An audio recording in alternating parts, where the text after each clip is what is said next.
Chapter 1, An Everyday, Morning In, The Nagumo Household Part 1. Hajime awoke to find that he couldn't move, and that breathing was proving a struggle. His thoughts were sluggish as well, likely due to the lack of oxygen. This isn't good, worried. Hajime opened his eyes. MGH. However, all he could see was darkness. He tried to breathe, but something was covering his face. Next, he tried to brush it off with his arms, only to discover that both arms were being held in place by something soft. His confusion lasted only a second, after which his brain immediately switched into combat mode. Zimmarar. But then he heard a familiar little girl mumbling in her sleep, so he snapped back out of it. Using just the power of his abs, he lifted himself into a half-sitting position. The soft, flabby thing covering his face rolled down, enabling him to finally see again. It's okay, but why? Sleeping peacefully on Hajime's chest was his beloved adopted daughter, Mayu. It seemed she'd fallen asleep hugging his face, which was why he'd woken up unable to see or breathe. Her pajamas had come unbuttoned at some point, so her soft stomach had been resting right on top of Hajime's mouth and nose. Hence, why he'd had trouble breathing.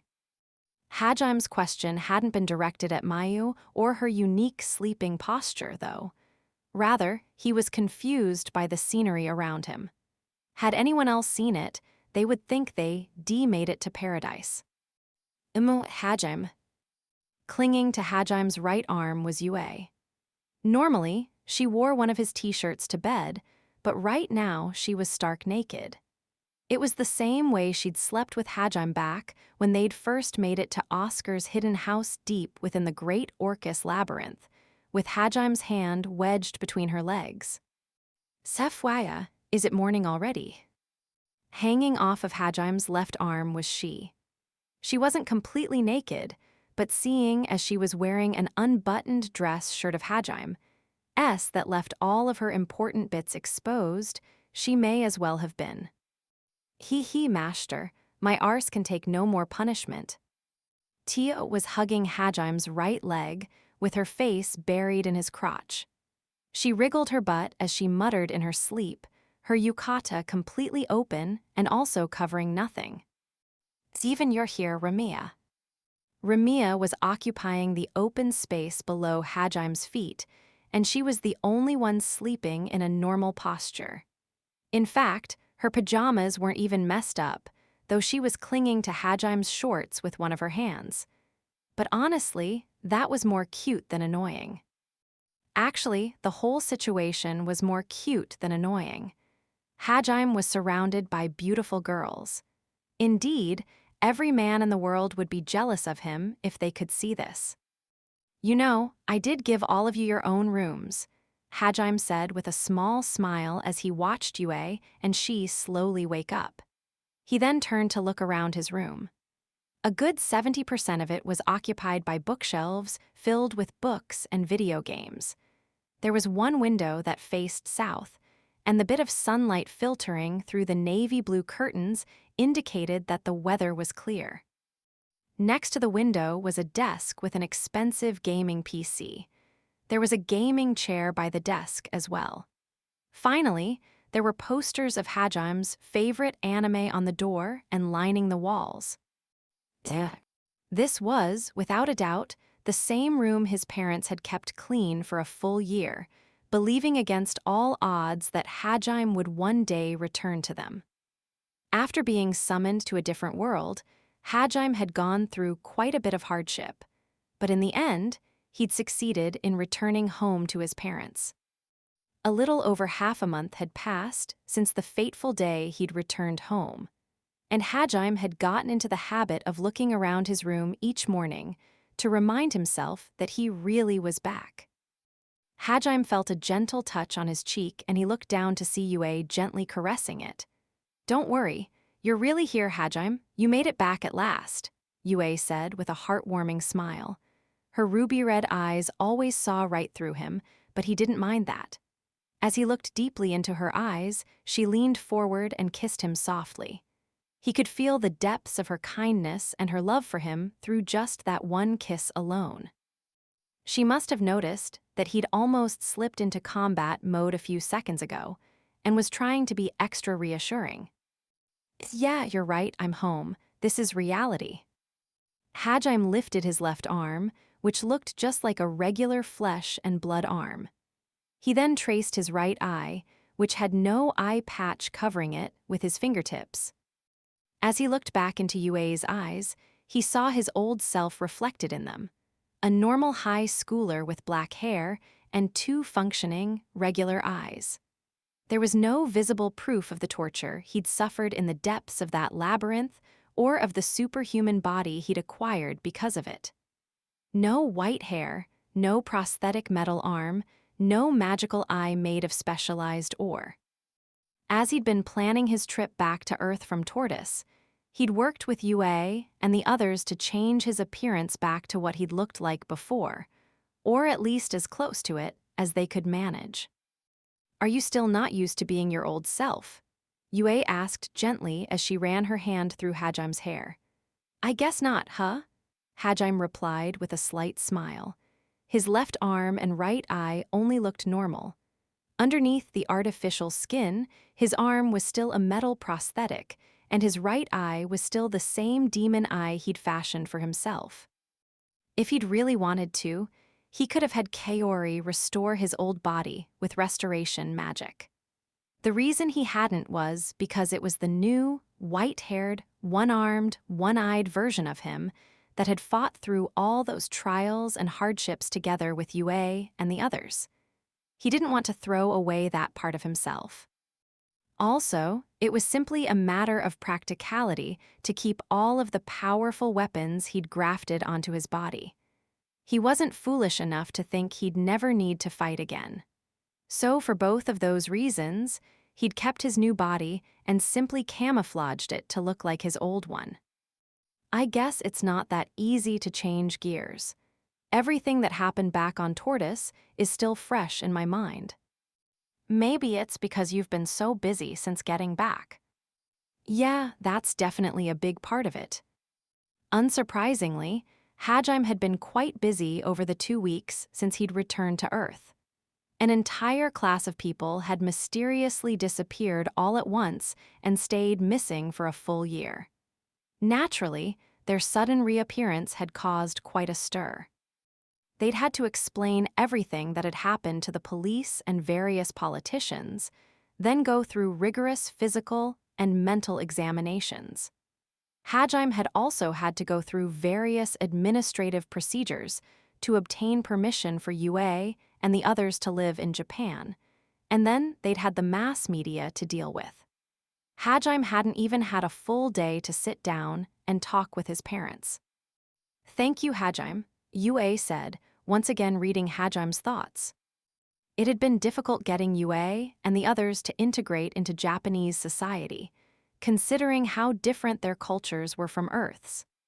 Thankfully, Hajime's classmates, especially a certain young man whose presence was thinner than a shadow, and who was now going by the extremely ridiculous nickname Abyssal Lord, had helped him out a lot. Hajime and his friends had run themselves ragged, even cutting down on sleep and time they could have spent with their parents to make sure Yue and the others weren't bombarded by journalists, and to ensure they were able to live comfortably in Japan. Naturally, Yue and the others felt bad about that, but there was nothing they could have done. "Don't worry about it, you guys are all family." "I'm still, thank you." Hajime was willing to do anything and everything for the irreplaceable people he'd brought back to Japan. He didn't want them to feel the same fear and unease he had when he'd been summoned to Tortoise. After all, to them, Earth was a completely different world. Of course, Yue and the others were well aware of the great lengths Hajime had gone to for them. It was Hajime himself who didn't realize how much the things he considered a given meant to them, though. That was just the kind of person he was, but it was also why Yue and the others found him so adorable. Yue stared up at him again, willing him to see just how grateful she was through the look in her eyes. Her beauty was as striking as always, and Hajime ran his fingers through her golden blonde hair. He then reached down and brushed the tips of her ears, prompting her to smile at him. Things will finally settle down a little now, right? Yeah, I've finished most everything that needs to be done. Though there are a couple things that are still just stopgap solutions, there are probably some more things we'll need to take care of down the road. It's okay, we've learned a lot too. Yue grabbed Hajime's hand and pressed it against her cheek. As he watched her expression change slightly, he realized now why they'd all come into his room instead of sleeping in the makeshift rooms he'd made for them. They'd all been waiting for things to calm down enough that they could feel comfortable begging him to spoil them. He smiled apologetically at Yue and said, "Sorry, I didn't mean to make you all feel lonely. I honestly wanted to show you around my hometown a lot sooner than this, but don't worry about it. Your mother kept us company while you were busy." Besides, Yue brought her mouth to Hajime's ear and whispered, "We have plenty of time now. We'll be together forever after all." She then playfully bit Hajime's earlobe. Yue. Hajime. The two of them cupped each other's cheeks and pressed their foreheads together. Yue stuck her tongue out of her lips, and the two of them kissed again, more passionately this time. Both of them could see the happiness reflected in each other's eyes, and as they pulled away, they both smiled at each other. "Oh, I almost forgot. Good morning, Yue." Good morning, Hajime." Just as the two were about to start kissing again, they were rudely interrupted. "Geez, have you forgotten that we're here too?" she roared, grabbing Hajime's face and turning it toward her. "Oh yeah, she woke up at the same time as Yue, didn't she?" She didn't give Hajime a chance to object before pressing her lips against his and sticking her tongue into his mouth. She's kisses were far more intense than Yue's, and she sucked greedily on Hajime's tongue. After a few seconds, she finally pulled away and said, "Piwa he he he. Good morning, Hajime-san, Yue-san." Good morning, she." Yeah, morning, she." Yue took all of this in stride, but Hajime looked a bit conflicted, not only because they were both sticking their lips out at the same time, expectantly waiting for more kisses, but because they now had a new observer. You don't have to pretend to still be asleep, Ramiya," Hajime said, noticing her close her eyes the moment he turned to her. He'd been so focused on Yue that he hadn't realized she'd awoken. I'm sorry. I didn't want to disturb you," Ramiya replied hurriedly, looking like a child who'd been caught in the middle of a prank. She quickly sat up and straightened out her hair. It was honestly charming how she was always trying to look perfectly presentable. "Morning, Ramiya. Were you able to sleep all right down there?" "Oh, yes. I had more than enough room. And I feel the most at ease when I'm by your side, Hajime-san." She blushed slightly as she said that, then glanced away guiltily. It was clear she was wondering whether or not it was okay to give Hajime a good morning kiss as well.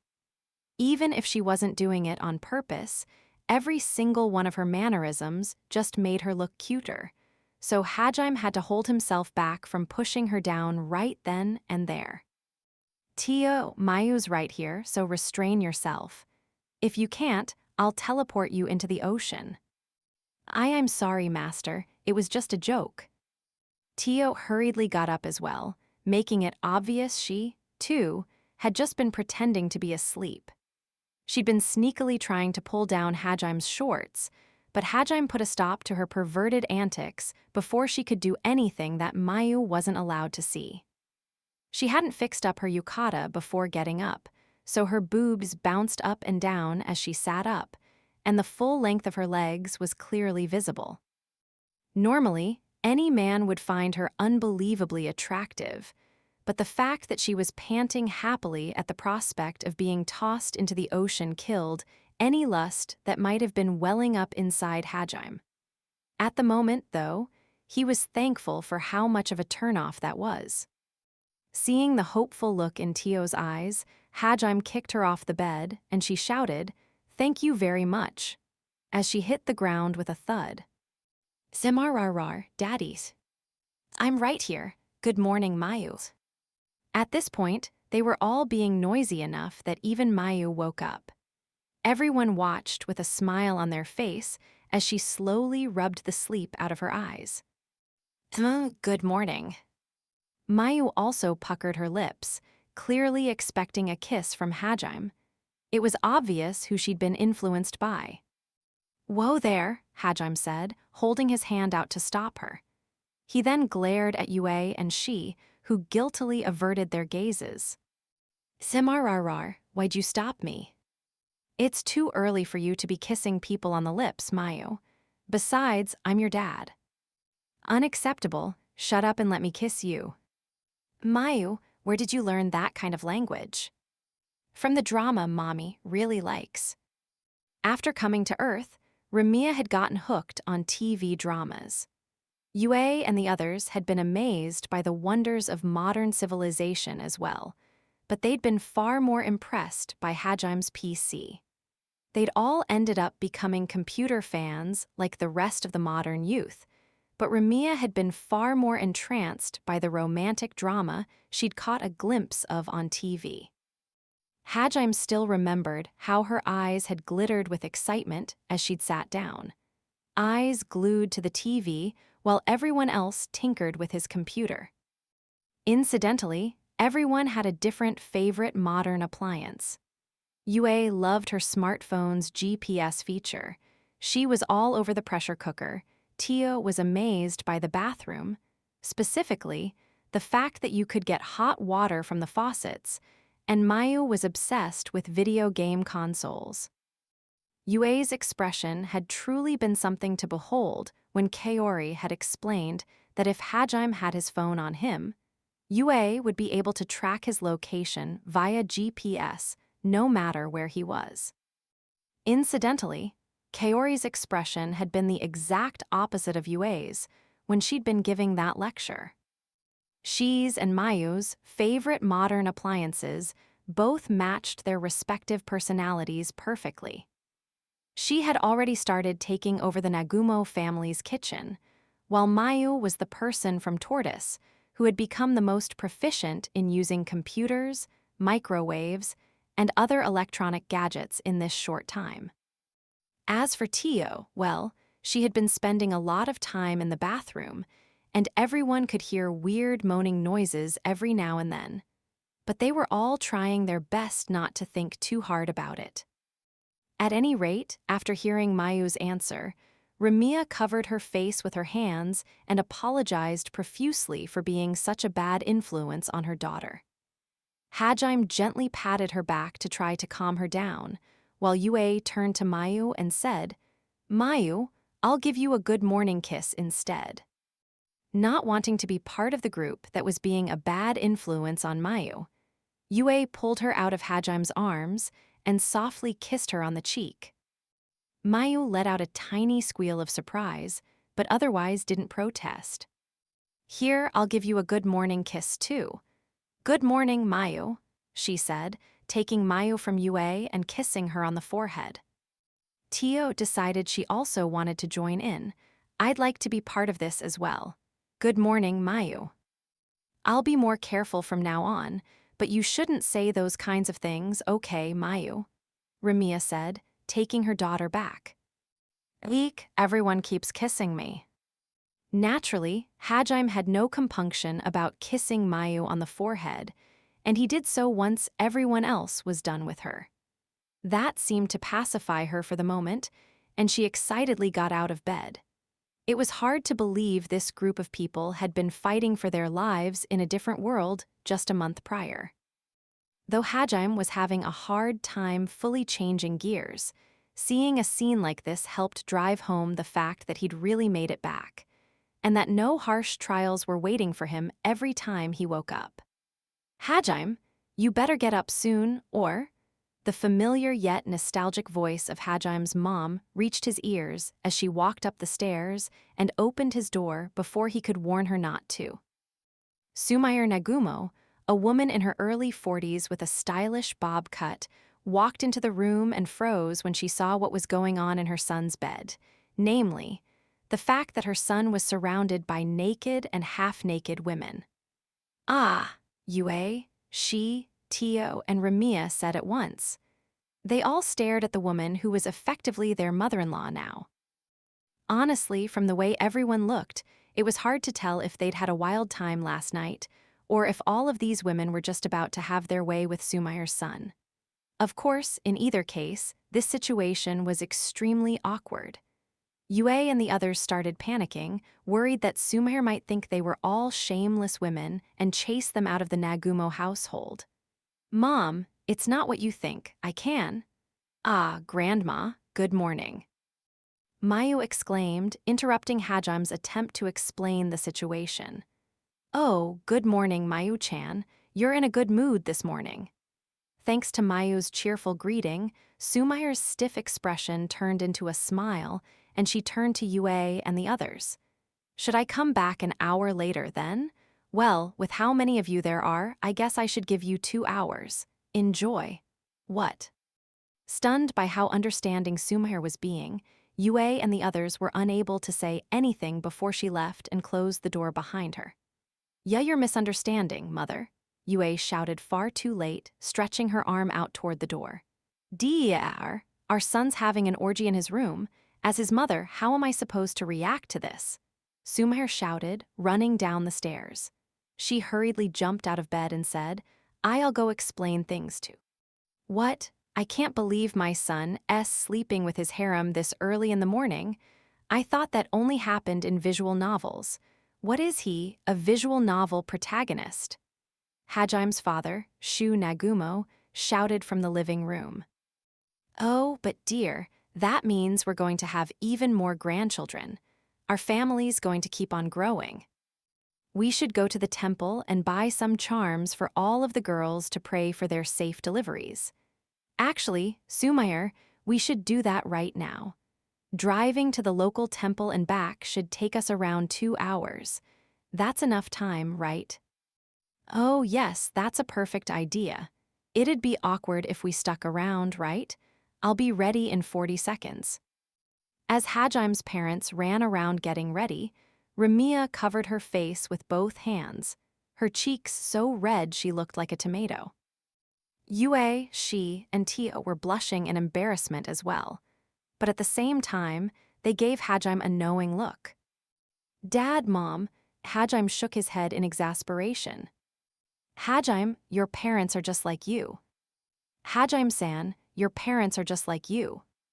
Master, your parents are just like you." Yue, she, and Tio were all thinking the exact same thing. For his part, Hajime's reaction was surprisingly tame. It was far closer to how his personality had been before the ordeals he'd gone through in Tortoise. "Daddy, what are Grandpa and Grandma doing?" Mayu asked, completely oblivious to the situation at hand. "Never change, Mayu. You're the only pure one here," Hajime thought. "Nothing, don't worry about it. Mom and Dad have always been like that. They go with the flow really easily, but they also say some pretty random things at times." Hajime gently patted Mayu on the head, then turned back to Yue and the others. He glared pointedly at them and said, "Put on some clothes, will you?" It was, after all, their fault his mom had misunderstood things. Yue, she, and Tio normally slept naked or close to it when they were sleeping in the same bed as Hajime, so they hadn't really given it much thought. But after this incident with Sumayer, they were doing some serious self-reflecting. Hajime was just thankful it wasn't his dad who'd come to wake him up. Had that happened, poor Shu would have likely had his memories of what he'd seen removed by force. Just as Hajime was thinking that, he heard his dad sneeze from the living room. Why do I suddenly feel a chill?" Shu said. "I'll go explain things to them, so you all should get dressed, okay?" Hajime said as he handed Mayu off to Ramiya and got out of bed. Okay, Yue and the others responded apologetically. Today's breakfast is delicious, Shay-chan Ramiya-chan, Sumair said. I'm impressed by how quickly you adapted to Earth's food, even though you guys must have completely different spices and ingredients in your home world, Shu added. After getting dressed, everyone had come down to eat breakfast together at the dining table.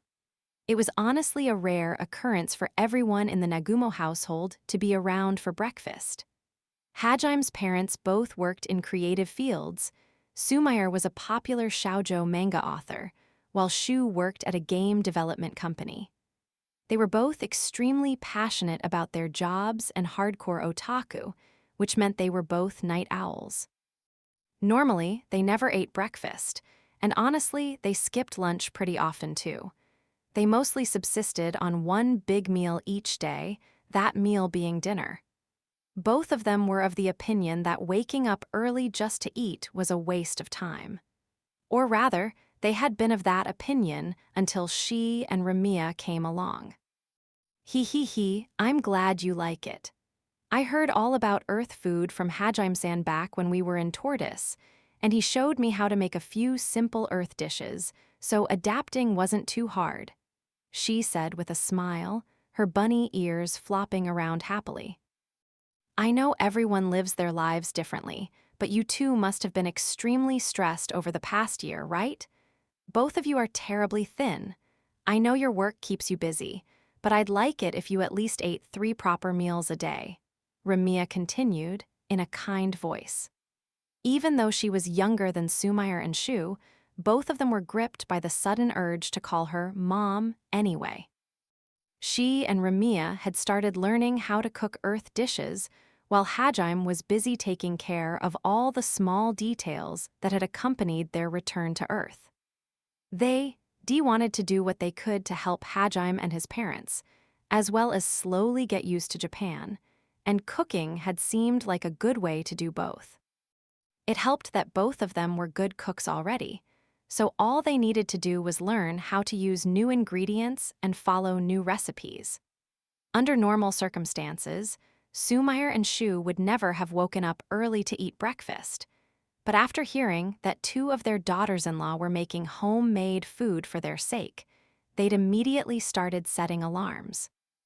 If I don't eat a home-cooked meal made with love, how can I call myself a manga author?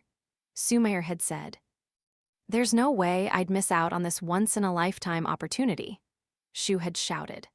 Eating breakfast had nothing to do with whether you drew manga or not, and since she and Ramiya were cooking every day, it was hardly a once-in-a-lifetime thing, but either way, both of them had jumped at the chance to live out a common anime trope. They would have eaten anything their cute daughters-in-law cooked for them, even if it made them sick. At any rate, a week had passed since then. Eating breakfast together as a family had become customary now. Hajime, you really brought back some wonderful wives. If you do anything to make them cry, I'm going to draw an NTR doujin with you in it and put it out at Comic-It, so you better be careful, Sumair said. Yeah, you better not ever leave them, or else my revenge will be swift and merciless. You guys are starting to scare me. Having been fed breakfast, lunch, and dinner for a whole week by she and Ramiya, Shu and Sumair were completely smitten with both of them. Meanwhile, she and Ramiya blushed happily as Hajime's parents showered them with praise. Grandma, Grandpa, what about Mayu? Will Mayu be a good wife someday? I must say I'm curious about your evaluation of me as well. I cannot cook like she or Ramiya, nor am I contributing to the family finances in any way. You could even say I'm a good-for-nothing freeloader. Mayu leaned excitedly out over the table, while Tio cocked her head to one side and considered her position in the household. Over the past 2 weeks, Yue and the others had avoided going outside as much as possible. Journalists were crawling all over the place, hoping to ambush any one of them for an interview. Of course, they could have just used magic to mask their presence, made themselves invisible if they were spotted, or even have just teleported away.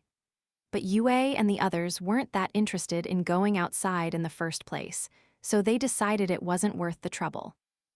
Or rather, they didn't want to go off and have fun while Hajime was pushing himself so hard, especially because they wanted Hajime himself to guide them around his hometown. As a result, Tio was, as she had just said, a good-for-nothing freeloader. That's not true at all, Sumair and Shu shouted in perfect sync. Seeing how often the two of them agreed with each other, Tio and the others had begun to realize that Hajime's parents were quite alike. On top of that, they clearly loved each other, so they made for a wonderful couple. You're a great wife too, Tio-chan. A comic relief character like you is the perfect. I mean, you're a kind and beautiful daughter-in-law. I'm so glad you joined the family. Sumair exclaimed. Did you just say I'm comedic relief, mother? That's right, Tio-san. Don't put yourself down like that. A walking joke a wonderful wife like you is wasted on our son. Shu added. You too, father. It seemed Sumair and Shu both loved Tio, but as a comedian rather than as wife material for their son. In a way, that was a fitting evaluation for a useless dragon like Tio. Just then, Sumair looked over and saw Yue shooting surreptitious glances her way. She was trying to hide her expression by sipping on her tea, but Sumair could easily tell what she was thinking. She smiled warmly at Yue, and their eyes met. Yue gave a small nod and Sumair said, "Ha ha ha, of course you're the perfect wife as well, Yu-chan." So, thank you, mother. Yue blushed and looked away, embarrassed. It was rare to see her acting so meek. Normally, she was surrounded by an aura of confidence. Does my mom still make you nervous, Yue? Hajime asked. I am not nervous, Yue protested. Everyone else has gotten pretty comfortable with your parents, Hajime-san, but, she said, trailing off. It seems to me that you're thinking too hard about how you should be acting as a wife and a daughter-in-law. But I promise you, it's nothing you need to worry about, Sumair said gently. I am sorry. Yue covered her face with her hands. It was rare to see her this flustered, so she and the others smiled gently at her, though in Shi's case, she looked a little turned on as well.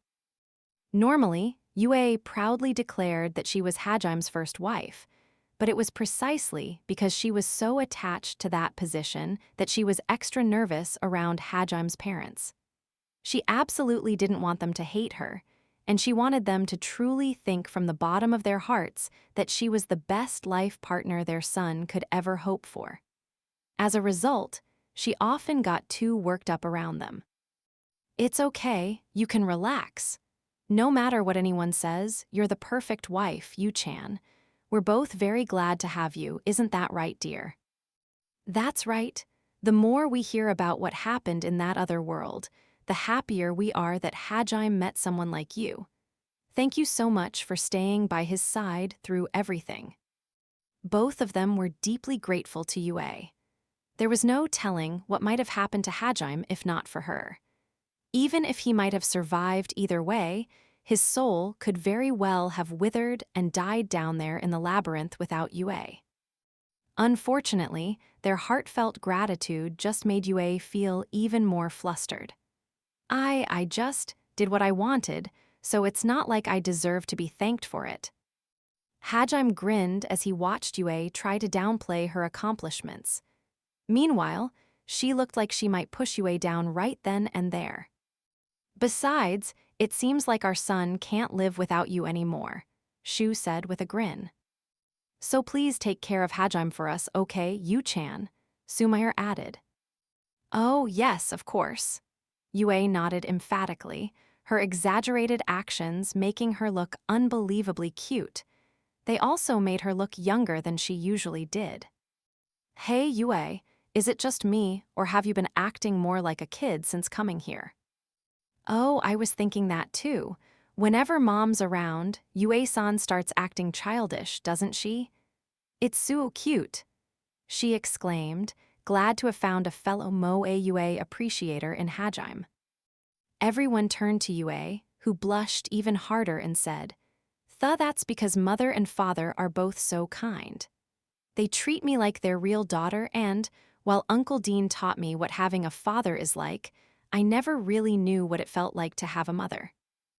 Yue had been a blessed child since birth, so her parents had treated her more as an object of worship than their daughter. Her uncle had been a surrogate father to her, but Yue had grown up without really knowing a mother's love. Thus, though Yue had only spent a short time with Sumair, her kindness had truly touched Yue's heart. Another big reason Yue was so nervous around Sumair and Shu was because she wasn't sure how to express how happy she felt that they treated her like their real daughter. Aya, you're just so cute. Imu's mother. Unable to hold back any longer, Sumair leaped out of her chair and went over to hug Yue. Yue was just too dang cute. Mother, that's a little too tight. Plus, everyone's watching. It's fine, no one minds. Wow. Sumair suddenly lifted Yue into a princess carry and took her over to the living room sofa. Though Yue was surprised, it was clear from the look on her face that she was happy as well. They grow up so fast, Shu said, wiping a tear out of the corner of his eye. Are you seriously crying, Dad? She's just so damn cute, okay? Frankly, Hajime agreed with his dad. He just wanted to tease him. She chuckled as well, both at Yue and at Hajime and his parents' overzealous reactions. Truthfully, I was pretty surprised when you first brought Yu-chan and the others home, Shu said, looking off into the distance. Who would have thought you were summoned to another world just like in one of the games I've made? And there, you obtained a real harem for yourself, or rarem for short. Stop trying to make rarem happen. It's not going to happen. But yeah, I was worried about how you and Mom were going to react, but in the end, it went just as I expected. Hajime also thought back to that fateful day a few weeks ago. Chapter 2, An Everyday, Morning In, The Nagumo Household Part 2. I'm home, Dad, Mom. Welcome back, Hajime. That night, when Hajime had returned home, Sumair and Shu had hugged him as tightly as possible, confirming that he was real and truly standing outside their door. Then, after a few seconds, they'd ushered him inside, mostly because they'd noticed the lady next door peering at them through her curtains. Hajime was acquainted with this particular neighbor, and he'd been unsure whether or not he should bow to her, but the problem was that he'd been missing for about a year now. He didn't want to cause a stir, so he dutifully followed his parents inside to the safety of their home. More than anything, though, he wanted to spend some time with his parents now that they'd finally been reunited. Besides, he missed his old house. He'd only been gone for a year, but it was a year that had felt like a lifetime. As he'd walked past the foyer, he gently traced his hand across the stains in the old wallpaper. The familiar smells of home made him tear up, and it took everything he had not to break down crying. Come on, what are you just standing there for? Don't tell me you forgot where the living room is. Of course I haven't, Dad. Hajime couldn't help but smile at his dad's light-hearted jest. Sumair was still too overcome by emotion to say anything, but normally both Hajime's mom and dad were constantly cracking jokes or making references to common otaku media tropes. They looked much thinner and older than Hajime remembered, but were otherwise the same. Hajime was so unbelievably happy to see them again that he felt himself choking up a little as he made his way to the living room. Is all this? Hajime gasped as he saw all of the newspaper clippings on the dining table, as well as the missing children flyers. He caught a glimpse of the web pages open on both of his parents' laptops as well, and he could immediately tell that they had never given up, not even for a minute. He could imagine just how painful it must have been for them to keep on searching. We tried everything we could over this past year. But in the end, we weren't able to find a single clue as to where you'd gone. Even the police couldn't do anything. Hajime, where did all of you go? Shu asked, gently closing his laptop. Various emotions flitted across his face, and Hajime could tell he was a little nervous. Also, what happened that day you went missing, Hajime? Sumire asked, wiping away her tears. They disappeared in broad daylight, but it had just been Hajime's class that had vanished. No one knew how it had happened or even what had happened. Sumire looked straight at her son, determined to hear the whole truth. She wanted to know everything. Well, the answer to that is simple, but also not that simple. There's a lot I've got to tell you guys. Hajime's voice was far rougher than the mild-mannered boy that Sumire and Shu remembered, and they both waited with bated breath to hear his story. They could tell just from the sound of his voice that he'd been through a lot. I see, then let me clean up this table so we can talk. Also, give me a second to make some café au lait for you. Thanks, Mom. Hee, you sound all grown up now. You really do. Come on, don't just stand there, sit down. Good, you still remember what your usual seat is. Shu smiled as he watched Hajime take the seat closest to the living room door. That alone helped drive home that it was really his son who'd come back. Once Sumire had made Hajime's favorite, a slightly bitter café au lait, and Shu had finished clearing away the dining table, Hajime started telling them everything that had happened. Too much had happened for him to say it all in one go, so he stuck to the most pertinent points to begin with. Even that took so long that dawn was breaking by the time he was done. And that's more or less everything that happened, Hajime said, finishing his 10th cup of café au lait. Sumire and Shu both let out long sighs and slumped into their chairs. Shu rubbed his temples while Sumire looked down at Hajime's empty cup, unsure of what to say. Is it too crazy to believe? Hajime asked with a sad smile. Honestly, he was grateful that they hadn't constantly interrupted him to ask questions or stopped him halfway and told him to stop making things up. He knew how ridiculous his story must have sounded. Sumire and Shu exchanged glances, then, choosing his words carefully, Shu said, Well, yeah. You know we've both seen and written stories like that all the time for work, so we're familiar with the idea, but you're saying all this happened for real. It's hard to take in all at once, Sumire added bluntly. But considering how strange the circumstances surrounding that mass disappearance were, I believe it's possible. Besides, you have no reason to lie to us. What I'm most worried about is that someone's forcing you to tell this story, or that you've somehow been convinced that all of this is true when it's not. Ha, those are the most realistic explanations. If I were you too, I'd be thinking the exact same thing. It was far more realistic to assume that Hajime and his class had been brainwashed or implanted with false memories somehow. In other words, it wasn't that Shu and Sumire mistrusted their son, they were worried he needed medical attention of some kind. Dad, Mom, I can definitively prove to you that all of that really happened. But first, assuming that I'm telling the truth, I need to ask you something important. Hajime took a deep breath, and his parents waited patiently for him to continue. This was one thing he absolutely needed to be sure of. Back in the Frost Caverns, his clone had pointed out his deepest fears, and while he'd put off answering back then, it was time to finally confront them. What do you think about the things I've done? How do you feel about me now? Hajime was prepared for them to be disappointed in him, or even to hate him, but though he'd mentally steeled himself, he knew it would hurt if they were revolted by him.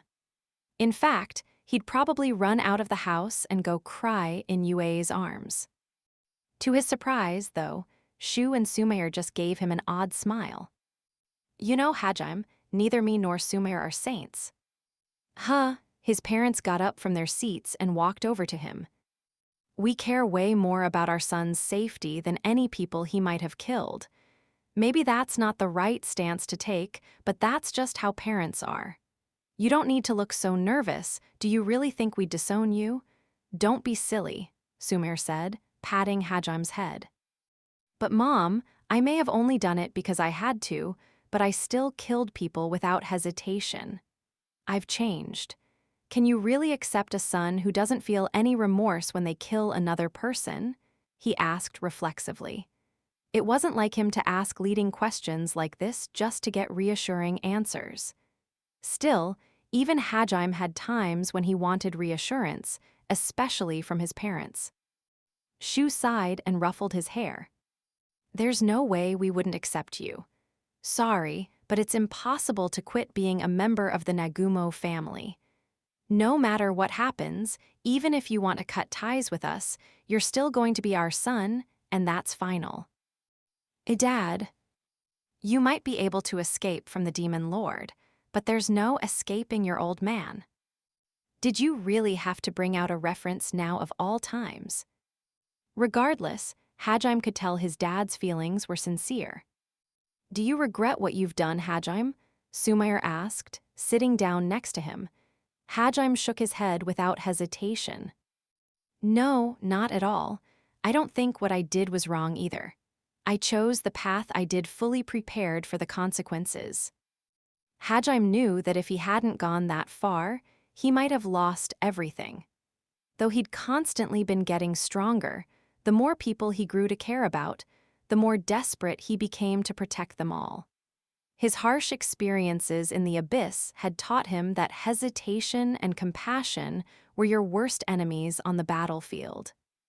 Sumair's expression softened a little, and she asked, "And will you continue killing people now that you've come home?" No, definitely not. I'm done with killing, Mom. When I started on my journey to get home, I decided I would kill anyone who stood in my way, but now that journey's over. I know I need to change the way I do things, though I don't intend on becoming a pure pacifist either. I see. Then there's no problem, is there? Even if you don't feel any revulsion toward killing other people, you haven't lost your emotions or your sense of reason, so there's nothing to worry about. Besides, if it looks like you're about to go down the wrong path, I'll just scold you and bring you back. Hajime was Sumair's son, and she would gladly take responsibility for anything and everything that he might have done or would do. That promise meant the world to Hajime. He knew that if his parents actually saw him kill someone before their eyes, they'd be shaken. They probably wouldn't unhesitatingly offer words of reassurance like they had just now, but he knew now that they wouldn't abandon him, no matter what. And honestly, that was more than enough. I see. Hajime let out a long breath he didn't even know he'd been holding, and the tension drained from his shoulders. At long last, the fear he'd been carrying deep in his heart had been dispelled. Sumair and Shu watched on quietly as Hajime closed his eyes and sorted out his feelings. In this moment, they knew that their son had truly come home in both body and soul. Thank you, Dad, Mom, Hajime said after a few minutes, opening his eyes. They just nodded in response. No words were necessary. All right, then. Let's get back to proving what I said was true. Ow, okay, Shu said, taken aback by the sudden change in topic. You sure switched gears quickly, Sumair exclaimed. But of course, both of them could tell he was also changing the subject to hide his embarrassment, so they just smiled and nodded. Okay, what's this definitive proof you have for us? Shu asked, his expression doubtful. He was 90% sure there was no way Hajime's story was true. So, do you guys remember that time? We wrote down all the things we'd want to see and do if we ever got ice-kid. Yeah, pretty sure we did that more than once, with a bunch of different common tropes. Yeah, like what we'd do if we found ourselves in a zombie apocalypse, or if there was a terrorist threat in the city and stuff. It's the kind of thing all otaku love daydreaming about. Indeed, Hajime and his parents had discussed over a dozen times what he'd like to see in another world if he ever got sent to one. Because everyone in the Nagumo family was an otaku, it was a common topic. Shu and Sumayer shot Hajime a puzzled look, unsure of why he was bringing that up now.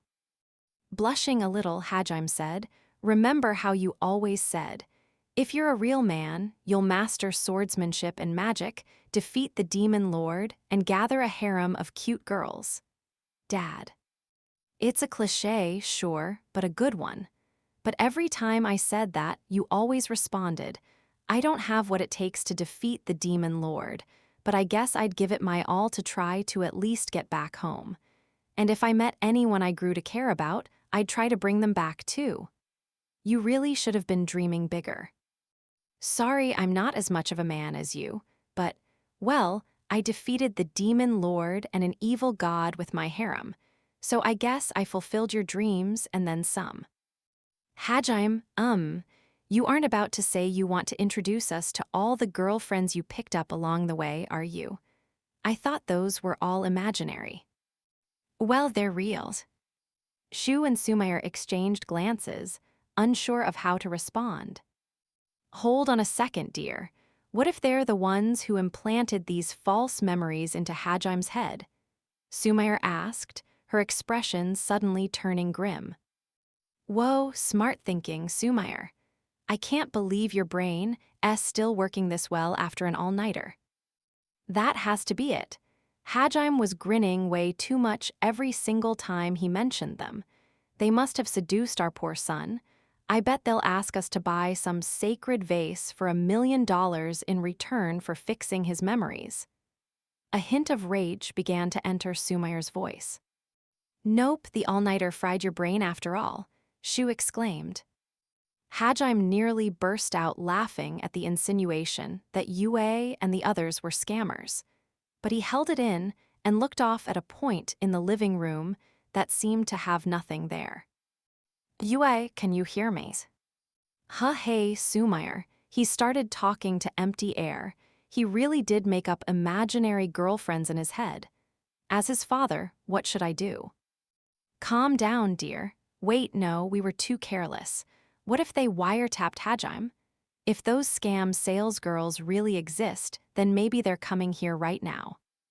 What? How dare you make our son take part in your scams, you monsters? Just you wait. I'm going to haggle you all down into bankruptcy. Now Shu had completely lost his composure as well, so there was no one to stop Sumayer's fantasies. In fairness to them, though, Hajime had suddenly started talking to empty space. He knew it was pointless to try and calm them down now, so he just kept talking to Yue. Yeah, everything's fine. I want to introduce all of you. Yeah, just open a portal and come straight here. Teleport about 1 meter east of my position. At present, Yue and the others were waiting on the roof of Hajime's school. Those were the coordinates Hajime had set for the portal he'd created that had taken them from Tortoise back to Earth.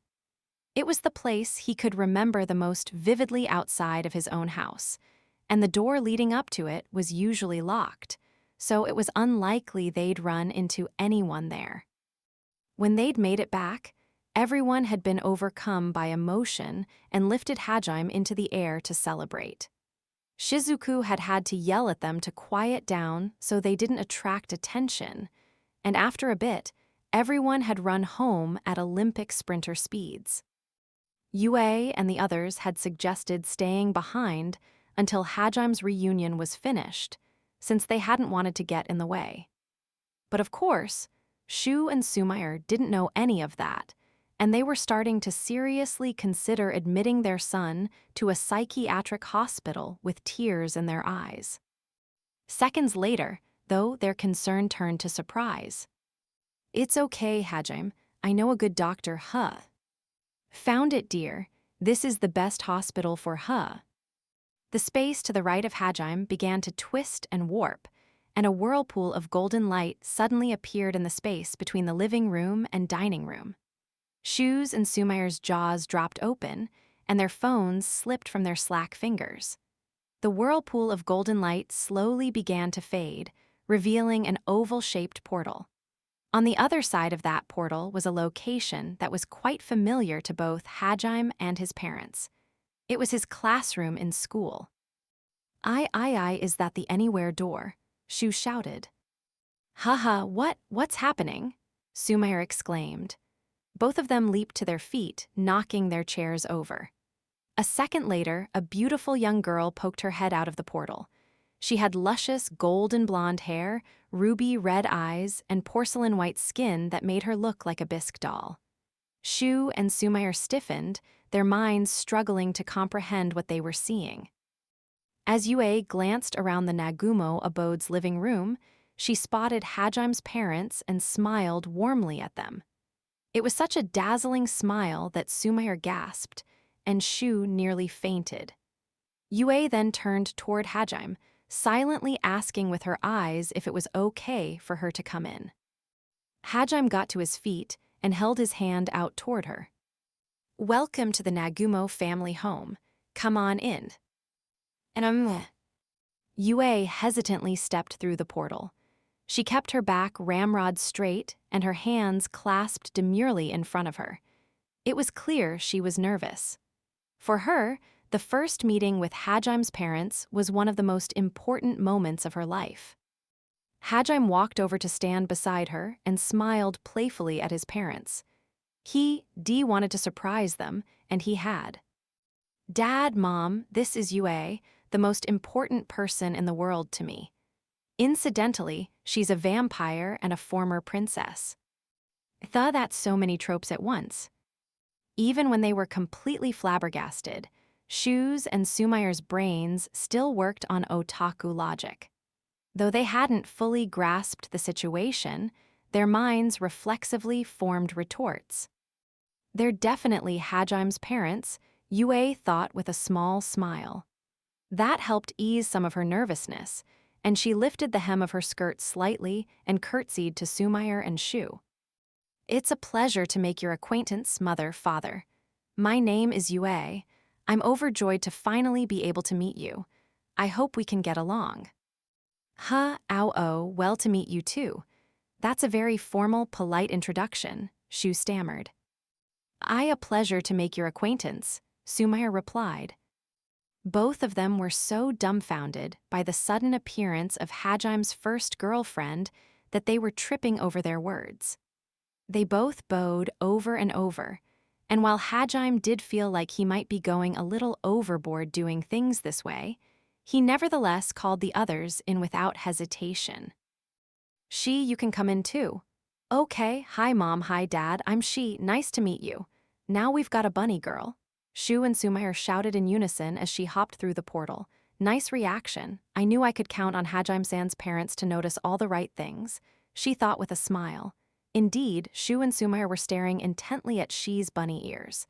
Their eyes had the same longing in them that Hajime's did when he lost himself in Shi's ears. Tia, you can come in too. Splendid. Well met, mother, father. I am Master's sex slave, the dragonman Tio Claris. I look forward to getting to know you. Sex slave? Shu and Sumayur shouted, their eyes nearly popping out of their skulls as Tio spread her dragon wings. They staggered and fell back into their seats, their legs no longer capable of holding them upright. Of course, Hajime didn't stop there.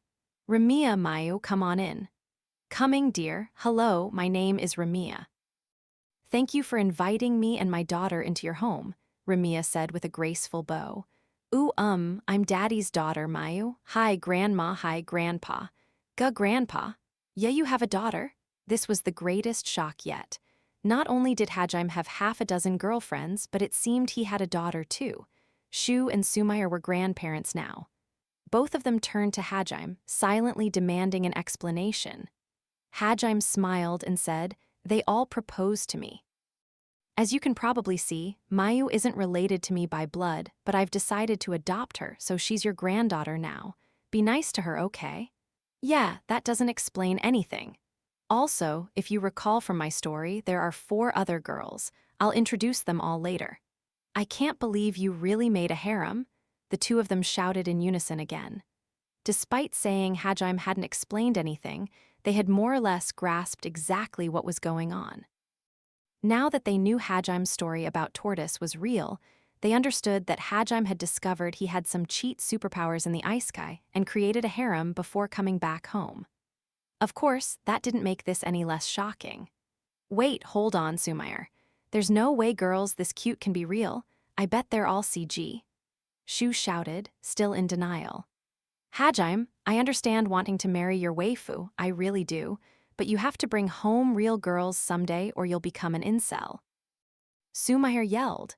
Both of them were panicking at these sudden developments, but Mayu mistook their confusion as rejection and asked in a sad voice, Grandpa, Grandma, should I not be here? That got both of them to immediately do a 180. Hello, Mayu-chan, I'm your grandpa. Of course you're welcome here. Hello, Mayu-chan, I'm your grandma. This is your house, don't worry. Their reactions were just like Hajime's, and you could really tell he took after them in many ways. Once they calmed down a little more, Shu and Sumair started peppering Yue and the others with questions, their otaku souls burning with curiosity. Yue patiently answered all of their questions and even recreated scenes of the past for them with restoration magic. They gasped in awe at the climactic flights, blushed at all the romantic moments, and bit their nails with worry every single time Hajime was in a dire predicament. Finally, once Yue had finished telling them everything, Shu shouted loudly enough to wake the neighbors.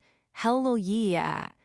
My son actually became a real ice sky protagonist. Thank you, based god. Kaya, really? My son really said that. No wonder everyone calls him the Demon Lord now. I'm so happy. Sumair exclaimed. Both of them patted Hajime heartily on the back while he buried his face in his hands, blushing to the tips of his ears. I'm glad your parents are just as weird as you, Hajime, Yue said with a grin. Yeah, I can tell how you ended up the way you did now, Hajime-san, she added. I should have known your parents wouldn't be normal master. Tio continued. Ufu-fu-fu, you really do take after them, Hajime-san, Ramiya stated. Yeah, Daddy and Grandpa and Grandma are all super nice, Mayu exclaimed. Upon hearing that, Hajime looked up and glared at everyone. Don't lump me in with them, he said in a flat voice. After everyone finished drinking their morning tea, she and Ramiya went back into the kitchen to clean the dishes while Tio sat Mayu on her lap and started braiding her hair into pigtails. Yue and Sumair were still sitting on the sofa, chatting. It was a nice, lazy morning. The first morning that Hajime had been able to take it easy after returning to Earth, in fact. He smiled to himself as he reminisced about his reunion with his parents and how shocked they'd been when he'd introduced Yue and the others. Hajime, you'll be able to relax for a while now, right? Shu asked, turning to him with a smile. He was glad his son was finally free from the stresses of dealing with the public. He'd been looking forward to a morning like this, where everyone could just sit back and chill for a while. Gone were the days steeped in despair, where Sumair and Shu had gone to sleep each night worrying about where their son was and what had happened to him. There was no greater happiness than the time they had together now. Yeah, things are settling down now, Dad. Notice how we haven't been getting any reporters knocking on our door today. Yeah, I'm honestly amazed at how quickly they stopped. No one's asking me questions at work either, Shu said with a relieved sigh. But then, Sumair turned over to him from the couch and said, Hajime, what exactly did you do? This is clearly unnatural. All of the magazines reporting on you, returners, are being pulled from store shelves, and all the articles and videos and pictures that were floating around on the internet are getting deleted one by one. Even the internet trolls have quieted down. Returners was the name that the mass media had given to Hajime and the others. Yue got up on her knees and poked her head over the couch to look at Hajime as well. Come to think of it, I never actually explained what I did. Hajime cleared his throat and said, "Well, to put it simply, I spread magic that messes with people's perception across the world through the internet and TV." "You what now?" Sumayer and Shu asked in unison. An evil grin spread across Hajime's face, and he replied, "Remember the fake story I made up to tell the reporters?" "I mean, obviously. We had to tell it to people too, or journalists would start to get suspicious," Shu said. "The story about how you were kidnapped by some foreign cult, and they tried to brainwash you into joining them, right? Oh, and that they used drugs and hypnosis on you, so your memories are hazy." Considering that the church in Tortoise had basically been a cult and had tried to convince all the students to fight for them, it wasn't a complete lie. This was Hajime's specialty, coming up with a believable story that wasn't truly a lie but was still far from the truth. Hajime and his parents had shared the fake story with the families of the other missing students so that everyone would present the same version of events to reporters. He'd already discussed it with his classmates back when they'd been in Tortoise, and everyone had been on board. Of course, all of the kids had told their parents the truth and showed them their magic, but the rest of the world only knew the fake story that Hajime had devised. We didn't know how exactly the news had spread about our disappearance while we were gone, but we all knew we'd be questioned upon our return for sure. Hajime had also considered asking everyone to tell the truth and have the police and other government agencies simply think they were deluded kids. That would make it easier for them to all get therapy, and there were definitely kids who needed it. However, that would also mean that as long as they kept claiming they'd gone to another world and learned magic, people would think they still needed mental help. It would have been a bad strategy in the long term. Plus, things would get even more complicated if they actually proved the existence of tortoise and magic. Hajime absolutely did not want the world to know about his experiences or his powers. His parents wholeheartedly agreed with him on that, as did his classmates and their families. The governments of the world would all get involved if they went and actually proved that there was another world they could travel to, and no one wanted that. Everyone had fought tooth and nail to get back to their old peaceful lives, so there was no way anyone was going to give that up for fame or clout. They all decided to keep their magic and the existence of Tortoise a secret. It's a good story because it's just barely believable while still feeling unrealistic, which matches the unnatural nature of our disappearances. Of course, there are still plenty of people who might not be convinced, which was why I used magic to further convince everyone that our story was the truth.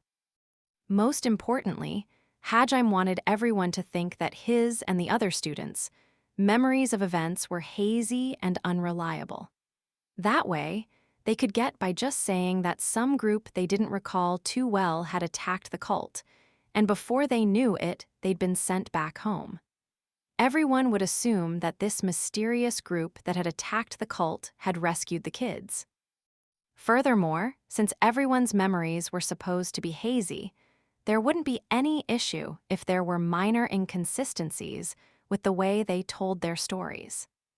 Hajime had also inserted some artifacts into major newsrooms and police stations to make it easier for people to believe what the kids were telling them. And that's why my name here is Yue Avatar, right? Yep, I figured using your old last name would be better than making up a new one. I would have preferred Nagumo. I'm your wife after all. You can get it changed when we get legally married, okay. And you can keep your old last name as your middle name if you want. I can't wait. Though Hajime couldn't see Yue's legs, he was certain she was happily swinging them back and forth as she said that. Mostly because his mom had pulled out her phone and was surreptitiously snapping photos of Yue. While he understood why his mom would be obsessed with Yue, it still wasn't good to sneak photos of people without asking. Tio looked up from Mayu's hair and asked, The story for us is that we were all born in Japan and have birth certificates, you said it was.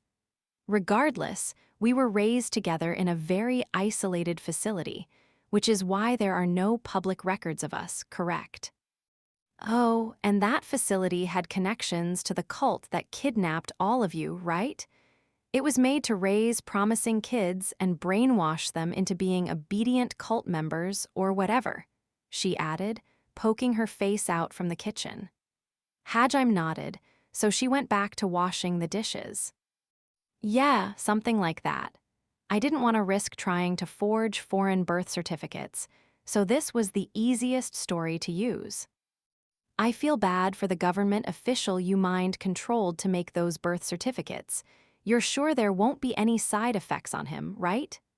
Sumair asked, glaring sharply at her son.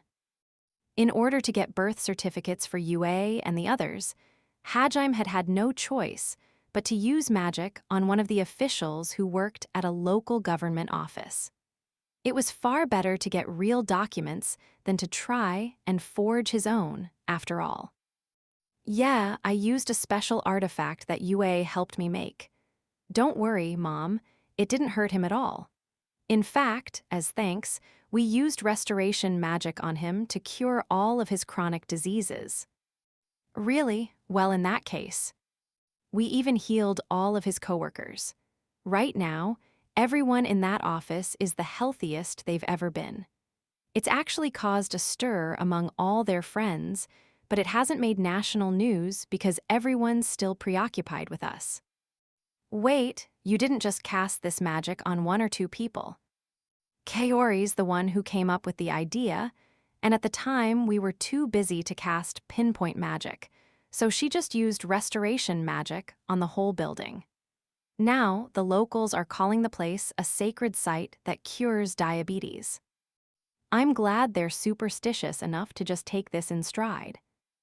At any rate, according to Hajime's story, Yue and the others had been sent to the cult headquarters right when the mysterious group had attacked them, which was why they'd been sent back to Japan with Hajime and the others. But since the facility they'd been raised in was gone now and they had no known relatives, they were staying with the Nagumo family because they trusted Hajime. The other reason Hajime hadn't wanted to give them foreign birth certificates was because it would have made it that much harder for them to remain in Japan. He'd needed the whole isolated facility setting because even if he could forge Yue and the others records, he didn't want to mess with people's memories and make them believe everyone had lived here the whole time. That being said, the world wasn't so simple that making up a fake cult to push the blame on and using magic to make everyone believe that was enough to solve all of the issues their sudden return had caused. Unsurprisingly, they'd been the most talked about thing on the net since their miraculous return. People were making up all sorts of wild theories as the real explanation for what had happened, and of course, others were taking these rumors as ironclad facts and spreading them all over. If they'd just been outlandish rumors that looped back around to being true-like, those kids were definitely ice-gayed. Hajime wouldn't have minded. Unfortunately, the internet was a truly cursed place. People loved nothing more than being mad, and if there was nothing to be mad about, they made up things to be mad about. It was so annoying how people kept flocking to our door like flies. They were all so rude too, Yue muttered angrily. Thank you for protecting our house while I was gone, Yue. Indeed, the horde of reporters that had been crowding around everyone's houses had been quite a nuisance. What was worse was reporters had even gone to their school and the houses of distant relatives of the kids living out in the countryside or close family, friends, and neighbors. Of course, there were reputable journalists as well who were kind enough to call and try to schedule appointments, but either way, their numbers were just too great. No matter how polite they were, getting hundreds of calls a day from different people got exhausting. Every single news channel was running stories about their miraculous return, including some foreign ones. They say rumors never last long, so I figured just using a bit of light suggestion magic and giving everyone artifacts that hide their presence would be enough. But the power of the modern information age meant that even with Hajime and the others out of the public eye, people were still finding evidence to corroborate whatever stories they wanted to believe. The police had fully bought Hajime's fake story and released an official statement, but even that hadn't stopped the internet mob. Hachiyama-sensei, whoops, I guess I should call her AI-chan now that she's part of your harem. Anyway, AI-chan had it the worst of all. How's she holding up now? Shu asked gently, his voice full of concern. Indeed, Hajime had already brought Kaori, Shizuku, and Aiko home to let his parents know they were his girlfriends as well. It had been quite a shock when the first words out of Aiko's mouth had been, "I'm sorry, I'm a failure of a teacher. I laid a hand on your son despite being an educator." She then dropped to her knees and started pleading for forgiveness. Everyone in Hajime's family was of the belief that if ever there was a problem, the ideal solution was simply to drop to one's knees and apologize profusely. As a result, Hajime, Shu, and Sumair were all masters of the overly profuse apology, and even to them, Aiko's sincere apology had impressed them. Of course, as diehard otaku, Sumair and Shu were both big fans of student-teacher relationships, so they gladly welcomed Aiko into the family. Thus, naturally, Shu's concern for Aiko was genuine. She takes her job a little too seriously, I think. I respect her for wanting to take the brunt of the public's curiosity and protect all of you, but Aiko was an adult. The only adult who'd been a part of the kidnapped group, in fact. On top of that, she was a teacher, so it was her job to protect her students. As a result, she'd been given the most attention of all and had to bear the brunt of the public's malice. Both the police and her bosses had called her in day after day to grill her on the details of what had happened, and the rest of society had been extremely cruel to her as well. The net had put her on full blast for failing her duty as a teacher. MRRR, why does everyone think Aiko Wanechin is a bad person? They're all Duma dumbs, Mayu said, shaking her head angrily, her freshly braided pigtails swinging from side to side. Ha ha, that they are, Tio replied, patting Mayu's head to calm her down a little. She then turned to Yue and the others and said in a sad voice, Mayu's absolutely right, but the world wants a scapegoat to direct their anger at. Sumair folded her arms and nodded in agreement. Why Hajime's class? How had the school allowed it to happen in broad daylight? How had no one noticed so many kids being kidnapped all at once? How had no one tracked down the culprits? What about the students who hadn't returned? There were no satisfactory answers to those questions, so the public had looked for someone they could feel justified in venting their anger on, someone they could blame for letting this come to pass. Aiko simply happened to make a convenient target. This wouldn't have happened if Aiko had been a more reliable teacher. Why didn't she bring the kids back home sooner?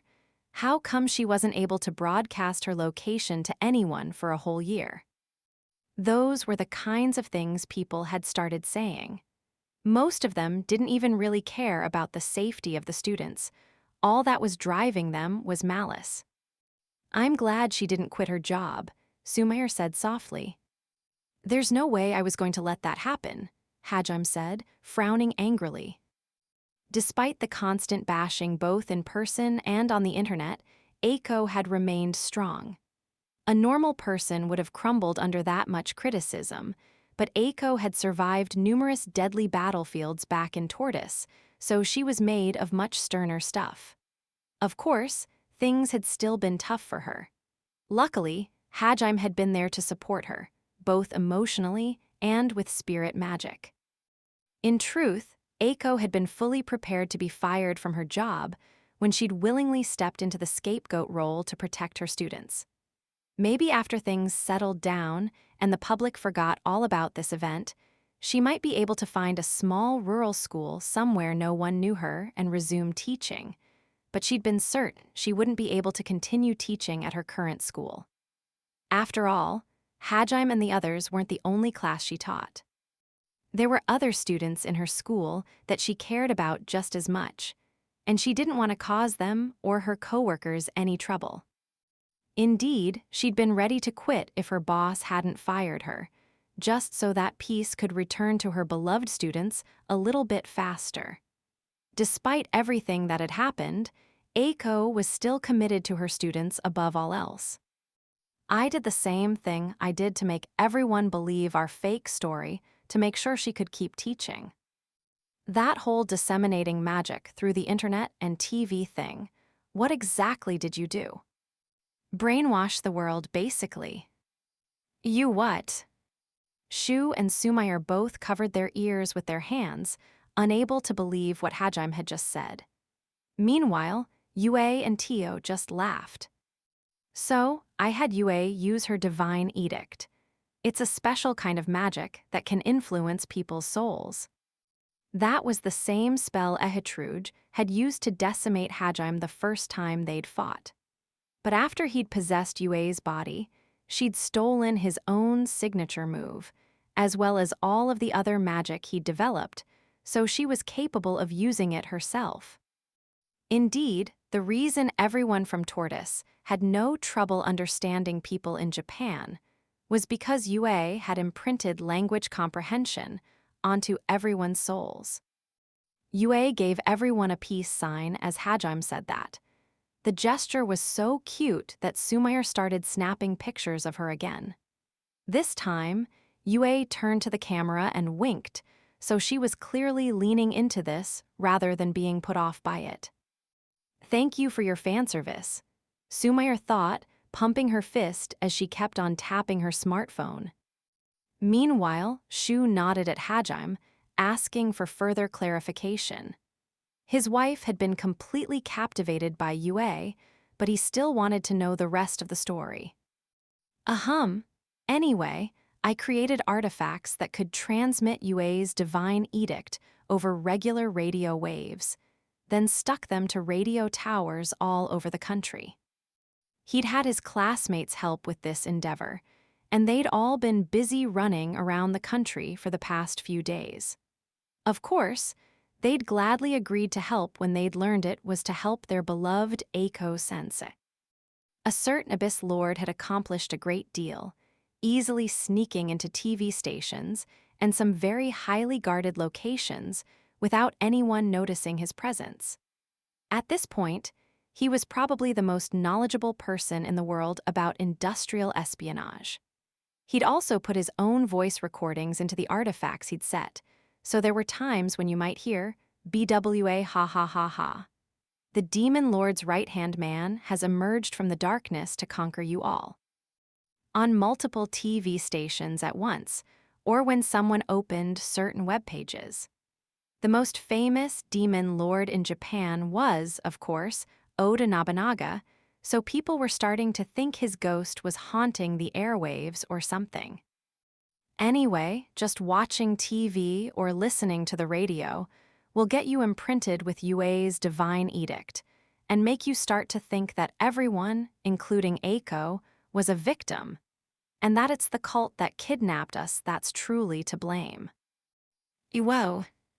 I also uploaded a video titled Emergency Broadcast that I had Aiko show up in. The actual contents of the video aren't really important, but I made it easy to show up on video sites, front pages, and anyone who watches it will also have Yue's divine edict imprinted on them. Hajime had made use of his and Aiko's language comprehension ability to upload the same video in every major language. So now everyone on the internet was discussing how Aiko seemed to know over 100 languages. Everyone who saw the video also became subconsciously sympathetic toward Aiko and the other students, and lost interest in flaming any of them. Truly, magic and the internet are the most powerful combination in the world. Ha ha ha ha, Hajime said with an evil chuckle. Sumayer and Shu both stared at him, their expressions stiffening. "Oh, come on, don't give me those looks. This is the world's fault for turning my teacher into a punching bag and trying to make her out to be the bad guy. They're just getting what they deserve." It wasn't as if Hajim's plans were bringing anyone misfortune either. If anything, he'd made sure not to make anyone unhappy. He was quite proud of how considerate he'd been, all things considered. As a result, he didn't feel the least bit of guilt about mentally manipulating the entire world. In fact, he figured everyone should be thanking him, even though what he'd done was something truly befitting an evil demon lord. "Father, Mother, please forgive him. He's just doing this to protect all of us," Yue said, desperately trying to defend her future husband. Yeah, you're right. AI-chan definitely didn't deserve the flaming she was getting online either," Shu said. "The other parents also told me they were grateful they stopped being hounded by the press." Of course, everyone else had also assumed Hajime had done something outrageous to make it happen, so it did sting at their conscience a little. Still, thanks to this and all the other measures Hajime had taken, they'd all be able to return to their normal lives fairly quickly. Of course, they'd have to figure out how to catch up to the school curriculum and make up for all the time they'd missed, but they were working through those problems one at a time. From the looks of it, they'd be starting special remedial classes in December, which was a month and a half out. It was the schedule the school administration had come up with to appease the calls of the public, to let the kids return to their normal lives as soon as possible. December was a good time to test how well everyone would be able to reintegrate because regular school would be out for winter break. Until then, everyone was free to recuperate at home, or in Hajime's case, finally enjoy some free time. "Now then, that's enough lounging around. It's time to get to work," Hajime said, stretching his arms out and getting to his feet. He already knew exactly how he was going to be spending his free time. Mayu's eyes started to sparkle, and she leaned out over the table. "Are you going to make rooms now? Am I going to get my own room?" I'm making my own room." "Our room?" "No, just my room." Mayu puffed out her cheeks, pouting. "Hajime, give me a room next to yours, one with a door connecting them both." "Actually, no, I don't need a door.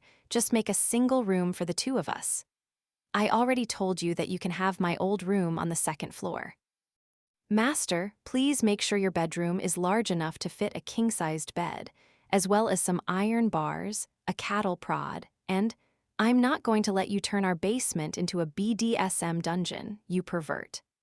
"Hajime-san, I want a fighting ring, and a room with tatami mats. I've been impressed by the various forms of martial arts they have on Earth. I plan on watching YouTube videos to learn them all." "And I already told you, you and Tio can have Mom and Dad study on the second. Hajime-san, can I have a soundproofed room with an ultra-wide TV? Ramiya, don't tell me you want a theater room just to watch your morning dramas. Stop blushing. I'm not gonna do it. Hajime, your dad would really like it if..." "Shut up." Everyone started making requests at once, overwhelming Hajime. This was all because he had said he would start expanding the house. The Nagumo house was decently large, especially for a family of 3. Sumayer and Shu both had decent wages, so they'd splurged on a home that could accommodate both of their working spaces and their hobbies. The house had 5 rooms. The master bedroom on the ground floor belonged to Sumayer and Shu, while the second floor held Hajime's room, Sumayer's library, Shu's study, and a display room for everyone's otaku merch. But now, the house suddenly had 5 new family members. Hajime had stored everything in Sumayer's library, Shu's study, and the display room in his treasure trove, and converted them into temporary bedrooms. Yue and she were sleeping in one, while Tio, Ramiya, and Mayu slept in the other. The third room had become a guest room since Shizuku and Kaori came to sleep over so often. "Come now, Hajime, if you're going to make a man cave for yourself in the basement, there's no way we're going to miss out on the fun. I thought you loved your parents. Won't you make some rooms for us as well? Sumire asked, crying fake tears. Hajim's horrible, isn't he, mother? Yue said, egging her on. Look, I'm already ignoring building codes and zoning laws to make a room for myself in the basement. Why do you all want basement rooms too? The reason Hajime was making a room at all was mostly so that everyone wasn't so cramped on the second floor. He'd actually planned out his basement room ahead of time, so he'd wanted to spend today making it. He thought Yue and the others would have preferred above-ground rooms to get sunlight during the day, which meant he'd planned to make a new study, library, and display room in the basement to put all the stuff he'd moved out back. As a result, he was already planning on having 2 floors of basement space. Sorry, but you're not fooling your old man that easily. I know you. You're going to make a bunch of hidden passageways and secret alcoves, aren't you? Hajime looked away guiltily. Shu was right on the money. He was planning on making a transmutation workshop so he could more easily make the things he wanted to when he had the time. I know how much you love rooms hidden behind trick bookcases and special meeting rooms. If you're going to make all of those, then you should make the rooms we want too. Come on, Dad, you're a grown man. I'd really like to experience elegant baths, like the ones in Thermi Rami. If you don't make a luxurious bathroom for me, I'm going to write NTR doujins starring you and sell them at Comic-It. What kind of mother are you? For better or worse, everyone in the Nagumo household was quite serious about their hobbies. Sumire and Shu weren't going to give up on their passions just because they were childish. Naturally, neither were Yue or the others. Seeing everyone staring expectantly at him, Hajime let out a long sigh. But in the end, he, too, was a son of the Nagumo household. Well, I guess it won't bother anyone no matter how big we make the underground space. Fine, I'll make a huge basement filled with all the rooms you guys could ever want. Yaegashi. Yue, Shi, Tio, Mayu, and even Ramiya let out hearty cheers and threw their hands into the air. In truth, though, they were more happy for Hajime and his parents than themselves. I knew you wouldn't abandon us, son. Here, I've already got the blueprints for what I want, Shu said, thrusting a paper into Hajime's hands. Look at this perfectly designed floor plan. I've even laid out the corridors so that any new visitors will be shocked by how weird our house is, Sumire exclaimed, pulling up floor plans on her smartphone. Dad, Mom, you guys really have good taste. This is perfect. Oh, you're too kind. Sumire and Shu hugged Hajime, who started grinning in anticipation. He'd never smiled this innocently back when he'd been in Tortoise. Yue and the others were truly glad to see him like this now. At the same time, they understood now that Hajime's days had been filled with this kind of joy before he'd been summoned, and why he'd so desperately wanted to come back. They could also tell that Sumire and Shu had searched tirelessly for him every day since he'd disappeared. It made sense now why Hajime had not only been trying to get back, but get back as soon as possible. Dee wanted to put his parents at ease, and he'd wanted his old life back. What are you guys waiting for? Come on, don't you all want your new rooms? Hajime asked, turning back to Yue and the others. They were all standing in the living room, smiling gently at him. Don't just stand there, guys, he said, waving them over. Yue and the others exchanged glances, nodded, and all started running over to Hajime. Coming. This is going to be so much fun, she shouted. Heh, to think this would be our first big undertaking together as a family, Tio said. Grandpa, I want to see the blueprints too, Mayu exclaimed.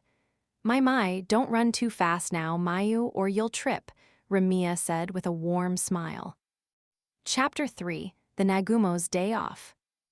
Unsurprisingly, Shu and Sumire got extremely excited upon seeing how easily Hajime was able to modify their house with his transmutation.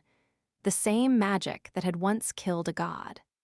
Their praise made Hajime get a little carried away, and since Yue and the others didn't know what was normal and what wasn't for the average Japanese house, they didn't bother to stop him. By the time he was done, Hajime had 5 entire stories worth of rooms, and the whole structure was more than twice the size of the entire plot of land the Nagumo house sat on.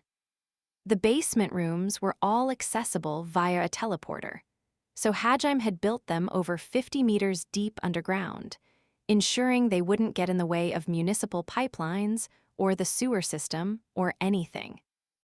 All in all, Hajime had made his new bedroom, a workshop for himself, another workshop for his parents, a training room complete with a shooting range, an arcade, a theater room, a freely modifiable nuclear shelter, made near the end of his building spree when he hadn't been in his right mind again quite yet, a new display room for everyone's otaku goods, and a fully stocked library.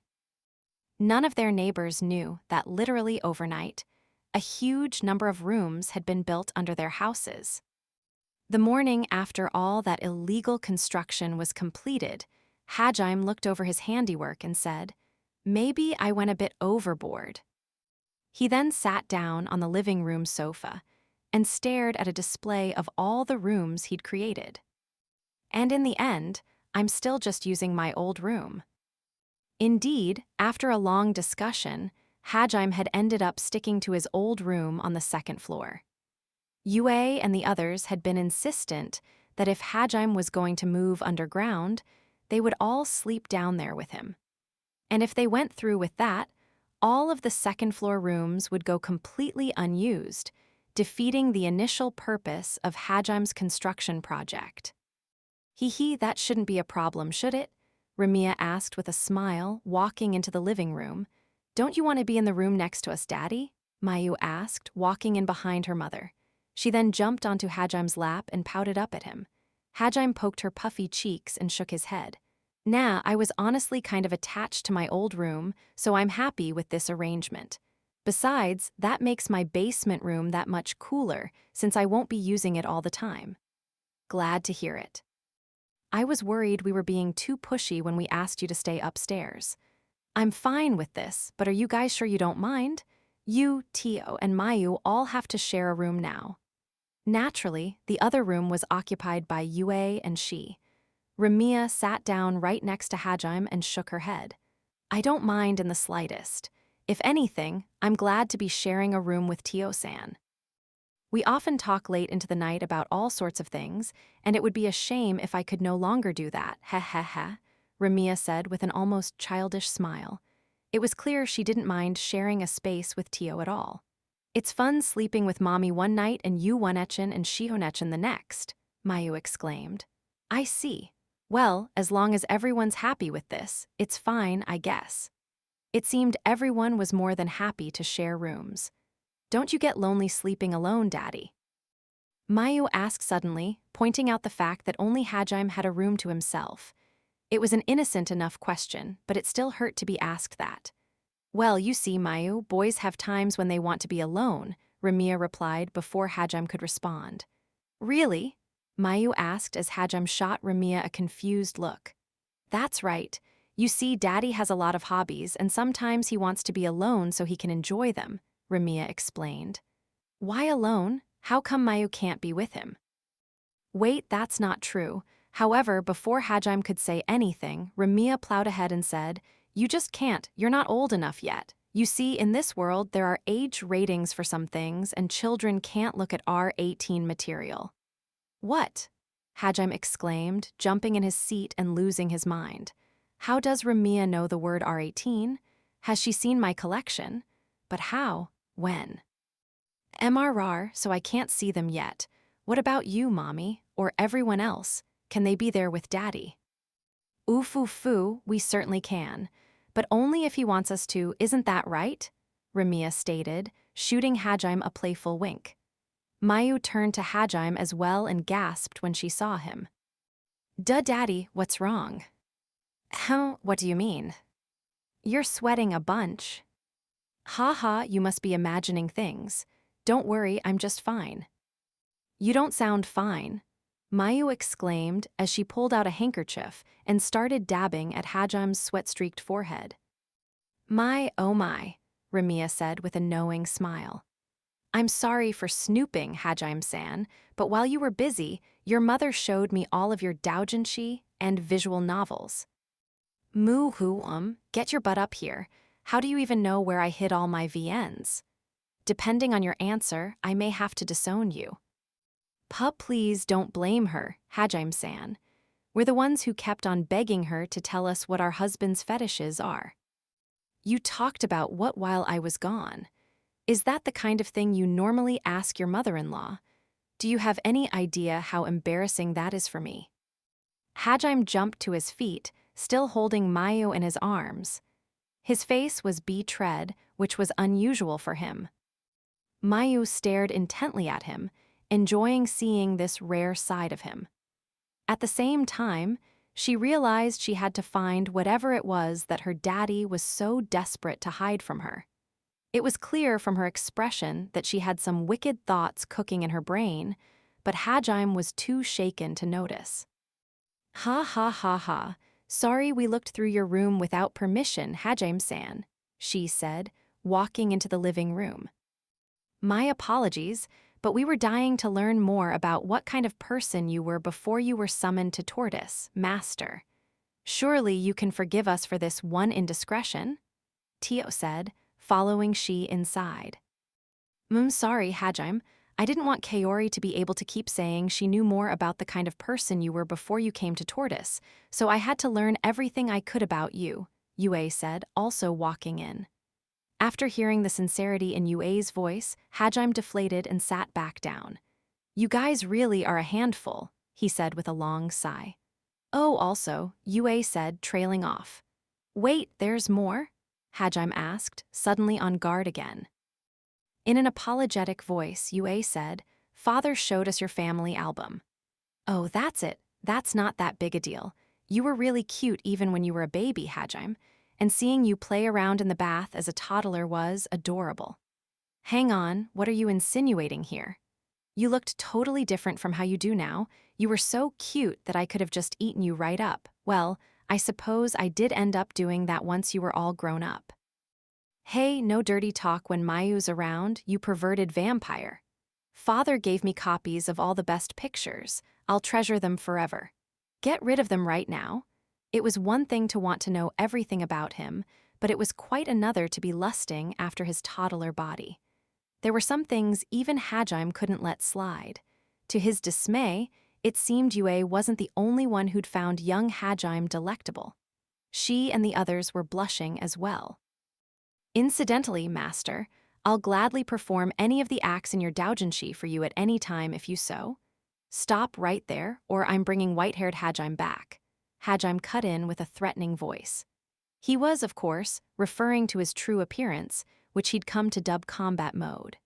The only thing stopping him from balling his hands into fists was the fact that he was using them to cover Mayu's ears right now. Sensing that they'd gone too far, Ramiya and the others all bowed their heads and apologized. They all glanced pleadingly up at Hajime, hoping they'd be forgiven. In truth, Hajime felt a bit guilty for hanging on to his collection even though he had so many wives now, so he was at a loss for what to say. Oh, I know, Mayu shouted suddenly. She didn't know exactly what was going on, but she could tell things had gotten awkward, so she jumped out of Hajime's arms and spread her arms wide in front of him. Daddy, how do my new clothes look? Are they cute? She did a little twirl, showing off her frilly white blouse and checkered skirt. Hajime and the others exchanged looks, then sighed at each other. They'd really messed up if they needed Mayu to try to lighten the mood. Yeah, they're super cute, Hajime replied, smiling at his adopted daughter. I'm sure you asked your mom to help, but you still picked the ones you liked best, right? You've got good taste, Mayu. Hajime then glanced over at Yue and the others. Yue was wearing a white hoodie, she was in a long-sleeved shirt and shorts, and Tio was wearing a light sweater and a long skirt. Ramiya was wearing a checkered skirt just like Mayu's, which went down to her knees, and a similar white blouse. They were all outfits Sumer had recommended. She'd taken the season and current fashion trends into account when ordering the outfits online. I know you guys have been wearing earth clothes for a few days now, but it still gets me every time. You all look so great. There were similar types of outfits in Tortoise, so it wasn't as if they were wearing something particularly novel, but Hajime was still moved every single time he saw them in casual wear. I can tell you guys dressed yourself up even more than usual today too. You all look sharp. Yue and the others all blushed slightly upon hearing that, smiling. You look wonderful too, Hajime, Yue responded. You think so? I don't usually wear a suit jacket, so it still feels off to me.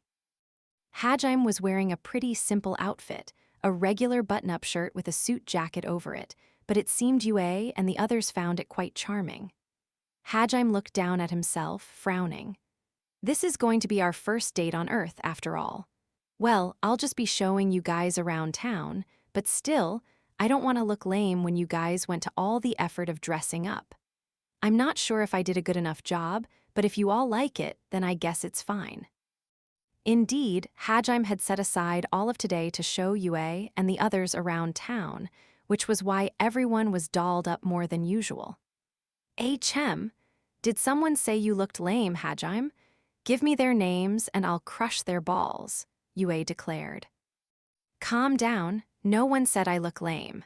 Also, remember what I told you. The law is the ultimate authority in Japan. You can't just go around maiming people willy-nilly. You don't have to worry about looking lame around us. If anything, we're worried we're going to make you look lame, she said. We did research as much of this world as we could on the internet, but I know from experience that reality rarely matches one's expectations, Tio muttered. Hajime-san, I'm sorry in advance if we cause any trouble for you while we're outside, Ramiya said. I'll do my best to act normal, Mayu exclaimed. Yue and the others were already beautiful enough to turn heads, but now that they'd put in the effort to look fashionable, they were drop-dead gorgeous. Even Hajime's pulse was racing just looking at them. Honestly, he was more worried that their beauty would cause problems than their lack of earth knowledge. There was no point in saying that, though, so Hajime simply shrugged. Don't worry, you guys will do just fine. Besides, Japan has all sorts of people in it. I'm sorry if I said anything to make you guys nervous, but you don't need to try extra hard or anything. This is your first time exploring a Japanese city, so just have fun, Hajime said with a reassuring smile, making Yue and the others relax a little. By the way, is Kaori-san not going to be able to make it? She asked. No, Kaori and Shizuku both have plans with their families today, unfortunately. Now that things had calmed down, all of Hajime's classmates were able to move about more freely. As a result, most of them were going to visit extended family and let them know they were okay before school started up again. What about Aiko-sensei? Mayu asked. She's just busy with work. There's a bunch she has to prepare for next month. Oh, Mayu said, looking disappointed. Hajime gently patted her head, making sure not to accidentally mess up her hair. Just then, Sumayer came up from the basement. You're about to head out, right, Hajime? Before you go, could you make some adjustments to the wall dimensions for? Hajime smiled at his mother, but the smile didn't reach his eyes. Mom, I heard that you showed the contents of my room to Yue and the others. Yue and the others blanched. They'd been the ones who'd begged Sumayer, so they didn't want her to take the blame for their actions. However, before they could say anything, Sumayer frowned and replied, Humph, I'll apologize for going through your room without permission. But you know, Hajime, I can't say I approve of hanging onto your collection now that you have so many beautiful wives you could be spending time with instead. RGH. Hajime hadn't been expecting that retort, so he was too taken aback to say anything. Yue and the others stared at Sumayer in surprise, amazed at how easily she'd cowed her son. Look, I was thinking about selling everything. I've just been so busy that I couldn't find the time. Yes, yes, I'm sure. Anyway, how did you even know where they were all hidden? Because I'm your mother. Zang. Before Sumair, even the demon lord who'd killed God was a regular boy unable to talk back to his mother. Yue and the others, respect for Sumair grew immensely. If anything, you should be thanking me. What do you mean by that, Mom? Be grateful that I didn't show them your D drive. As Hajime staggered backward in shock. He fought fearlessly against any foe who stood against him, no matter how powerful, but against his mother, he had no choice but to retreat. Sumair covered half of her face with one hand, fingers splayed out in an embarrassingly chuny pose, and grinned triumphantly at her son. At this point, Yue and the others were overawed. Cold sweat poured down Hajime's back as he desperately looked for a way out. No one had ever cornered him this badly before. My cute daughters-in-law begged me to show them everything, but I held firm and protected your final line of defense. I did it all for you, my son. Mom, but I'm warning you, Yu-chan and the others are quite sharp. Eventually, they'll discover your most closely guarded secret, so you better make up your mind about whether you're going to delete it or let them learn all about it. I see. You're right, Mom. Yue and the others didn't know what Sumair was talking about, but they knew that she'd won her argument with Hajime.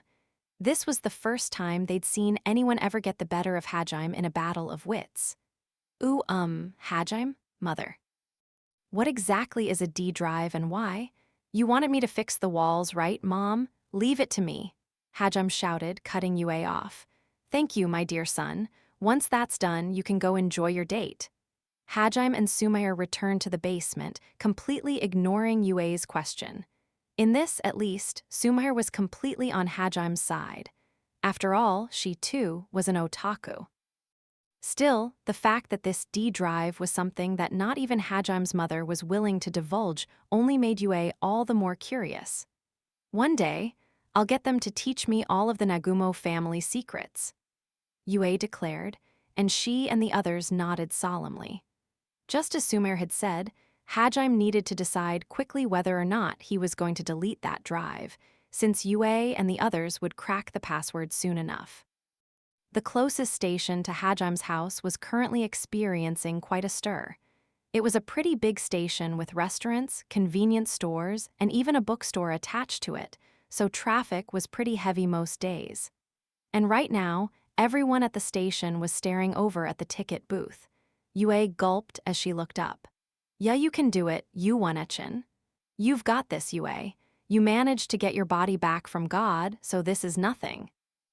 Mayu and she made it sound like she was about to embark on some deadly challenge, but she was just trying to muster the courage to buy a train ticket. Yue's expression stiffened as she tightly clutched the money in her hands. She looked up at the station map, then glanced down at the fare prices, then looked at the money in her hand. With how serious her expression was, you'd think she'd be killed for failing this simple task. Am I doing this right? Yue thought, glancing back hesitantly at Hajime. Holy shit, she's so cool-woot, Hajime thought, nodding to himself. At the same time, he was glad he'd decided to start by teaching everyone how to buy tickets. Take a look at this timetable, Ramiya. I remember reading about this on the internet, but I'm still amazed by how accurate these train locomotives appear to be, Tio said in a voice filled with awe. Yes, indeed. I've heard that the schedule is even more complex for the busy stations in the heart of the city. I can't believe they're able to maintain such a strict schedule, Ramiya said, nodding in admiration. The people who were at the station were, of course, staring at Yue and the others. They had been since they'd all arrived, and Hajime had started teaching them about how to board the train, both because of how rare it was to see someone confused by the concept of boarding a train and because of how beautiful they all were.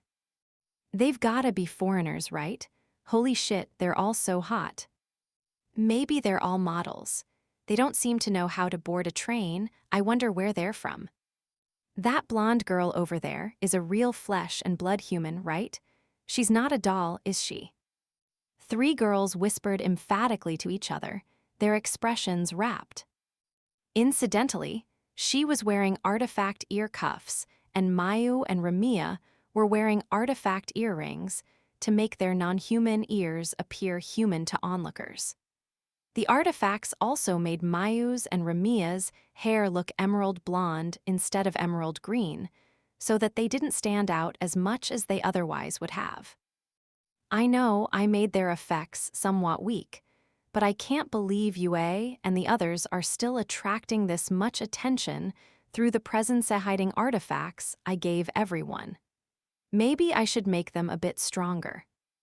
Hajime took mental notes on how much he'd need to modify his artifacts before their next outing. If he made the effects too strong, people wouldn't notice them, period, which would make going out to eat or shopping or other basic tasks rather difficult. Ideally, he'd be able to find a workable middle ground or a way to dynamically adjust how strong the perception-altering effect was. His craftsman's soul burned passionately as he went through various options in his mind. Anyway, I guess this means having them all use perception-hiding magic whenever they went outside while I was gone was the right call. Reporters had been swarming their neighborhood, but thankfully, no one had gotten a good picture of Yue and the others. He'd mostly wanted to keep them hidden so people wouldn't ask too many questions about their identities. But in retrospect, it had also been a good idea to keep their faces off of the internet to avoid everyone swarming them whenever they went out. "Oh, okay, I can do this," Yue said, taking a tentative step forward. She and Mayu folded their arms and watched on with bated breath. For some reason, all of the onlookers held their breath as they watched as well. A few of them even yelled, "Good luck." Normally, Yue acted quite mature and therefore seemed like an adult despite her small stature, but right now she looked barely older than Mayu. Most of the spectators probably thought she was a kid. With trembling fingers, Yue put the coins into the small slot at the side of the machine. Then, with utmost concentration, she pressed a button on the screen's display. After a few seconds, a ticket came out of the slot at the bottom. Yue carefully slid it into her hands, holding it like it was a fragile glass goblet. Then, she turned to Hajime, her hair fluttering in the wind, and said, "I did it." She held the ticket up for him to see, a proud smile on her face. "That was perfect, Yu-One-Echin," Mayu said, clapping. "Heh, I always had faith in you, Yue-san," she said with an almost parental smile.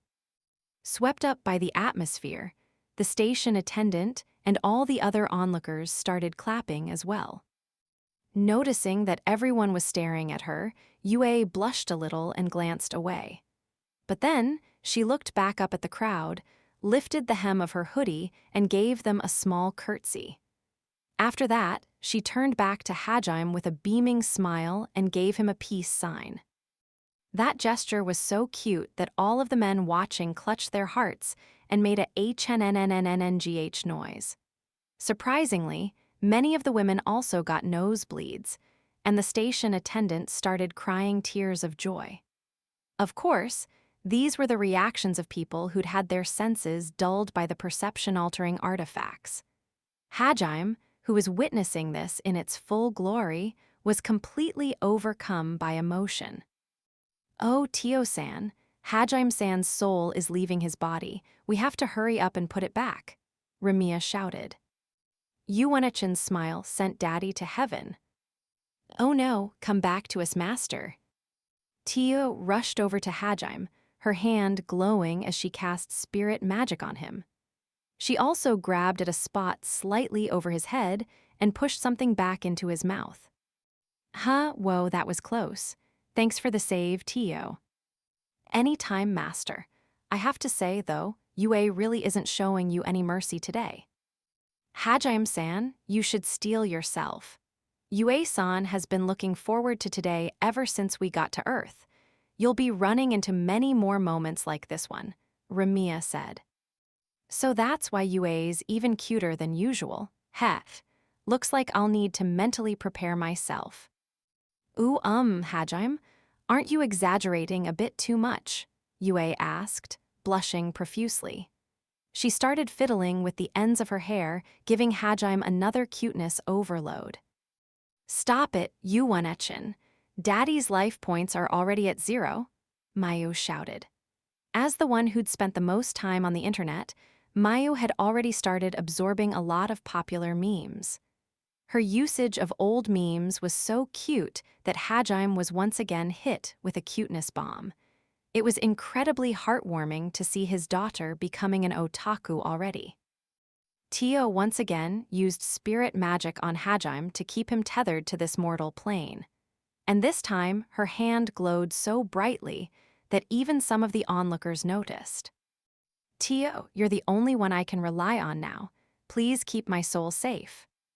Ow, of course. I'm not sure you need to be making such a serious expression for a regular date, but understood, master. Hajime wiped some sweat off his brow, then urged she and the others to purchase their tickets as well. Upon seeing how casually Hajime was interacting with the girls, the men and some of the women started to glare at him with extreme envy evident in their eyes. Not wanting to start a scene, Hajime hurriedly ushered everyone into the station once they'd bought their tickets. He couldn't help but smile as he watched Yue and the others being surprised by the automatic gates, though. Everyone enjoyed the scenery as it rolled by, while they rode the train into the heart of the city. When Tio looked at the map of the underground rails and how they connected to the above-ground trains, as well as the directory that showed the layout of the massive underground station, she exclaimed, "This place is even more labyrinthine than the labyrinths." Meanwhile, Yue looked on as people used Suica cards or smartphone apps to pass through the ticket barriers, then looked down at her own ticket and muttered, "Tisk, so it's too soon to think I've mastered the train station, huh?" With a pained look on her face. She's eyes sparkled as she spotted the vending machines on every corner, and she said, "I can't believe you can get water or any drink you might want anywhere you go. There's no place like this in the forest or even in all of Tortoise." To Yue and the others, Earth was just as strange and fascinating as Tortoise had been for Hajime and his classmates. But while Mayu was also looking around excitedly, Ramiya seemed a bit overwhelmed by just how sprawling the whole place was. Unlike Yue and the others, she hadn't set foot in any of the labyrinths, so she was completely unprepared for anything of this scale. She tightly clutched the hem of Hajime's suit jacket, but then changed her mind and instead entwined her hand around Hajime's, blushing slightly. Everyone's reactions were unbelievably cute, and tons of people turned to stare at them, not paying attention to where they were walking, resulting in many onlookers smacking right into pillars or walls. Man, I can at least respect the people who try to hit on Yue and the others, but I'm gonna have to do something to stop all those people sneaking pictures of everyone.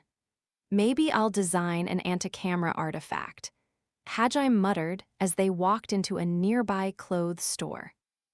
After getting off at the station, they'd gone to the city's biggest shopping mall.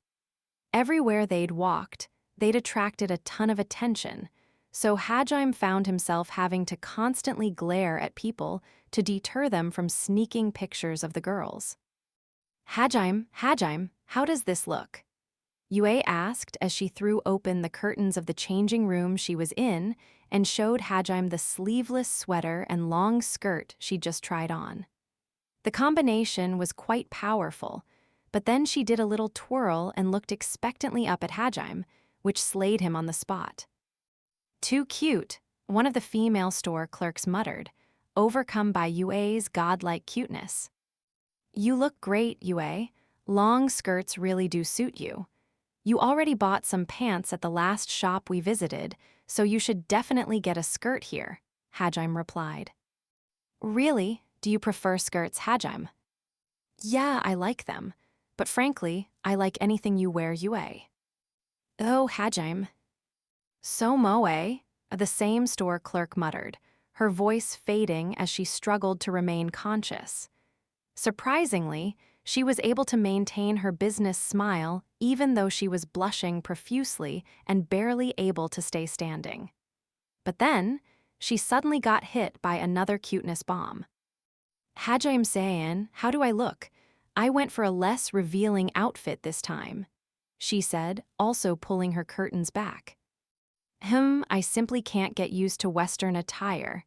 I feel like I look like a fool in this, Tio said with a frown.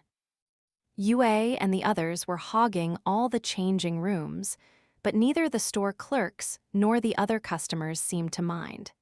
In fact, they seemed to be enjoying the impromptu fashion show they were getting. They stared with rapt attention as the girls tried on different outfits. She was now wearing tight jeans that did indeed cover up more of her skin than her usual outfits. But at the same time, they accentuated her slender legs and extremely tight ass perfectly. Meanwhile, Tio had put on some loose, flowing pants, combined with a shirt that revealed a bit of cleavage and a cardigan that went on top of that. Everyone's gazes were naturally drawn to her breasts. Woo-woo-wo, the store clerks and customers exclaimed. Great gods above and below, thank you for granting me this blessing today, someone muttered. Some people had even gathered outside and were staring through the windows. At this point, the store clerks had stopped trying to act professional and were openly ogling Yue and the others. I don't really want other people seeing you in revealing outfits anyway, so I think this is pretty good. Though I have no intention of trying to control what you wear. Still, if you like it, you should definitely buy it. You look great. Really? He, if you like it, then I guess I better buy it, Hajime-san. He. Tio, you really would be the perfect woman if you could just keep your mouth shut. A stylish outfit like that really accentuates your looks. It's great. Must you put a barb in every compliment you give? But still, the perfect woman, you say? Foo, and this accentuates my looks. I see. In that case, I suppose I'll buy these clothes. Naturally, the onlookers were shocked to see that these three jaw-dropping beauties seemed to be all over this young man, who didn't even appear to be in his 20s yet. The love in Yue's and the others' eyes was clear for all to see. Does that guy seriously have a harem of smoking hot babes? One of the onlookers muttered. As unbelievable as it was, that was the only explanation that made any sense. What exactly is that guy's relationship with those three women? Daddy, we're back, Mayu said, running through the crowd and hugging Hajime. Daddy, the onlookers screamed in unison, their eyes nearly popping out of their skulls. Considering the young man's apparent age, it made no sense for him to have a kid already. Welcome back, Mayu, Ramiya. Well, I was keeping an eye on you the whole time, so it's not like you were gone from my perspective. Thank you for that, dear, Ramiya replied with a smile. She's part of his harem too, the onlookers exclaimed. The crowd was big enough now that people were coming just to see what everyone was getting so excited about, making the group even larger. Also, while Ramiya and Mayu had gone over to the kids section to pick out clothes for Mayu, Hajime had sent one of his arachne golems with them so that he could see what they were doing and communicate telepathically with them. So honestly, it was like he'd been with them as well. Good job paying for everything without my help. I've been studying how to use this nation's currency, Ramiya said with a proud smile. You panicked pretty hard when someone asked if you and Mayu wanted to be models for the store, though, Hajime said with a playful grin. Ramiya blushed and replied, Yeah, you don't have to bring that up. It was so mean of you not to help. She lightly punched him on the shoulder. Hajime, stop flirting with Ramiya and ignoring us, Yue said, pouting. Hang on, is it just me or is there a huge crowd now? She asked, glancing over at the onlookers. This is our fault, isn't it? Tio muttered. The three of them had changed back into their normal clothes and left the changing rooms. Hajime took all of the clothes from them that they wanted to buy and shrugged as he looked around. It's because you're all so pretty. Plus, you were basically doing a fashion show by trying on all those different outfits, so of course we attracted attention. Hajime scared away people trying to sneak pictures of Yue and the others, or those who tried to hit on them, but he had no desire to intimidate innocent onlookers who just wanted to watch. After all, he needed to return to being a regular Japanese citizen and not the evil demon lord he was back in Tortoise. I'd like to buy all of these, please, Hajime said, walking up to one of the registers. Oh, of course, incidentally, our store is looking for models too. Just ring me up, please, Hajime said with a business smile. Oh, my apologies. Seeing how easily he cowed the clerk, the onlookers started to realize Hajime wasn't just some ordinary guy. Huh, he's so cool, just who is he?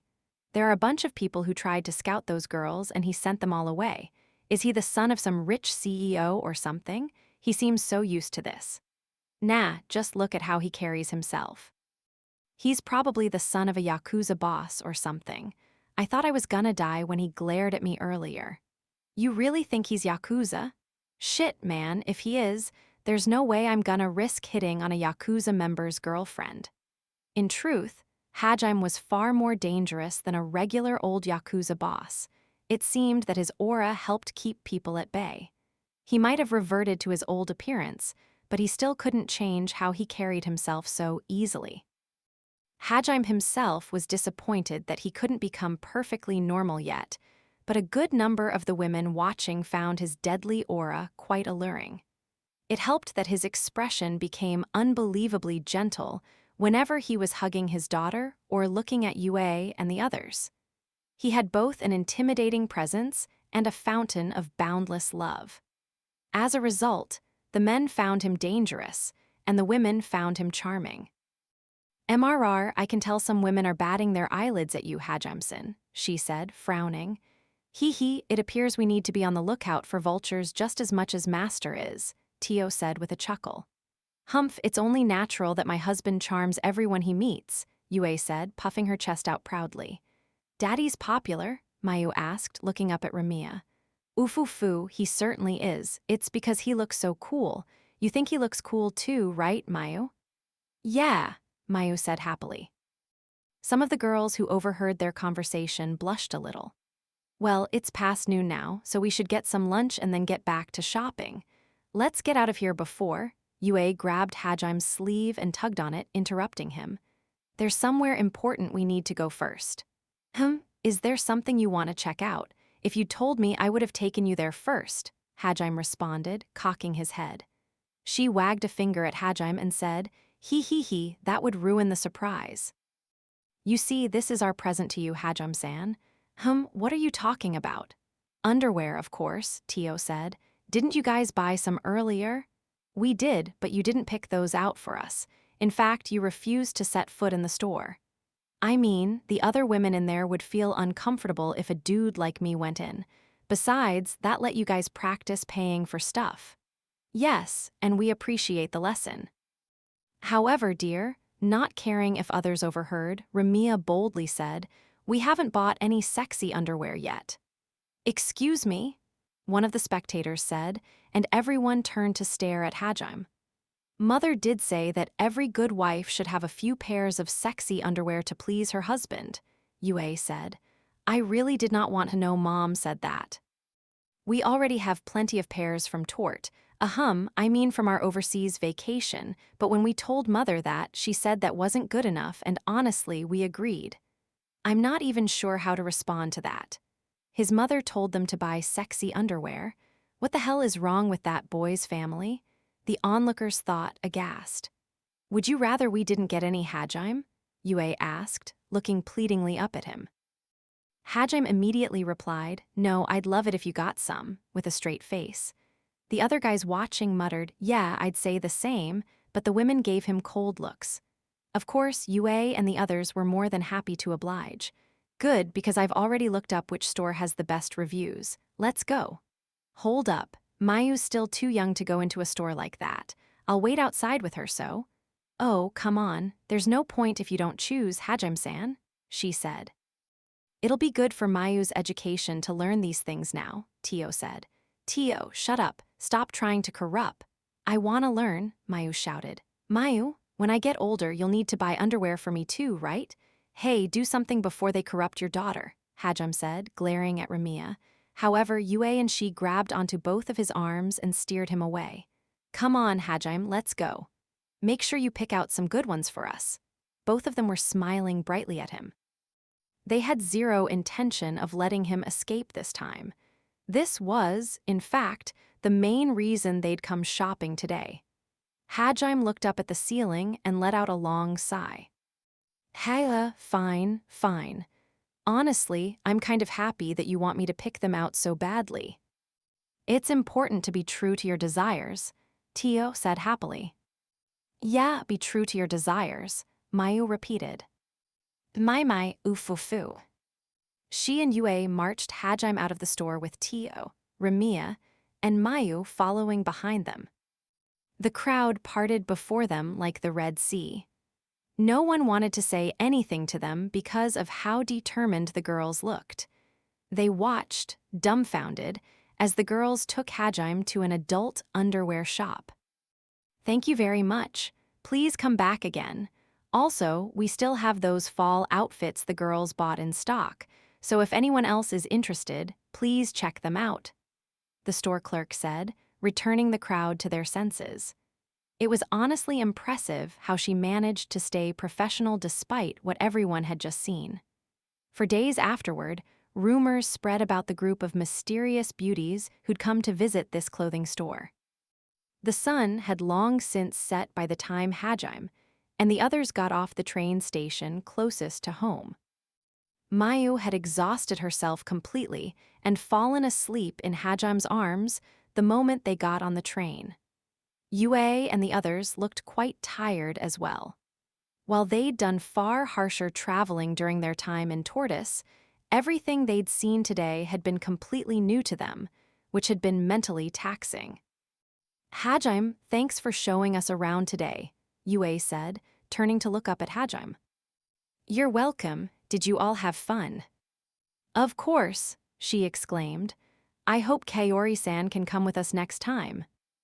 I'm sure Lily is also looking forward to the day she can finally visit Earth. "I would love to take her to that giant building shaped like a tree." Seeing skyscrapers spread out in every direction for as far as the eye can see from up on the observation deck up there was truly mesmerizing, Tio said.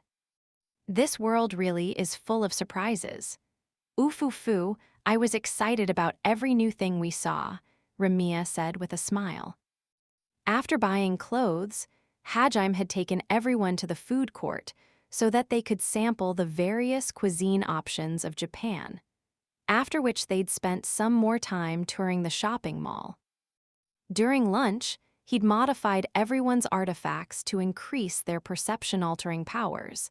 But even then, when Yue and the others had started trying on makeup at the beauty store, they'd once again started attracting attention.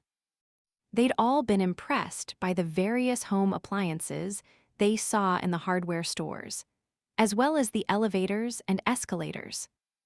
Hajime had also taken them to an accessory shop with the intention of buying one bauble for each of them to commemorate their first date, but they'd all turned to him and given him a confused look. It seemed they'd all assumed that since Hajime could just make trinkets like that for them, there was no need to buy any, which had immensely disappointed the store clerks. Once they'd finished shopping, Hajime had taken them around to a few famous tourist spots, and then they'd eaten dinner at a proper restaurant. We had a lot of fun. I really enjoyed exploring your world with you." "Glad to hear it." To Yue, the most important thing was that she'd been able to explore this place together with Hajime. Of course, The same held true for she and the others. They all nodded in agreement, huge smiles spreading across their faces. "You really splurged for our sake, didn't you, master?" Tio asked suddenly, prompting Hajime to turn to her in surprise. She grinned at him, knowing she was right based on his reaction. "It's rude to point that out, Tio," Hajime said sullenly. "Forgive me, master, but before you were summoned to Tortoise, you were a student, correct? Seeing as you didn't borrow any money from mother or father, I assumed you must have spent a great deal of your savings on us today." Normally, Tio acted like a raging pervert, so it was easy to forget just how perceptive she was. She was, of course, completely right.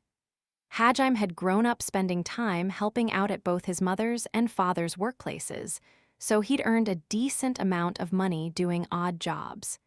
He also didn't spend much outside of buying video games and books, so he had more savings than most kids his age. Still, just in case, Hajime had also polished some of the jewels he'd picked up in Tortoise that also existed on Earth and sold them off to earn some extra cash. And it was a good thing he had, since he'd burned through almost his entire savings on today's date. "If you noticed, then how come you kept on asking for more stuff?" Hajime asked. Because you told us we could buy whatever we wanted, Hajime," Yue said in a matter-of-fact tone. She then rested her head on Hajime's shoulder. It seemed everyone had realized Hajime was pushing his finances, not just Tio. No wonder they all seemed extra grateful. "Besides, you wouldn't want us to hold back on your account, right?" Yue asked. "Yeah, it just kind of sucks that you saw through me." Naturally, Shu and Sumayer had offered to give Hajime a bit of extra allowance, but he'd refused. His pride hadn't allowed it. As a man, he'd wanted to ensure all of his gifts came from his own hard-earned money. "Not at all, we're really happy," she said. "Truly, thank you very much, Hajime-san," Ramiya said. The two of them also leaned against Hajime, making it rather difficult for him to keep walking. But he didn't mind, so he simply smiled happily. "Then why'd you have to point out that you noticed?" Hajime asked, turning to Tio. Knowing her, she probably had a good reason for it. "Oh, there was just something I wanted to confirm." "What, that my bank account's been sucked dry?" Hajime said in a teasing voice. However, Tio turned to Hajime with a serious expression on her face and said, "Didn't you say before that you'd sell all sorts of trinkets when you made it back to Earth and make a killing? You even mentioned how it would be a waste not to use your transmutation powers after returning home. I'm impressed that you remembered that." Indeed, Hajime had made that joke once before when he'd been telling Tio and the others what he'd do when he got back to Earth. "Knowing you, Master, I'm sure you must have considered that option, especially now that you're out of money." Tio gave Hajime a knowing smile, and he shook his head in amazement. "You really can see right through me." Hajime did indeed want enough money to be independent just in case, and to ensure Yue and the others could live comfortably. He had, in fact, spent some time thinking about how he'd improve his finances while preparing the portal to take everyone back to Japan. He'd actually already consulted with his dad about how to go about starting a business and was laying the groundwork. "So," Hajime asked, prompting Tio to keep going. "Yes, well, I was thinking that once you begin your new business, I would like to help out." Yue, she, and Ramiya listened quietly as Tio looked up at the starry night sky and added, "You, Yue, and she will all be starting school again soon, won't you? I have been wondering what I should do to fill the time while you're gone." Hajime had, of course, told everyone they were free to do whatever they wanted. Tio and Ramiya could use metamorphosis magic to alter their appearance and go to school with everyone if they so desired, or they could go look for work, if that was what they wanted to do instead. Shu and Sumayer had even offered to let them work at their workplaces or to help find them different jobs if that was what they were looking for.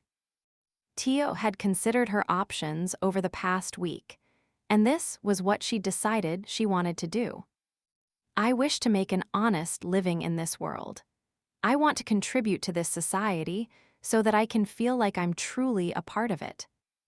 After thinking about it, Tio had realized that this was what she truly wanted. I have yet to fully understand the way this world works, so I realize it may be premature for me to want to jump into working life. There's much I'm sure I'll need to learn, but we have the time. Besides, I want to use the knowledge I've accrued over the centuries to. Tio trailed off, looking back down at Hajime. To help you, master. We're family, after all, right? Hajime stared intently into Tio's eyes while the others watched on silently.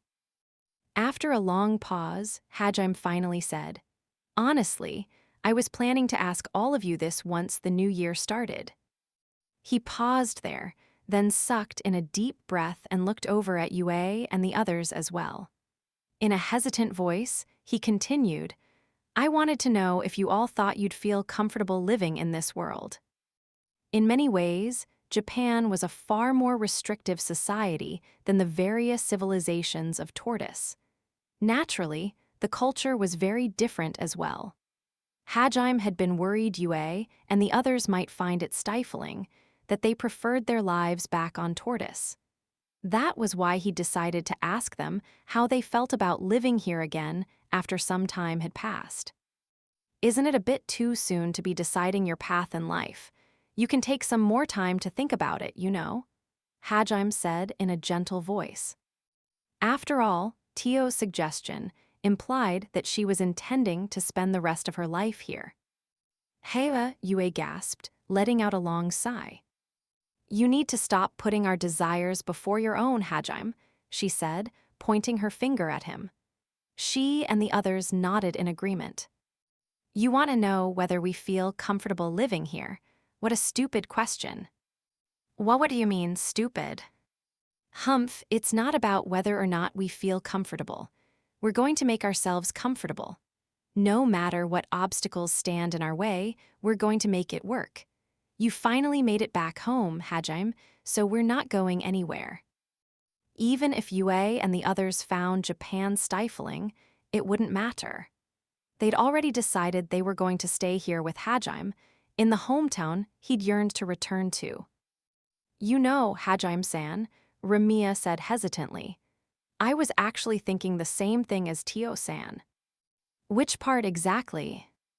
"After browsing the internet, looking through the fashion magazines Mother gave me, and seeing all the clothes and accessories in the stores we went through today, I was moved by how varied the fashions of this world are."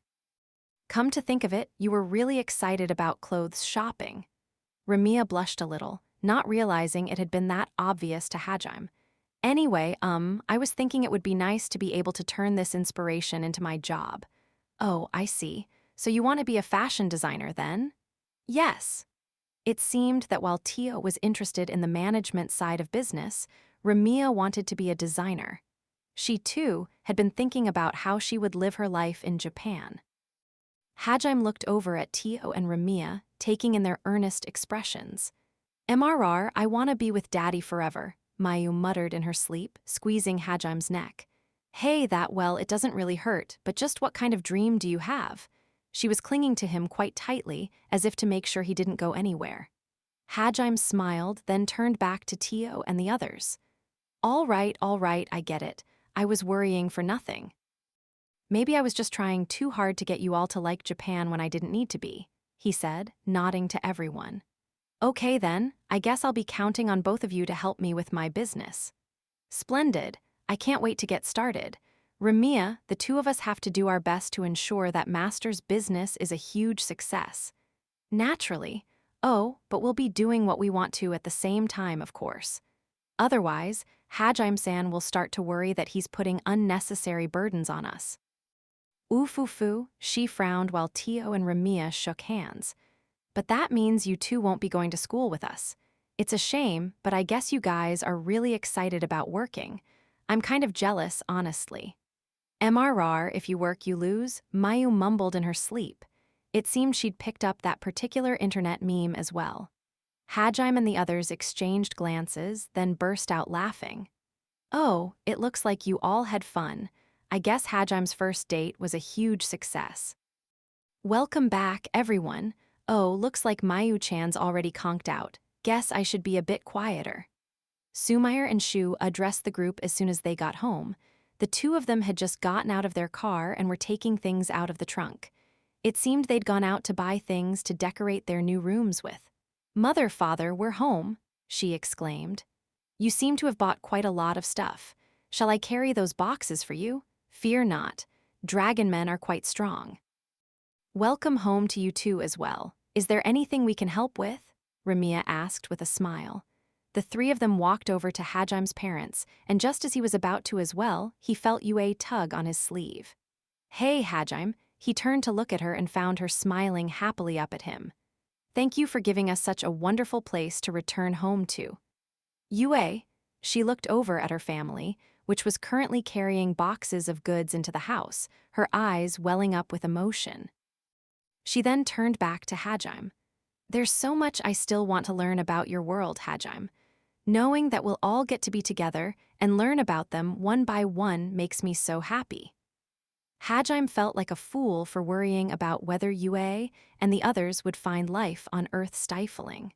Seeing Yue's happy expression made it clear beyond a shadow of a doubt that they all loved being here. Normally, Hajime always had a witty quip ready, but right now he was so overcome by emotion that all he could say was, I see, yeah, that does sound fun.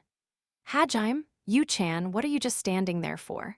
Sumair asked, and the two of them turned to her. She, as well as Shu, Shi, Tio, and Ramiya were all waiting for the two of them, smiles on their faces. Hajime and Yue smiled at each other, then turned back to everyone and said, We're home. Chapter 4, The Angel's Guardian. A foreign-made sedan cruised down the coastal highway. All of the windows rolled down to let the fresh ocean breeze flow in. I always love driving down this highway. The driver, a man in his mid-40s, said.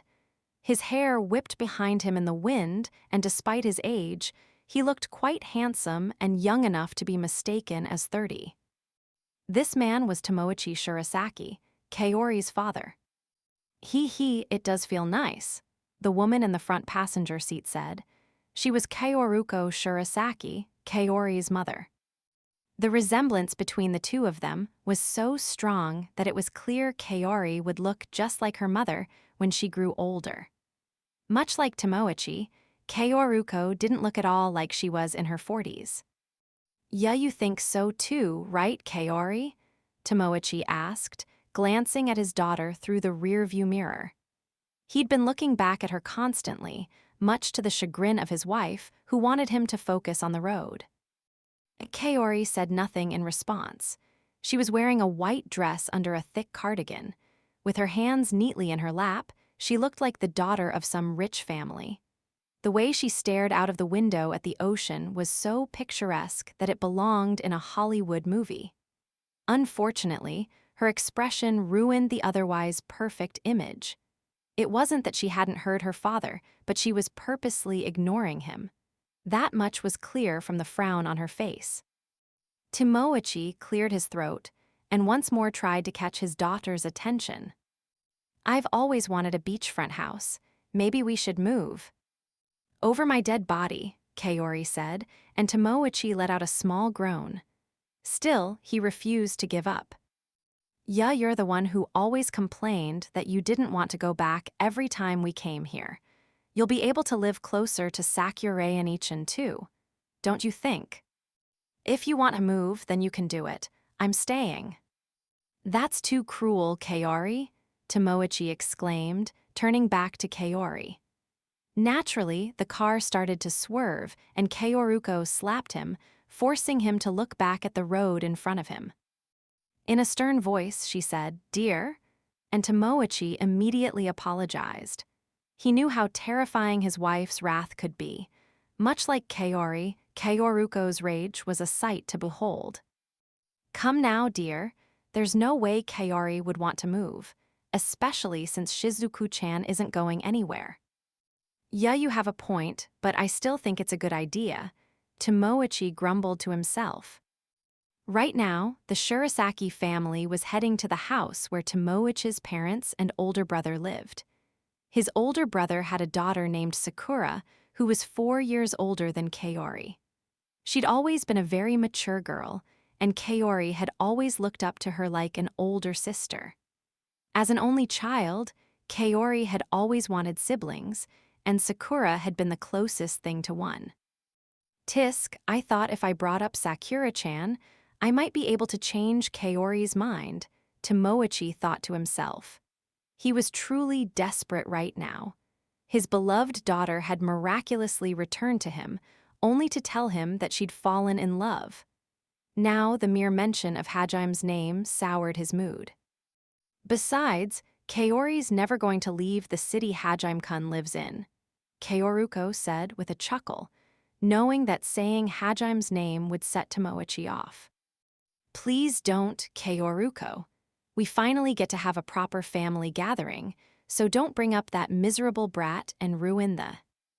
Dad, Kaori said in a chilly voice, and Tomoichi shivered.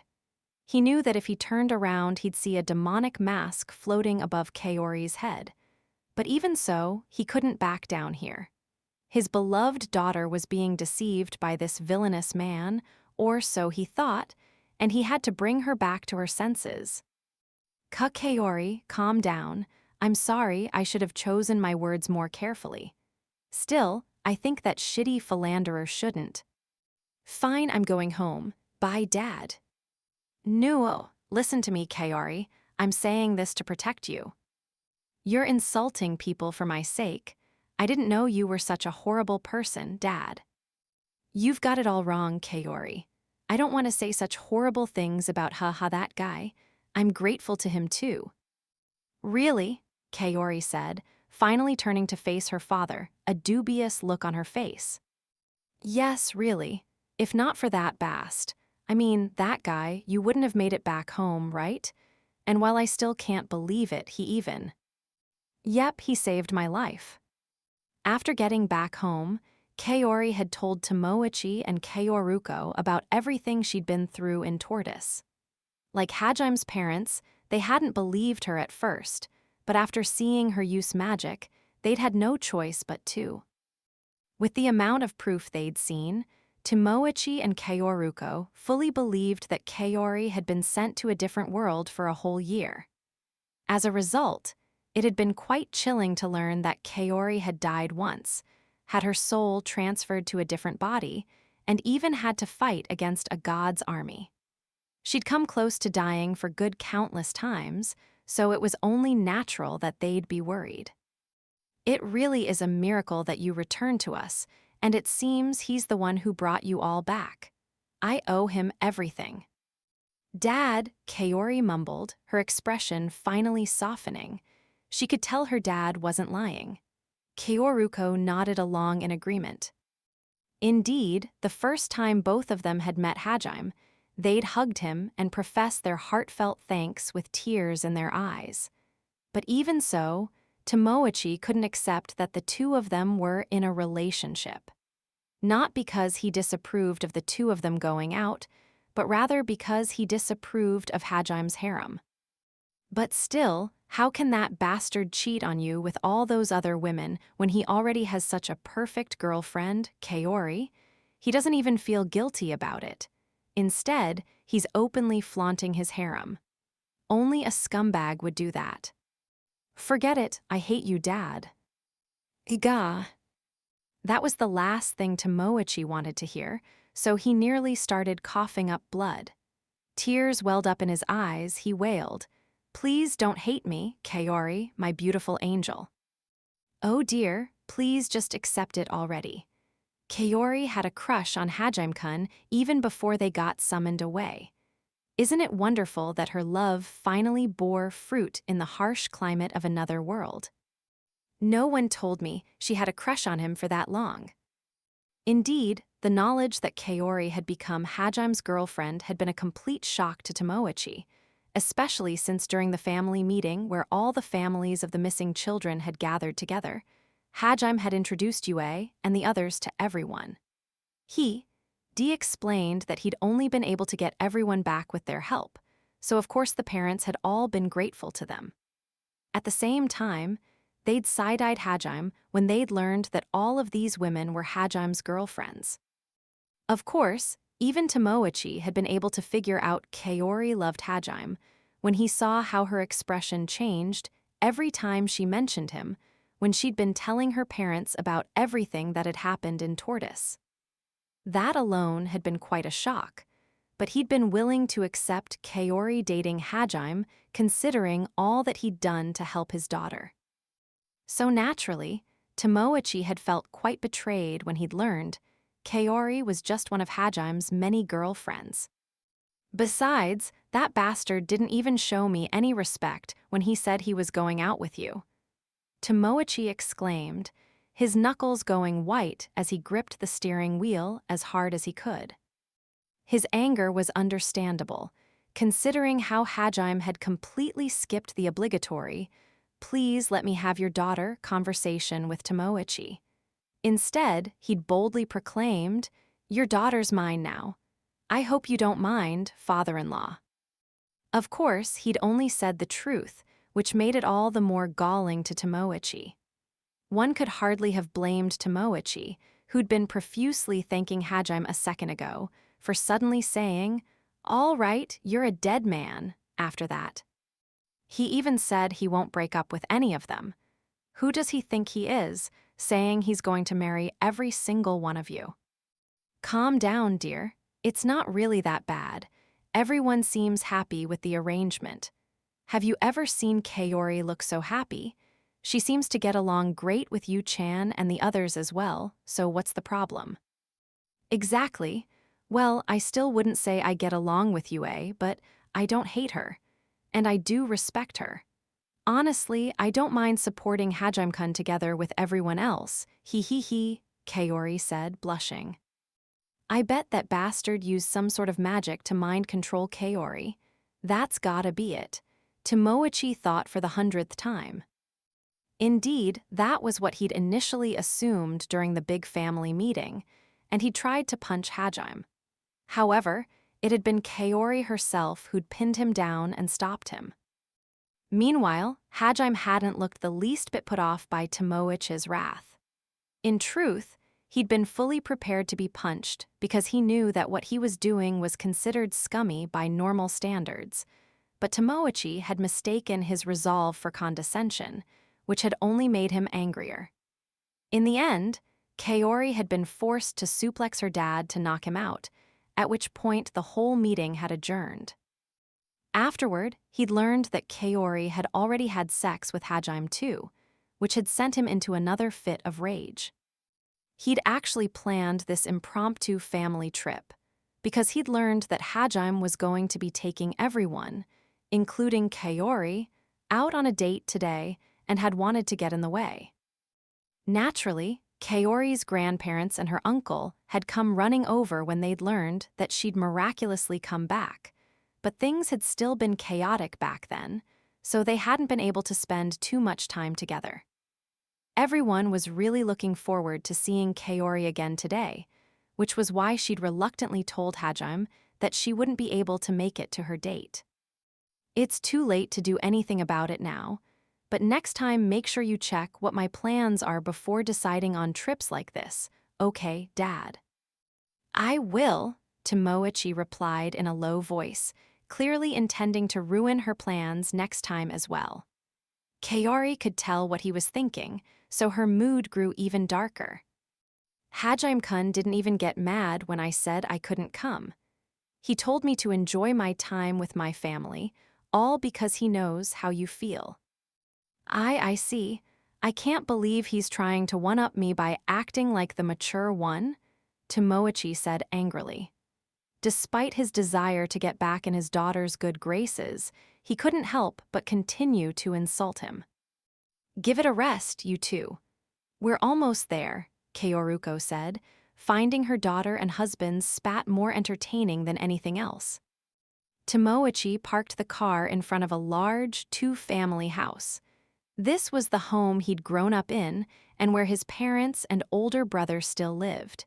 He was still incensed about the Hajime thing, so his parking was a bit sloppy, but he didn't care. Kaoruko rubbed her temples in exasperation, but said nothing. Kaori wordlessly got out of the car, prompting Tomoichi to hurriedly get out as well. He opened the trunk and said, "Kaori, let me take your stuff." "No need, the front door isn't that far. Besides, Hajime-kun would have taken it without even saying anything." Kaori hefted her luggage out of the trunk and stalked off. Tomoichi dropped to his knees in defeat and started slamming the ground with his fist. "Damn you, Hajime." Just then, someone came over from around the backyard and stared at Tomoichi. "What are you doing, uncle? Please stop. The neighbors are going to think we're weirdos." Kaori took her hand off the doorbell and turned around to see a beautiful young woman with straight brown hair. She was Sakura Shirasaki, Kaori's cousin. Sakura had a dripping hose in one hand. She'd been in the middle of watering the garden. "Sakura Wanechin." "Hey there, Kaori. I'm glad things seem to have calmed down for you now." Though Sakura looked like an aloof woman, the gentle smile she flashed Kaori when Kaori ran up to hug her made it obvious the two of them were related. "Sorry I worried you so much. As long as you're alive and well, everything's fine. We'll be able to talk properly now, so you better tell me everything that happened." "Sure. Also, welcome, Auntie. Why don't you come inside and relax?" "Hee, thank you, Sakura-chan." The three women walked into the house, smiling, leaving Tomoichi behind. It was almost enough to make one pity him. Kaori and Sakura walked along the beach together, the starry sky twinkling overhead. "I don't normally go to concerts, but that one was really fun," Kaori said. "Really? I was worried it'd be boring, since it was only local bands playing, so I'm glad you liked it." After the warm welcome Sakura and everyone else had given them, Kaori had explained everything that had happened. Once that was done, they'd lazed around for a while. But then Sakura invited Kaori to see a mini concert that some local bands were putting on at the beach. Sakura had figured Kaori hadn't been able to leave the house much in the busy week she'd had dealing with the logistics of her return, and Kaori had indeed been grateful for the opportunity to get out of the house. Sakura breathed a sigh of relief as she saw Kaori's genuine smile, glad to know inviting Kaori out had been the right idea. But then she looked behind her and her expression stiffened. "Wow, Kaori, my dear angel, please look at me. I'm so sad I'm going to die." Tomoichi was trailing behind them. He offered to go with them to the concert, since he was worried about sending two girls out alone. However, Kaori had been tired of him butting in every time she tried to talk to Sakura about Hajime and Yue and the others, so she'd refused. Still, he'd cried so much that she'd ultimately relented. That being said, she was ignoring him completely as she chatted with Sakura. It was honestly kind of scary how good she'd gotten at completely ignoring him. In truth, Sakura understood how Kaori felt. She had the same issue with her dad the first time she'd brought home a boyfriend. At the same time, she understood Tomoichi's misgivings about Kaori's somewhat irregular relationship. She didn't want to take sides, which left her stuck between a rock and a hard place. "I wish something could happen to just magically fix this rift between them. I'm getting sick of this. Huh, you guys were at the concert earlier, weren't you? What a coincidence. Wanna hang out for a bit?" The heavens must have heard Sakura's prayers and decided to spit on her, since a group of 5 men suddenly came up and blocked their path. "This is not what I was hoping for. Sorry, but we've already got plans," Sakura said in a tired voice. "How about letting us join in on the fun? The more the merrier, right?" Sakura could immediately tell these were the type of guys who refused to take no for an answer. Sakura and Kaori were both extremely beautiful women, so these guys weren't going to give up very easily. Naturally, Tomoichi wasn't going to sit idle while these guys hit on his daughter and niece. Could you guys please move out of the way? We all had a good time at the concert, so surely you don't want any trouble, he said, trying to sound reasonable. Who the hell's this old fart? I'm her father, and we're on our way home now. The men burst out laughing and started hurling insults at him. Tomoichi didn't get angry, but neither did he back down. Seeing his confident attitude pissed the guys off, and one of them raised his fist threateningly. Get lost, you creepy old fart. Look, we'll take them home after we have a bit of fun with them. Another guy reached out toward Kaori's shoulder, so Tomoichi grabbed his hand. Don't touch my daughter, he said in a perfectly even voice. Tomoichi was an architect, which wasn't a very physically demanding job, and he didn't go to the gym regularly, so he wasn't particularly well built. That being said, he was still a grown man, which made the look in his eyes feel quite intimidating. Get lost, geezer. The men found themselves taken aback by the fire in Tomoichi's eyes, but then they grew angry at themselves for being intimidated, and the one with the raised fist punched him. Tomoichi let out a pained grunt, blood dripping from his split lip. And yet, he continued glaring intently at the men, which caused them to get even angrier. The man tried to punch him again. Uncle, Sakura shouted, taking out her phone to call the police. Upon seeing that, the men turned their attention to Sakura and glared threateningly at her. What do you all think you're doing? Kaori said in a quiet voice. Everyone stopped in their tracks, and the man who'd punched Tomoichi suddenly realized that Kaori had stopped his second punch with one hand. They all turned to her, overwhelmed by the ice-cold smile on her face and the fact that she'd stopped a man's punch with her slender hand. Her tone completely flat, she said, "What are you doing to my dad, huh?" Well, what's your problem, girlie? We're just teaching your dad a lesson, that's all. He needs to learn not to look down on people. The man shouted, trying to pull his fist out of Kaori's grip. It's true that Dad needs to learn a lot of lessons. He's always joking around, he's too overprotective, he still treats me like a kid, he sulks too often, and he keeps bad-mouthing Hajime-kun. Whoa, what the hell? This girl's strong? The guy exclaimed. Even after putting all of his weight behind it, he couldn't pull his fist out. The other men stared at their companion in confusion. It would have been more believable if he was acting, but it was clear from the panic in his voice that he was. Kaori ignored him and continued talking, almost as if she were speaking to herself. But you know, he's a really kind dad too. Even when he's busy with work, he always finds time to talk to me. And even though he's bad at fighting, he always tries to protect me. Whenever I try my hardest, he praises me, and whenever I do something wrong, he scolds me. Kaori wasn't even looking at the men anymore. She was looking over at her father. I'm sorry, Dad. I should have stopped him before he hit you, but I was so caught up in my own thoughts that I reacted late. Thank you for trying to protect me. Kaori, Tomoichi mumbled. He was so stunned that all he could do was say Kaori's name. It was shocking how mature his daughter looked. He was forced to accept that she'd long since left the nest, and that realization brought with it a sense of profound loneliness. Kaori turned back to the men and glared icily at them. My dad's the best dad in the world, so stop making fun of him. Let go already, you biwag. The man tried to punch Kaori with his free hand, but she sent him flying with a kick before he could. The other guys watched as their friend sailed through the air and crashed into the sand with a resounding thud. He twitched a few times, but made no move to get back up.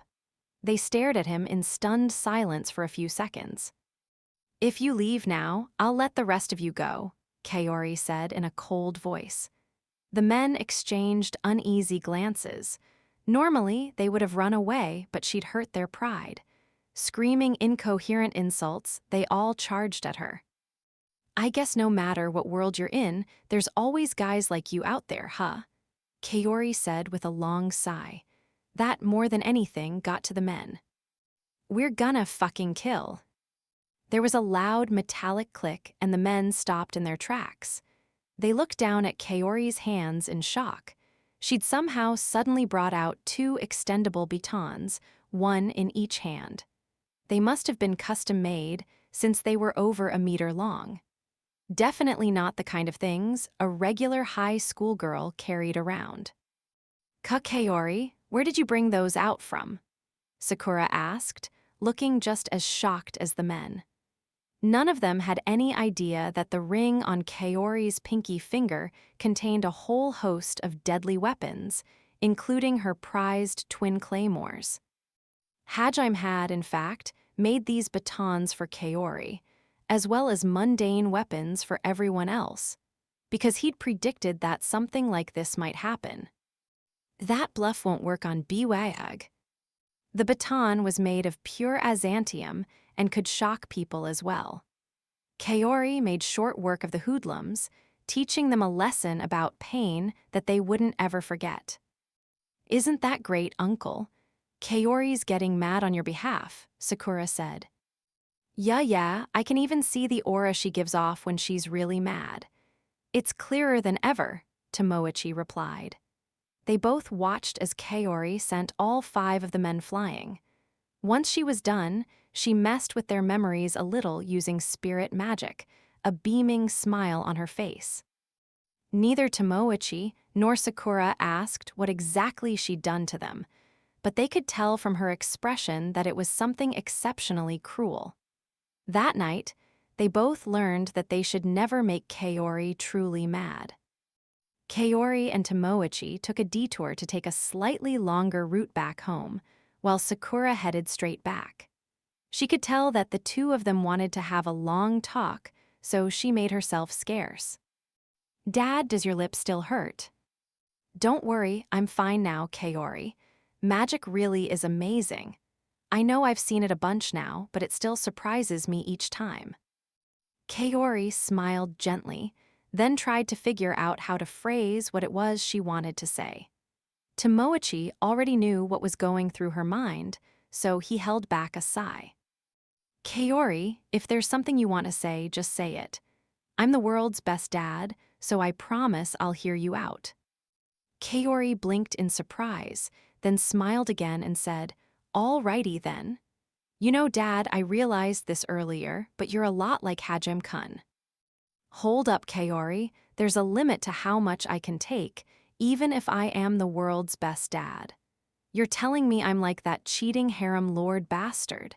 Is it okay if I take a journey to find myself? I think after a year, maybe I'll be able to come to terms with what you just said. Kaori chuckled at her dad's reaction and shook her head. Ha, I don't mean how he is now, but how he used to be. Before you all got summoned away? Tomoichi asked dubiously, and Kaori nodded, her expression nostalgic. Yes, back then, he wasn't good at fighting at all, but he still stood up to people harassing others without hesitation. He was weak but strong. That was why Kaori had fallen in love with him in the first place. Dee learned from watching her mom that marrying someone like her dad would make her happy. Though, when she said as much to Tomoichi, he wasn't sure whether to be happy to hear that or not. I can't believe that guy I met at the family meeting used to be such a meek boy. It's crazy, right? When I first saw him again after he fell off that bridge, I was shocked too. It was like he'd become a completely different person. He'd gone through so much that he'd had no choice but to change. Well, I guess if what you all say is true, he really did have it rough. He did, but you know, deep down he was still the same Hajime-kun I knew. On a fundamental level, he hadn't changed. That's why there are so many people who love him even now.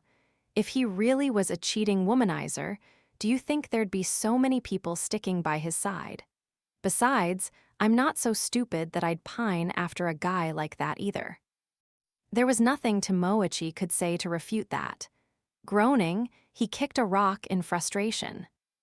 Look, I know he's the guy your heart's set on, he finally said after a long pause. But you know, it's still hard for me to accept this as your father.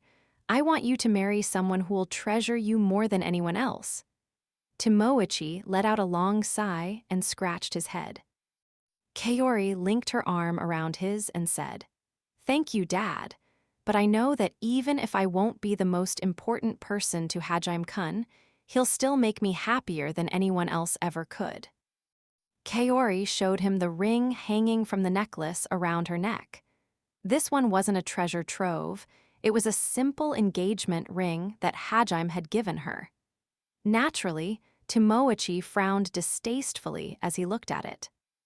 "Dad, Hajime-kun's the kind of person who cares about everything, and everyone the people he holds dear care about, so no matter how cold you are to him, he's not going to give up trying to make amends with you.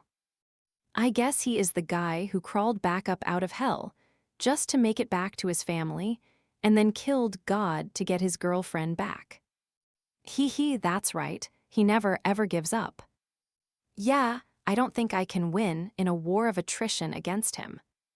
Tomoichi let out another very long sigh. "I know our relationship isn't normal, and I'm sorry I'm making you worry, but..." Kaori trailed off there, looking into her dad's eyes. "Even if it takes time, I'd like it if you could try to get along with Hajime-kun, Dad. I love him, and I want you to love him as well."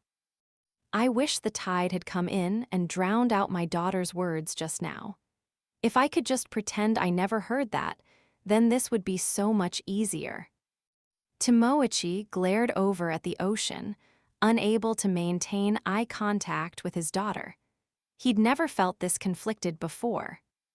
For a few moments after that, the two of them walked on in silence as Tomoichi contemplated how to best respond. Finally, he let out the longest sigh of the day yet, and his shoulders drooped in surrender. "As a father who loves his daughter, how can I possibly say no to that?" he muttered in a barely audible voice. He then held out his hand toward Kaori. "Kaori, could you call Hajime-kun for me?" "Sure, thanks, Dad."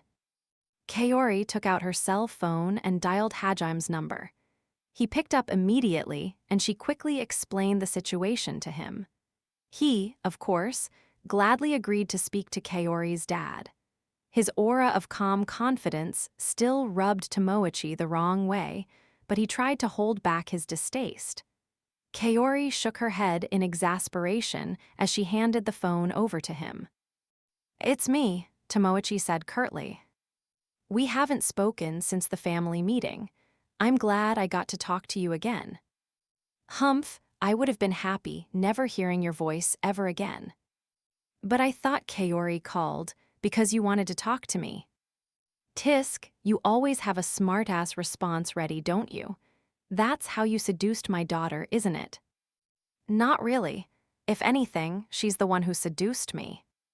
"Excuse me, are you saying you actually don't care that much about Kaori and you're only going out with her because she insisted?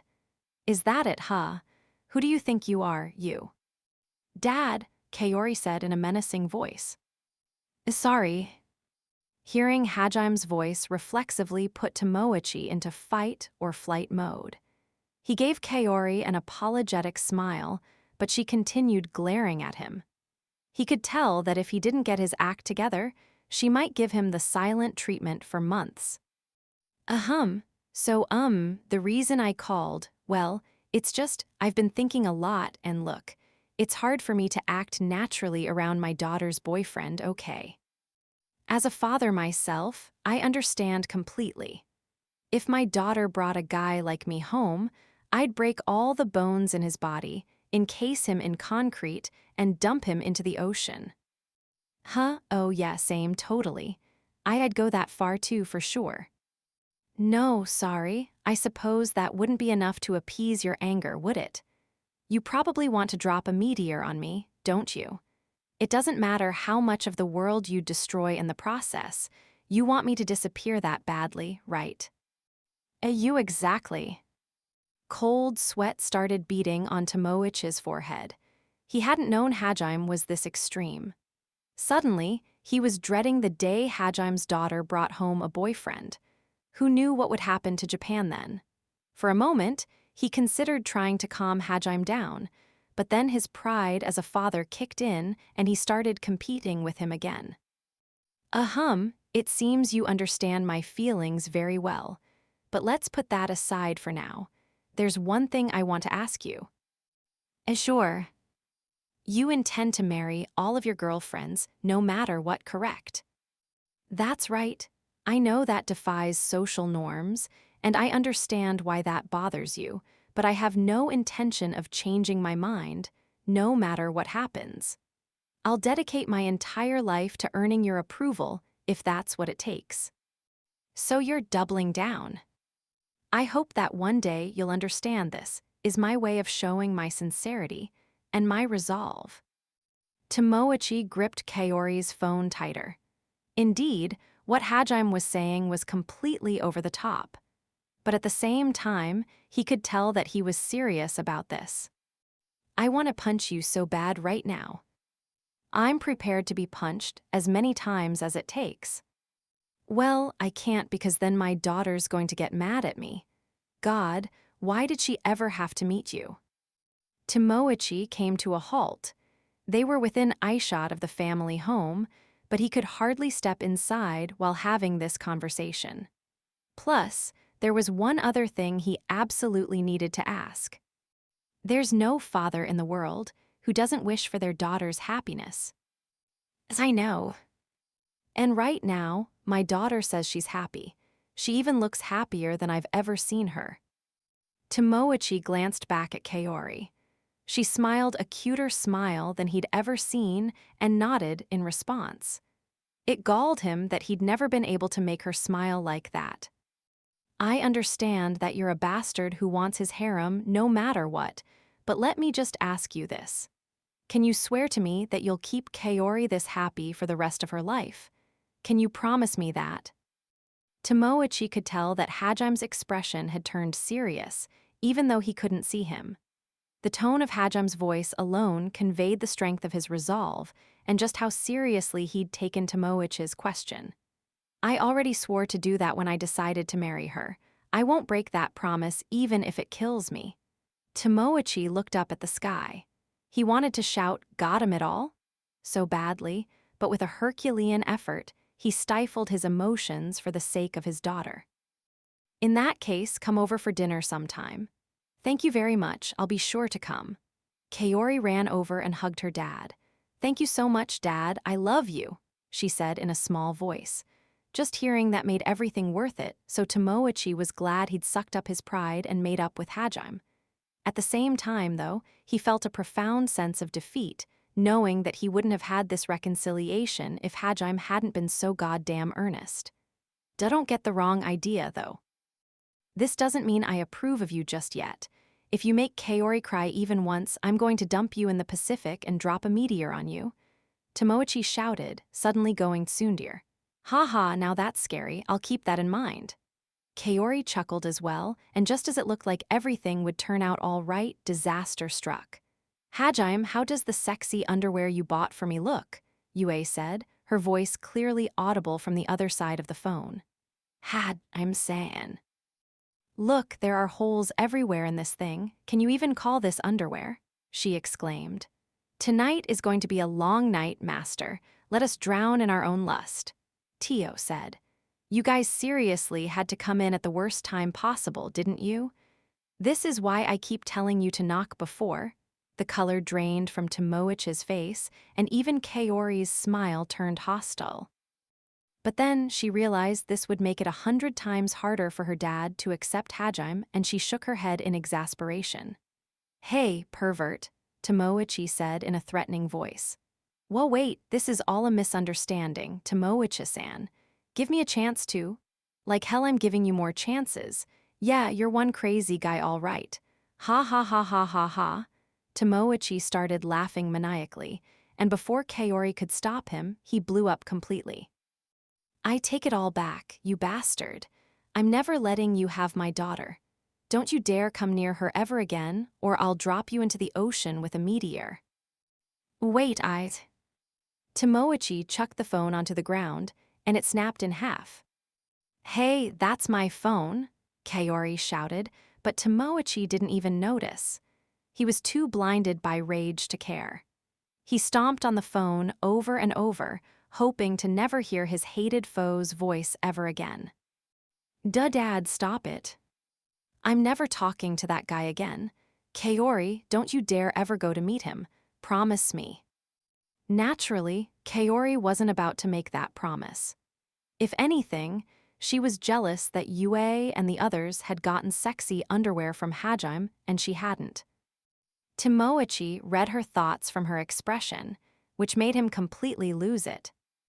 I am never, ever, ever, ever, ever, ever, ever approving of him, he shouted, then took off in the opposite direction, as if running away from home until his daughter gave up on Hajime. Kaori's shoulders slumped and she muttered, usually, it's the daughter who runs away when the father's being stubborn and unreasonable. She appreciated how much her dad cared about her, but at the same time, she wished he could just make up with Hajime already. Sighing, she chased after her foolish father, determined to bring him back home. Needless to say, Hajime had to go to great lengths to get back on speaking terms with Tomoichi. Legends say it was even harder than killing a god. Chapter 5, The Yaegashi Family's Secret. The day before Hajime remodeled the Nagumo household, he was walking stone-faced up to a residential district that sat next to the river. He wasn't in a bad mood per se, but his steps were heavy as he thought about the destination he was heading toward. Though he'd visited this place many times in the past, he knew this visit would bring with it a storm of trouble. It was easier to walk into a labyrinth than it is to go here. Well, there's nothing I can do but grit my teeth and bear it. Smiling stiffly, Hajime slapped his cheeks and strode forward. One way or another, this was a trial he'd have to overcome if he wished to grasp the future he desired. He navigated his way through the residential district, making his way to a house with a large fence around it. Then, he followed along the edge of the fence until he reached the large wooden double doors that led inside. The gate was open, revealing a large Japanese-style mansion within the grounds. It had the dignified aura of a place that made one instinctively straighten their back when they stepped inside. The nameplate out front read, Yaegashi. There was also a large sign above the mansion that said, Yaegashi Dojo. There was a laminated placard that had the map of the entire grounds that neatly showed where the kendo classroom was. Oddly enough, the mere presence of the map made the place seem more inviting. This was, of course, the house where Shizuku lived. He'd already contacted her family to let them know he was visiting, and they'd told him he was free to come inside. Despite that, Hajime had the strange sense that it would be dangerous to step through those open gates. And so, he instead pressed the intercom button attached to one of the pillars supporting the gates. "Who is it?" a woman's gentle voice called out almost immediately. It was one he recognized. Hajime had, of course, met Shizuku's family at the big family meeting, but for various reasons, he'd been visiting the Yaegashi house more than anyone else's place. The woman who'd answered the doorbell was Kurino Yaegashi, Shizuku's mother. "It's Hajime Nagumo." You're right on time, Hajime-san. Come on in. I told you before that you don't need to ring the doorbell, remember? You're supposed to be polite, even to people you're close to, right? Foo-foo if you insist. Hajime had a hard time dealing with Shizuku's mom. Sighing, he stepped onto the manor grounds. A second later, there was a whooshing noise, and Hajime held a hand up in front of his forehead. "I knew it," he muttered, looking down at the 3 spherical objects he'd caught between his fingers. He squeezed on them a little, and they popped, spreading a yellow powder everywhere. The powder smelled strongly of spice, so Hajime could tell it was tear gas. Had he been a normal person and had those spheres hit him directly, he would have been rolling on the ground in pain. We're not in a ninja drama, but I guess in this house I may as well be. Over the past week or so, Hajime had learned much about the Yaegashi household. If this was their reaction to him telling them he was going to marry Shizuku, then so be it. But while Hajime was willing to accept his fate, he couldn't help but shake his head slightly still. He'd been expecting to get punched, but the Yaegashi family had exceeded all expectations. Hajime passed through the front entrance and stepped into a spacious inner garden. It wasn't a full-on traditional Japanese garden, but it was still well-maintained. There were cobbled stone paths crisscrossing the garden, lanterns set at slightly irregular intervals, and plenty of big trees. To the left, there was even a small pond. Near the pond was a small building, the Yaegashi dojo. But since today was a weekend, there was no one training inside, so it was ominously quiet.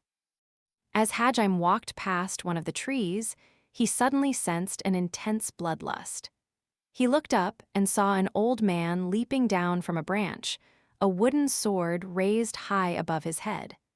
It was clear that he intended to cleave Hajime in two with one clean stroke.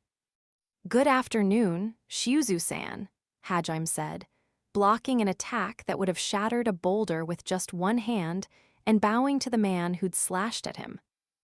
The old man with white hair who looked like he was in his mid-80s was the head instructor of the Yaegashi dojo, as well as Shizuku's grandfather. This was actually his third visit to the Yaegashi house today, and Shiuzu had attacked him the previous 2 times as well, so he was used to this by now. Indeed, the reason his footsteps had been so heavy on the way here was because he'd known he'd be attacked again. "Well met, Hajime-kun. Make yourself at home." "Thank you very much." Despite his cordial tone, Shiuzu continued to try to overpower Hajime, his wooden sword creaking from the strain. From an outsider's perspective, he probably looked insane. Shiuzu and Hajime locked gazes for a few seconds, after which Shiuzu finally relented and withdrew his sword. He then turned on his heel as if nothing had happened and said, "You haven't had lunch yet, right? I'll go prepare it. You can talk with Shizuku until then. She should be in her room." "Shouldn't I deliver my report first?" "I told you, make yourself at home. It seems you've been working quite hard the past few days, so you may as well rest." Thank you very." The moment Shiuzu relaxed his bloodlust, Hajime sensed a new assailant. Hajime instinctively ducked, so the newcomer's perfectly executed roundhouse kick whistled above his head. Hajime saw the sleeves of the new attacker's hakama flapping out of the corner of his eye and knew that a follow-up axe kick was coming. And so, he cartwheeled to the side to dodge out of the way and turned to face his attacker. "Yo, Hajime-kun, glad you made it. Make yourself at home," the man who'd attacked Hajime said. "Good afternoon, Toramasa-san. Thank you for having me." Toramasa Yaegashi, Shizuku's father, was a master of the Yaegashi style. He had a claw-shaped scar on his cheek that Hajime wasn't sure he wanted to know where he'd gotten, and generally looked like your average tough guy. Toramasa said the same thing Shiuzu had, also acting as if he'd just been greeting Hajime instead of trying to kill him. A second later, a wooden sword came flying at Hajime's face, and he whipped his head to the side to dodge. He heard someone click their tongue from behind one of the nearby lanterns. Then, an old man jumped out of the pond and spat a dozen needles out of his mouth at Hajime. Hajime stepped away, but then realized the assault wasn't over and did a backflip as well. A moment later, a young man popped out of the ground, stabbing up at where Hajime had been standing. "Grr, missed my chance again," the youngster shouted, covered in dirt and mud. Hajime smiled slightly as he landed and held up his hand to grab another set of flying weapons. He then struck down another barrage coming from the opposite direction. This time, instead of tear gas, balls, they'd all been arrows. Arrows with blunted, rubber-tipped heads, but arrows nonetheless. Looking up, Hajime saw a number of the students of the Yaegashi dojo sitting on the rooftop of the main building, bows in hand. There was another group of students on the opposite rooftop as well. Hajime nodded, then turned back to Toramasa. Toramasa-san, is the Yaegashi dojo secretly a ninja training school? He was pretty sure that was the case. Don't be ridiculous, Hajime-kun. Shinobi don't exist in the modern era. You've been reading too much manga, and it's messing with your imagination. We can't have Shizuku's husband failing to tell reality from fiction. Bub at those techniques. Also, please don't forget that we're not ninjas, we're shinobi. They're not the same. You just admitted it, didn't you? The old man who'd leaped out of the pond took off his white dojo clothes, revealing a black ninja suit underneath. Looking down, Hajime realized that some authentic shuriken that probably belonged in a museum had been mixed in with the arrows that had been fired at him. One of the students of the Yaegashi dojo Naruto ran over to them and collected them before Hajime could take a closer look. Meanwhile, the people on the roof threw very ninja-esque grappling hooks down and rappelled into the garden. Hajime turned back to grill Toramasa, but he was long gone. He hadn't made any sound as he'd run away. In fact, Hajime just barely caught a glimpse of him retreating into the main building before he vanished from sight. They were all fast and silent. Hajime sucked in a deep breath and held back his annoyance. Hajime, welcome. Just then, Shizuku's cheerful voice called out to him from the front porch of the main building, and he turned to see her waving at him. He raised a hand in greeting and walked over to her. She was wearing a colorful kimono and had put on a little bit of makeup. It seemed she'd wanted to doll herself up a little for Hajime. Seeing her made Hajime's annoyance melt away immediately. You prefer Western clothes, don't you, Shizuku? Did you wear that kimono just for me? Well, I hadn't shown you this one yet, so. I see, thanks. That made all my exhaustion fly away. You look really pretty. Oh, thanks. Shizuku smiled and blushed, and the contrast between her usual cool demeanor and her girlier mannerisms was striking. Hajime smiled, and then suddenly reached into his pocket and pulled out a mini donner fitted with a silencer, and rapidly fired a series of shots off to his left. There was a series of sparks and metallic clangs as the bullets collided with something.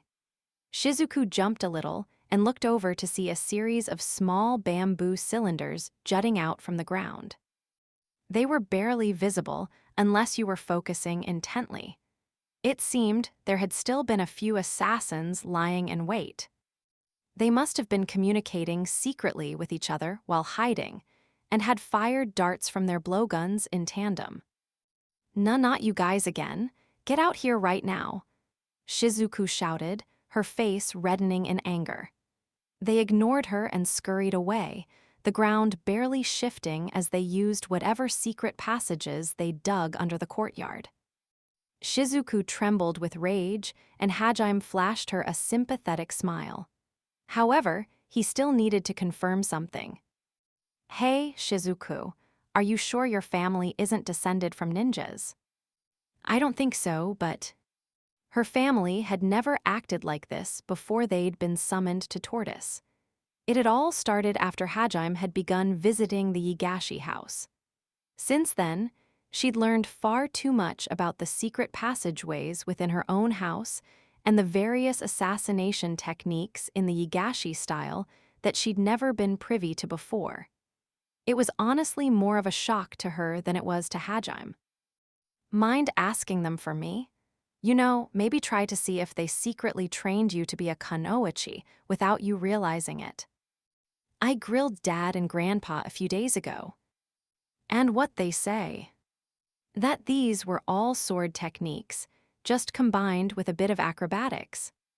So they're keeping it a secret even from you. I can't believe my family, Shizuku muttered with a dead look in her eyes, prompting Hajime to give her another sympathetic look. Shizuku had thought she'd finally returned to her boring, normal life, only to discover that everyone in her family, except her, had been hiding some very abnormal secrets. It seemed no matter what world she was in, Shizuku was destined to suffer. "Hey, Hajime, please don't come to hate them because of this," Shizuku said, hiding her expression with the sleeve of her kimono. The gesture was so cute that Hajime nearly pushed her down right then and there. "Don't worry, I won't. But from the looks of it, Dad and Grandpa are going to keep on attacking you like that no matter how many times I tell them to stop. I get how they feel. They probably don't want to give you away to a guy like me. If I was in their shoes, I'd be shooting me too." "Well, you shouldn't be doing that either." Shizuku was, of course, absolutely correct, but Hajime sympathized with Shiuzu and Toramasa. So, while their antics annoyed him, he didn't really hate them. "If I think about it as a trial that I have to overcome to make you mine, then it honestly feels kind of exciting. I'll overcome anything in order to marry you." "Oh, Hajime." Shizuku blushed and hid her face with her sleeves. Unfortunately, she was blushing to the tips of her ears, so she couldn't hide everything. Hajime wanted to push her arms away and look at her cute expression directly. Anyway, why don't you come in and evacuate to my room? It should be safe there." Evacuate is sadly a very fitting term here. "Don't remind me," Shizuku said with a groan, and Hajime followed her inside. It would have been nice if they could have chatted about whatever while walking side by side down the hallway to Shizuku's room, but unfortunately, the halls of the Yaegashi house were riddled with traps. Spears came out from gaps in the walls, there were pit traps and falling ceilings everywhere. Toramasa came out of trick wall hiding spots and attacked Hajime with wooden swords, and Shiuzu also leaped out from behind pillars and attacked Hajime with a chain sickle. Hajime dealt with them all casually and turned to Shizuku with a pitying look in his eyes. "I'm sorry, Shizuku, but we have to face reality. Your family is a family of ninjas, and your house is a secret lair. I can't believe I didn't know about any of this until last week, even though I've lived here my whole life. Hey, Grandpa. No chain and sickles. You're ruining the wallpaper with them. Also, that thing's clearly real, isn't it?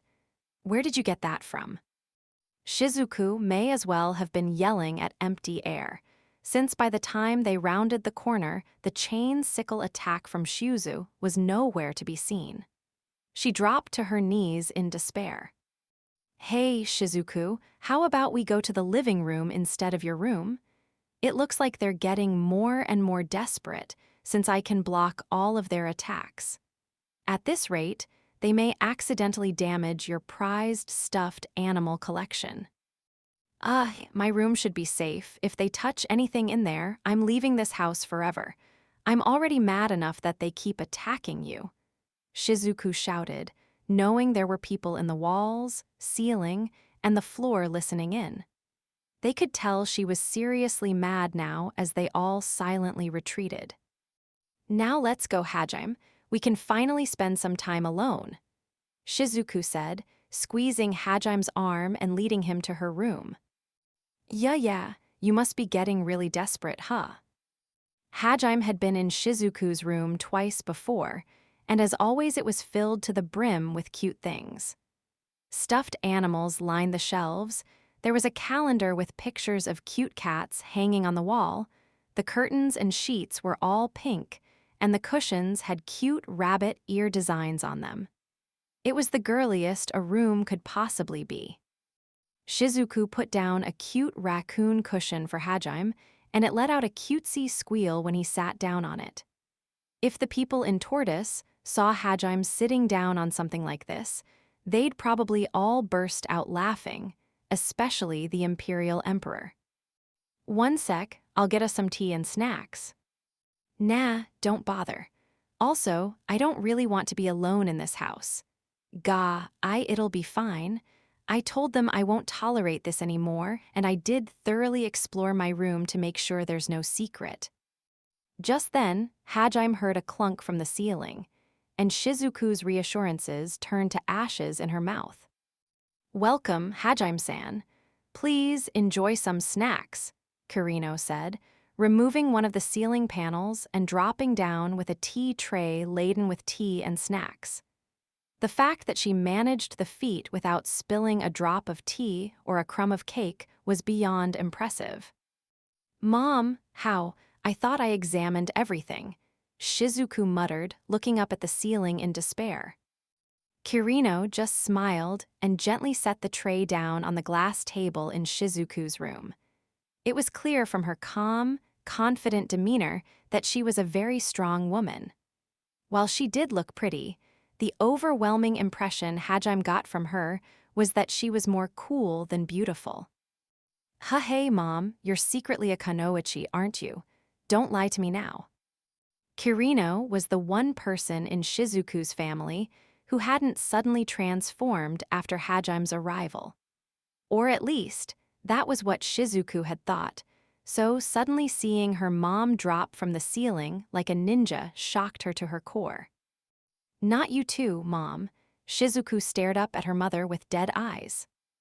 "Oh, Shizuku, you really are such a hopeless girl," Kirino said with a small smile.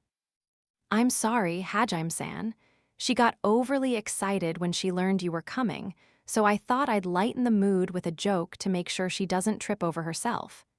But as you can see, she's serious to a fault, so instead this is the reaction we got. She might be a little boring, but please don't abandon her, Hajime-san." "Don't worry, her reactions are plenty interesting," Hajime said with a small smile. "You're so mean, Hajime," Shizuku said, turning to Hajime with tears in her eyes. Hajime patted her on the head, and her frown instantly turned into a smile as she leaned against his chest. I can't believe you're not embarrassed to act like that in front of your mother." All right, I'll leave," Kirino said with a gentle smile and jumped back up into the ceiling. As Shizuku watched her mom replace the ceiling panel, her eyes turned dead again as she realized even her room wasn't safe. Well, just think of it as her way of teaching you about this house's secrets little by little. "You think so?" "Yeah, I heard after we all went missing, your family was the one that led most of the search parties. From what they seemingly accomplished while you were gone, I had the feeling they weren't a normal family even before I met them." Indeed, the Yaegashi family had spared no effort in their search, and unlike all the other normal families, they'd had access to resources regular civilians couldn't dream of. Not only that, but they had connections to basically every major organization in the country. They trained the local police officers in martial arts, and indeed the guy who jumped out of the pond to attack Hajime was the local police chief. The reason they'd been able to so easily sweep the news of their return under the rug was because he'd also known the truth and had been able to effectively get the rest of the police department to believe his reports. I've known the police chief since I was little, so I just thought of him as my weird uncle, but I guess he's a ninja too. All of the students of the Yaegashi dojo were like family to Shizuku. But that was why the realization that they were all trained ninjas came as such a shock, and why Shizuku felt so betrayed. Regardless, the fact remained that most of the students of the Yaegashi dojo had posts in high places, and they'd helped keep the chaos to a minimum, talking to the neighbors, school administrators, and distant relatives of family members that Hajime hadn't had time to reach out to. They had also helped him keep the rude journalists, curious onlookers, and crazy conspiracy theorists at bay. This was why Hajime had spent so much time at the Yaegashi house this past week, and indeed the main reason he'd come today was to thank everyone for their help and let them know things were finally calming down, as well as to decide what they'd do moving forward. I guess the event that prompted this wasn't the nicest, but it's a good thing that you're getting to learn more about your family, right? You're right, I'll need to find out why they didn't tell me until now as well. I'm getting tired of learning about these things piecemeal. Also, why do you keep denying it when it's obvious from your actions that you have ninja training? Shizuku screamed internally. She stuffed a tea cake into her mouth to help her calm down, and Hajime began to wonder just how Shizuku had managed to remain oblivious to her family's true nature for so long. She wasn't an idiot. In fact, she was more perceptive than most. In which case, it made sense to assume Shiuzu and the others had gone to great lengths to hide this from her. The fact that they'd kept it secret even after she'd gotten into high school meant they might have planned on keeping the secret forever. But why? Maybe they didn't want her to feel pressured by her family lineage. He thought back to when she'd fought her double in the Frost Caverns. She'd overcome that trial by becoming true to herself. Afterward, he'd heard from her just how overjoyed her family had been at the martial talent she'd exhibited and the high hopes everyone had had for her. However, that had led to Shizuku suppressing her true desires to try to live up to the image people had of her. The first time Hajime had visited the Yaegashi house, he'd had an opportunity to speak with Shiuzu and the others without Shizuku being present. They'd all asked him about the events in the Frost Caverns. Of course, Shizuku had told them what had happened herself, but they'd wanted to hear it from the perspective of the only other person who'd been there, the person she'd opened her heart to. They wanted to know whether or not Shizuku was truly living according to her desires, or if this, too, was an act. When Hajime had told them, he was certain she wasn't hiding her true self anymore. They'd looked relieved. I see, so Shizuku's finally going to be all right. Thank you for granting her the opportunity to be who she wants to be. Please look after her from now on, Hajime-kun. Shiuzu, Toramasa, and Kirino had all started crying after that, too. They were all truly happy that she'd come to love who she was, rather than the person everyone else expected her to be. Hajime hadn't pressed them for details, but he'd been able to guess quite a bit from that conversation. They probably regretted ever putting a sword in Shizuku's hands. It was only natural for parents to be overjoyed by their child's natural talents, and it was also natural for parents to place expectations on their children. It was only after a few years that Kirino and the others had realized they'd taken those feelings too far. And as a result, Shizuku had grown into a precocious young girl who never complained about anything regardless of how she truly felt. That was precisely why Hajime suspected Shiuzu, and the others had decided to hide the true nature of the Yaegashi family from her, so that she wouldn't be burdened by yet more expectations. The reason they were opening up so slowly now was because they wanted to test the waters and make absolutely certain that revealing the full truth wouldn't pressure her into walking down a path she didn't want. Of course, this was all speculation, but Hajime was pretty confident in his conclusions. And so, he smiled gently at Shizuku as she stuffed her face full of snacks and said, "They're a troublesome bunch, all right, but I'm sure your family cares deeply about you." As I know. In retrospect, Shizuku might have also come to the conclusion Hajime had regarding her family. As Shizuku wiped her mouth with the back of her hand, Hajime said, "Anyway, regardless of whether one of my wives becomes a kunoichi in the future, I won't, don't worry." Right as Hajime opened his mouth to continue, he stopped and started looking around. Shizuku realized what he was probably searching for, and a glint of anger entered her eyes as she looked around. A few seconds later, she also sensed the presences Hajime must have and openly scowled. She was slightly late on the uptake when it came to sensing her own family members, because she was used to being around them so much. Even after I told them I'd run away if they did it again. Now, relax. Things have finally started calming down, so they probably want to test whether I'm worthy of being your husband. No, they're just pouting because none of their techniques work on you, Hajime. That does seem more likely. Shiuzu and Toramasa were both hardened warriors, so naturally, it stung their pride if someone managed to evade all of their techniques. Now even Karino-san is joining in. Maybe this really is a trial of some sort. Huh, what are you talking about? Mom's in the kitchen right now. She hasn't done anything, has she? She put something in the tea and in those sweets. Regular poisons don't work on me, but I'm pretty sure it's a paralyzing agent of some kind. Moo-hoo-hoom, that's it. If you guys don't cut it out, I'm going to cut you in half. Shizuku shouted, her voice echoing throughout the whole mansion. She then summoned her trusty black katana and leaped out of her room. Hajime took the last of the sweets and plopped them straight into his mouth. This is much easier to work with than Kaori's dad's reaction, since it's just a test of strength and skill, he muttered. All of you, sit down right this instant. I'm going to teach you some manners.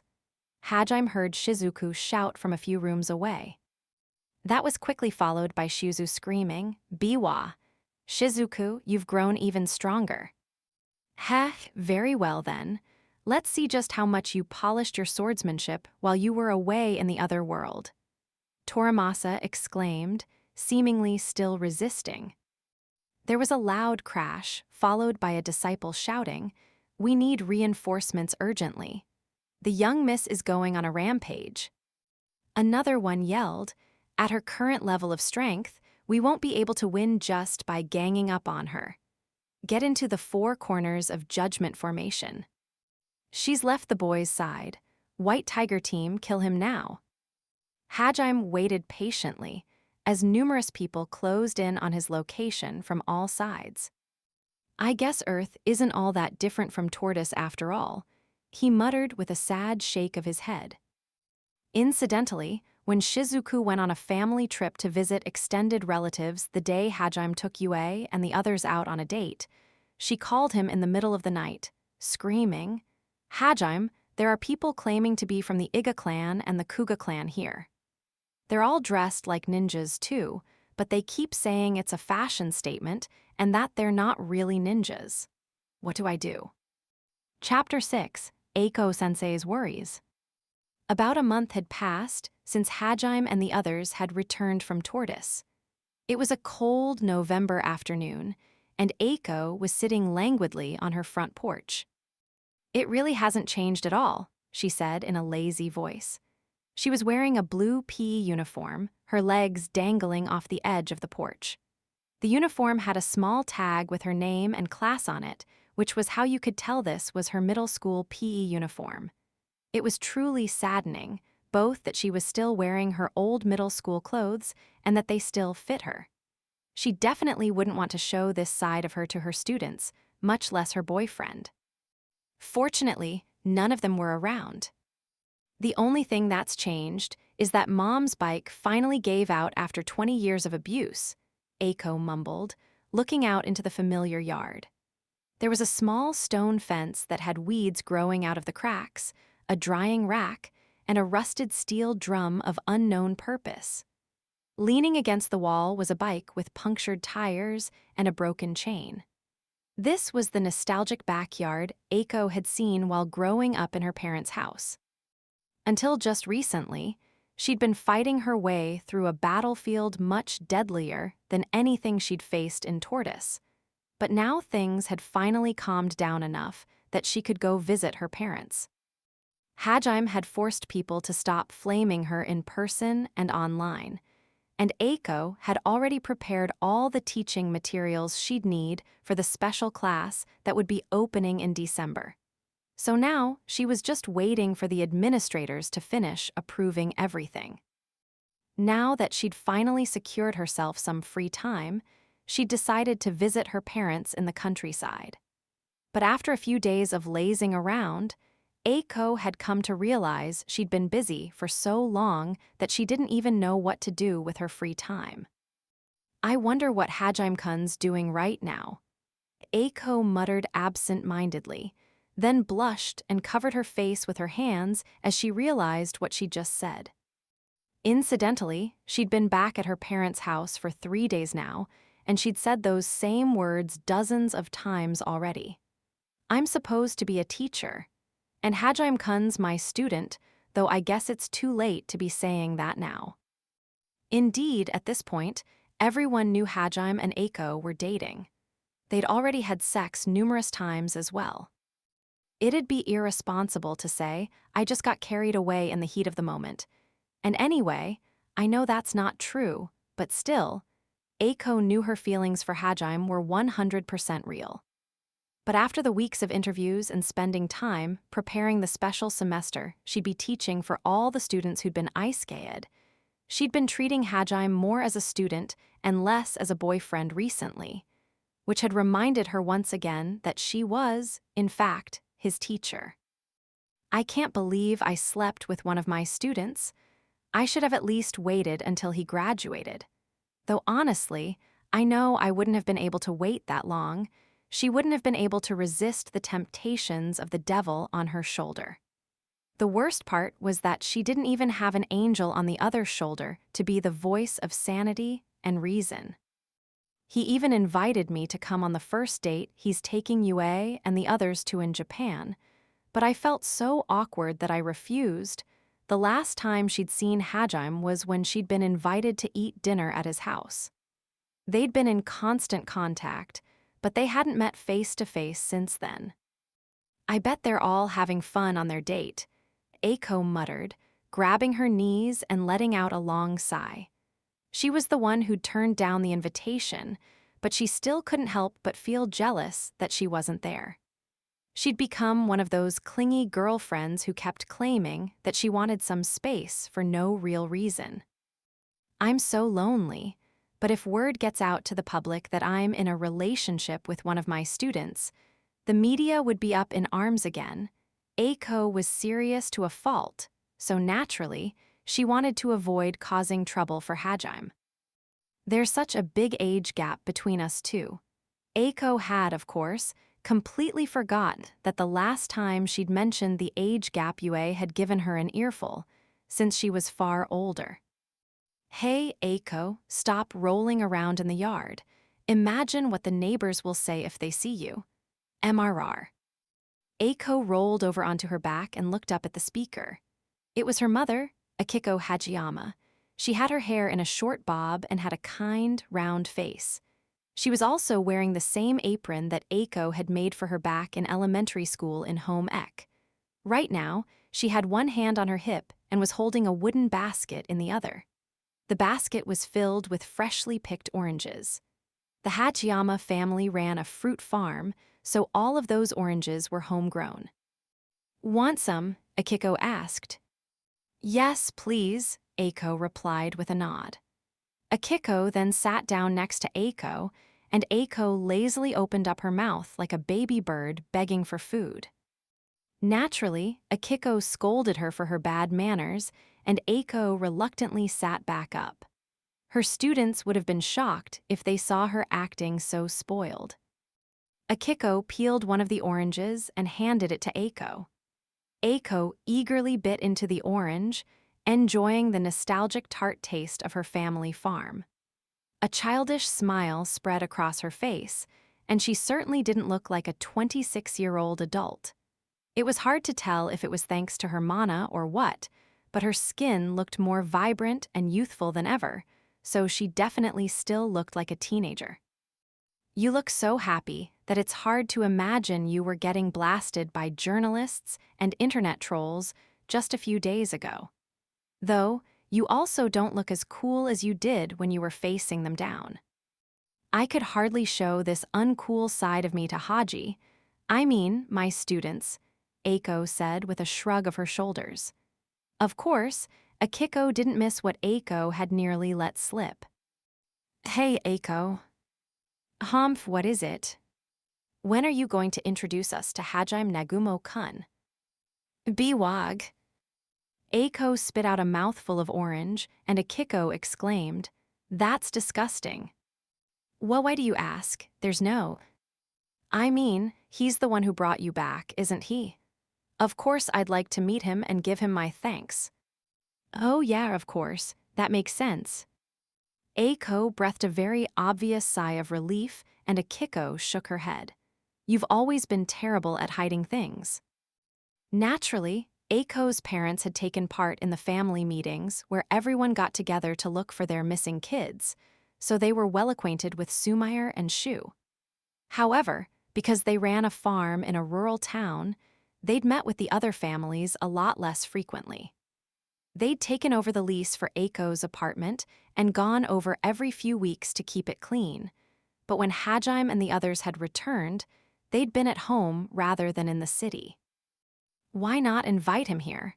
Didn't you say he can create, what was it again, portals? If he can make those portals to warp people around, then distance shouldn't matter, right? Well, they're not that easy to make, and he's pretty busy right now, so. Aiko trailed off, avoiding Akiko's gaze. Akiko thought back to the day Aiko had come home. It had been quite a shock. A circle of light had suddenly appeared in the living room, and Aiko had popped out of it. It seemed Hajime had created a portal on the school rooftop that connected to her family's house so that she could see them right away.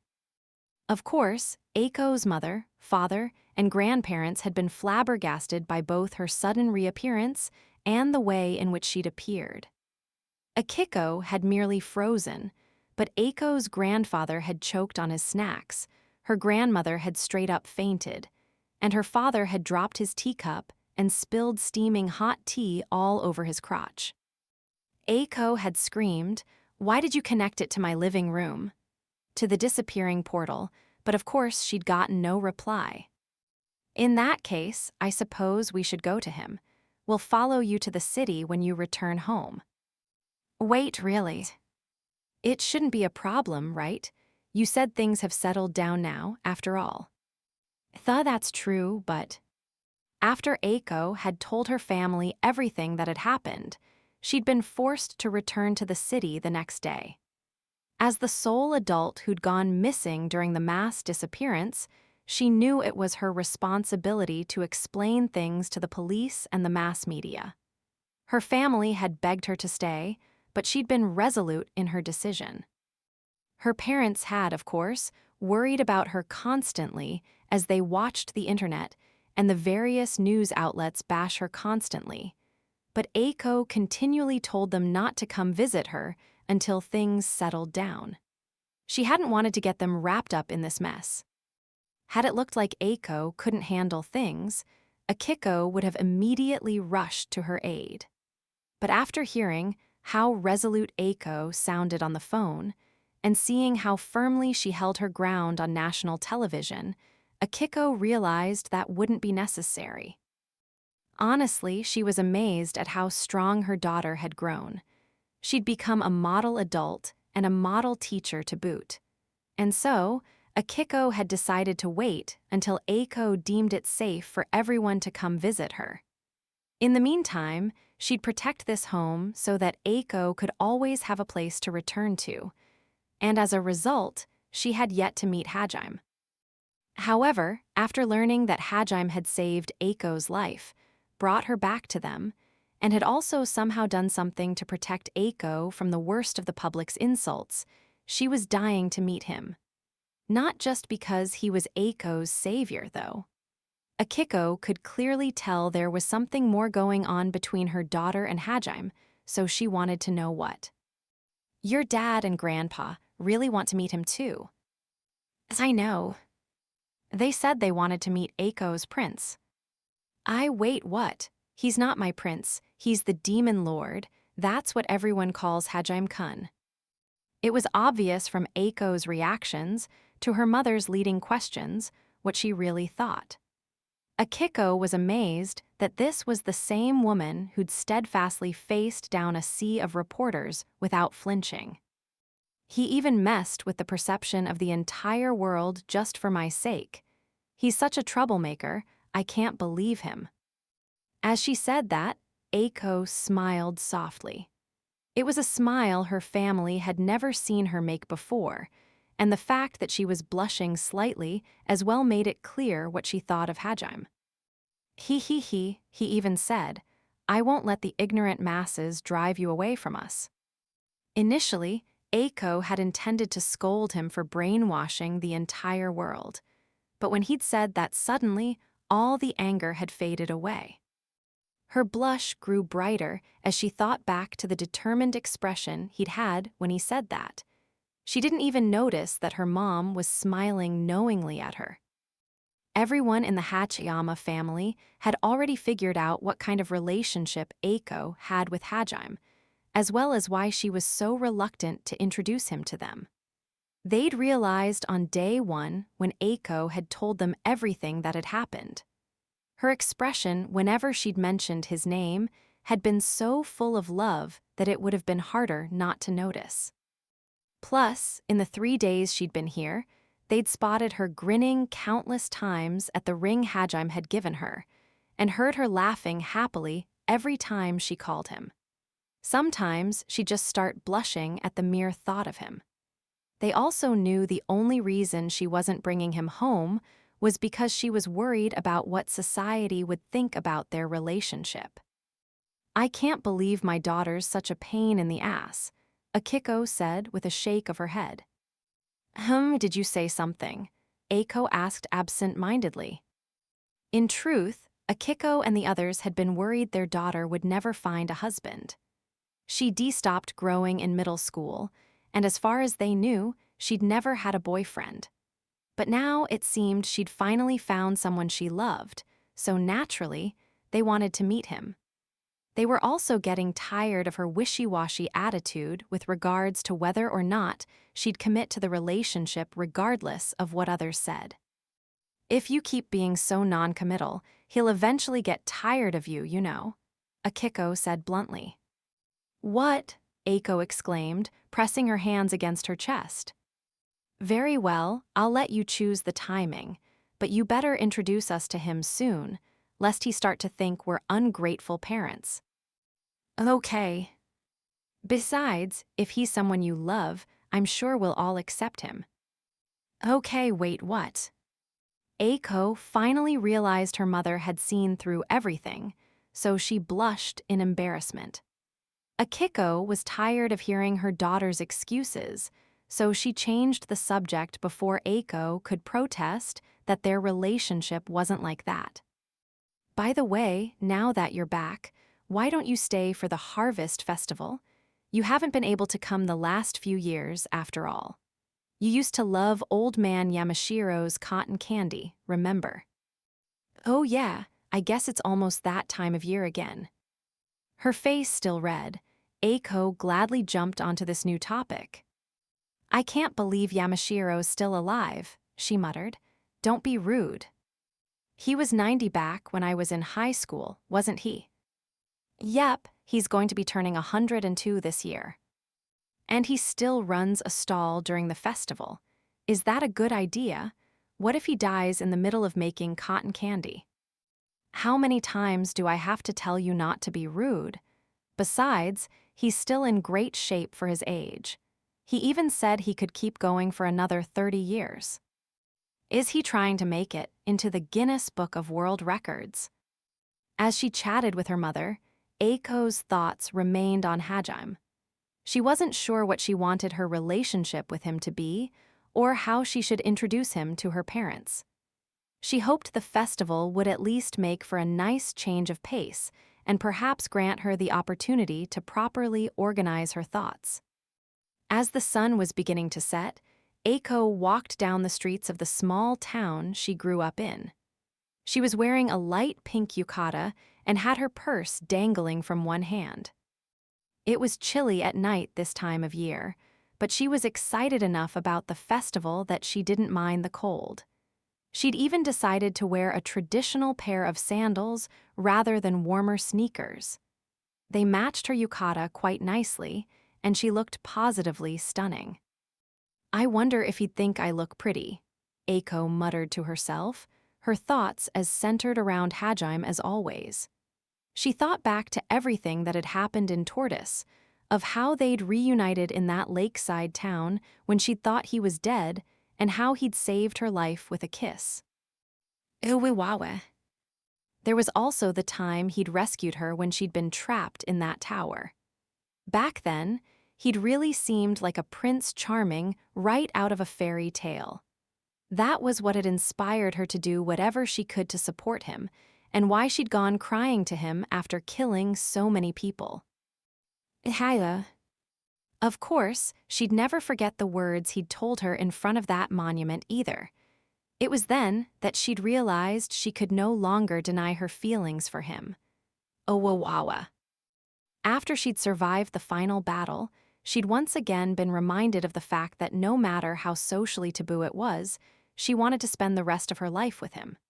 Even if it was only as one of his many lovers, she still wanted to be with him. Back then, she decided that she'd go through any hardship to be with him. And after that, she'd been so eager to win him over that she'd surprised even herself, and in the end, he'd given in and agreed to spend the rest of his life with her. Aiko pressed a hand to her chest and felt the cold, hard metal of a small ring dangling from a necklace. That ring denoted that she was one of the demon lord's wives. She thought back to when she'd been younger and spent countless nights worrying that she might never find someone who'd love her for who she was. She'd been desperate back then, and honestly, she was ashamed of how she'd acted. Zuwawawawe. She blushed brightly as she recalled those memories. The fact that she was still worrying this much about whether or not to make her relationship with Hajime public after all they'd been through was truly mind-boggling. It was hardly surprising that her family was sick and tired of her wishy-washy attitude. Aiko had stirred the world to rebellion, fought nations and the all-powerful church, and even been hailed as a goddess. But when it came to love, she was a pathetic little girl. Just then, someone called out to her. "Ai, what are you doing?" "Biweg," Aiko shouted, jumping into the air. She turned bashfully around and saw a tall young man standing behind her. "Ta Teishi-kun, don't scare me like that.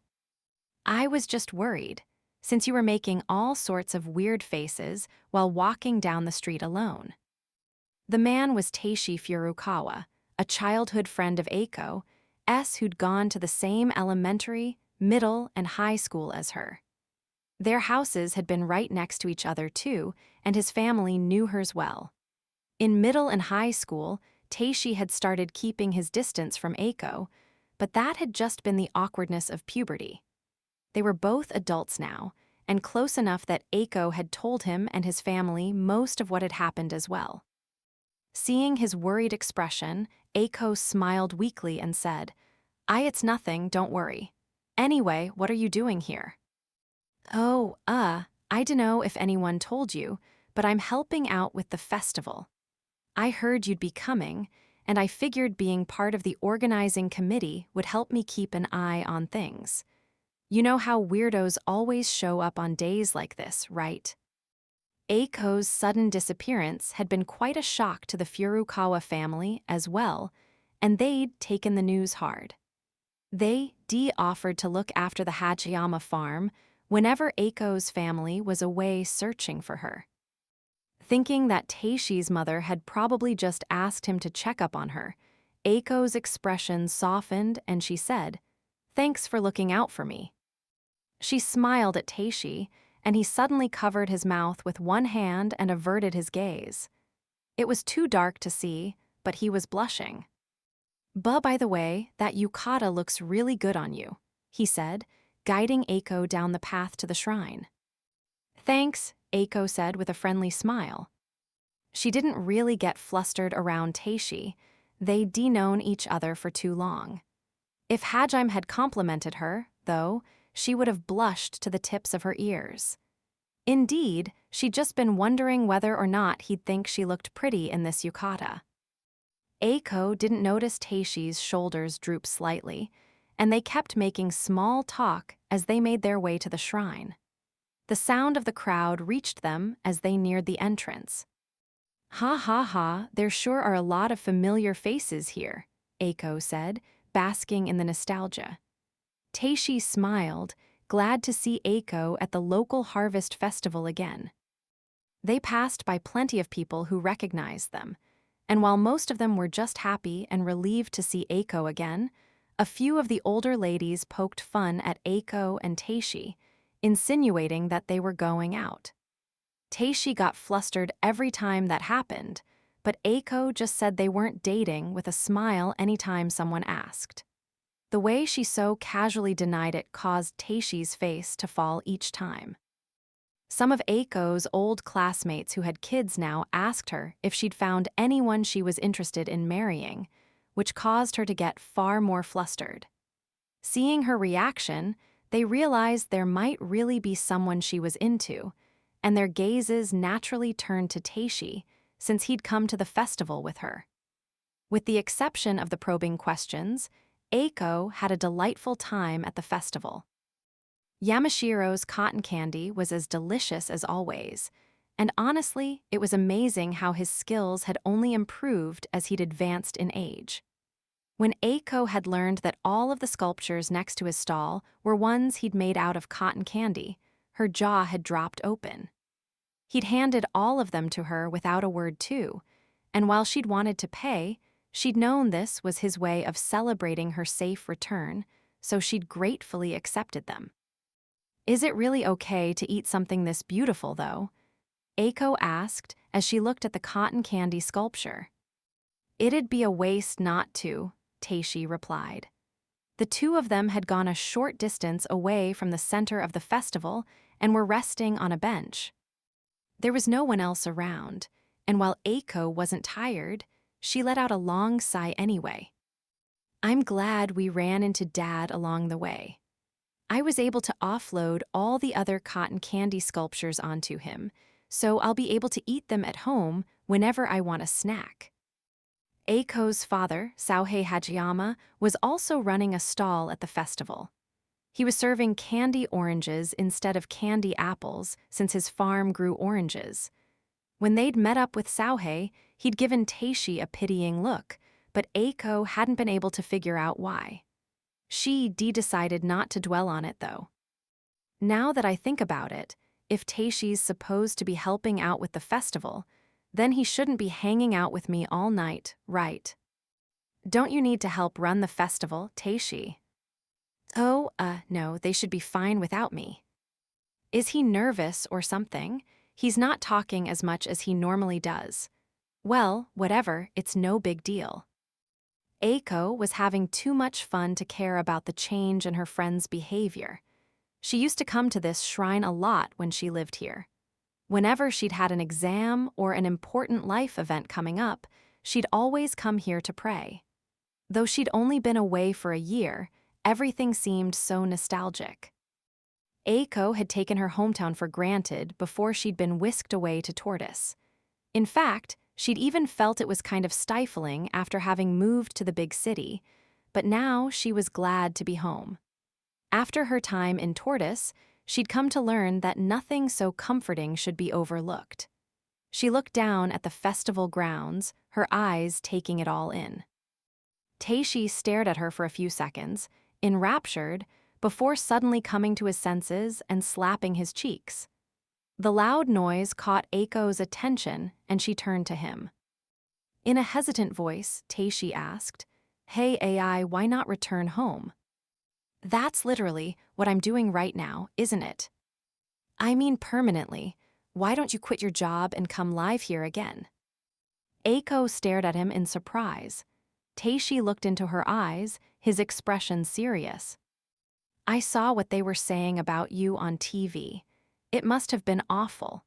I know your students aren't to blame for this, but as long as you're with them, you might have to deal with society criticizing you again." "So what? I'm a teacher. It's only natural for me to protect my students." "You've done more than enough for them already. I'm not even saying you need to quit being a teacher. You can get another teaching job here. Besides, even if you think it's natural for teachers to protect their students, most other teachers wouldn't go that far for them." Teishi had a point. Teachers had their own lives to live as well, after all. From most other teachers' perspectives, Aiko was a bit too obsessed with her job.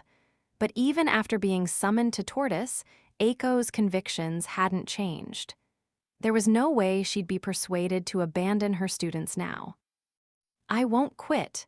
Unless the school fires me, I'm going to keep teaching there. I want to be there for those kids until they graduate." As she said that, Aiko rose to her feet. There was a fierce determination burning in her eyes. It was clear from her expression that she wasn't interested in discussing this topic any further.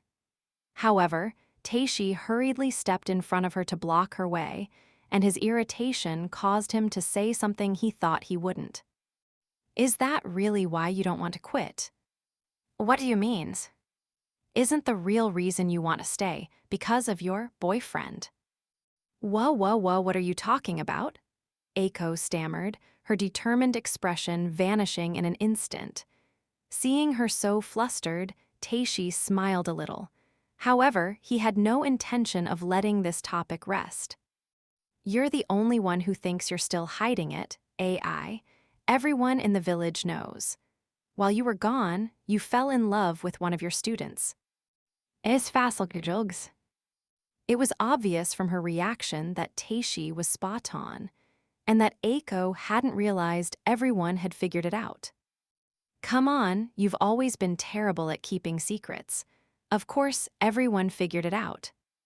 But how did you know it was one of my students?" "I mean, think about it. You don't want to introduce him to your parents, and the only people you went missing with are your students." Aiko cradled her head in her hands upon hearing that. Teishi gave her an exasperated look and said, "You know what people will say if you start publicly dating one of your students, AI." "Yak." "That's why you're so worried, right? Considering what you went through, it's hardly surprising that you had a moment of weakness. I don't blame you for it." "Teishi-kun." Aiko looked up at Teishi, noticing the change in his tone. He'd stepped even closer to her, so she involuntarily took a step back. And yet, he just took another step forward and said, "AI, you should end such an impure relationship.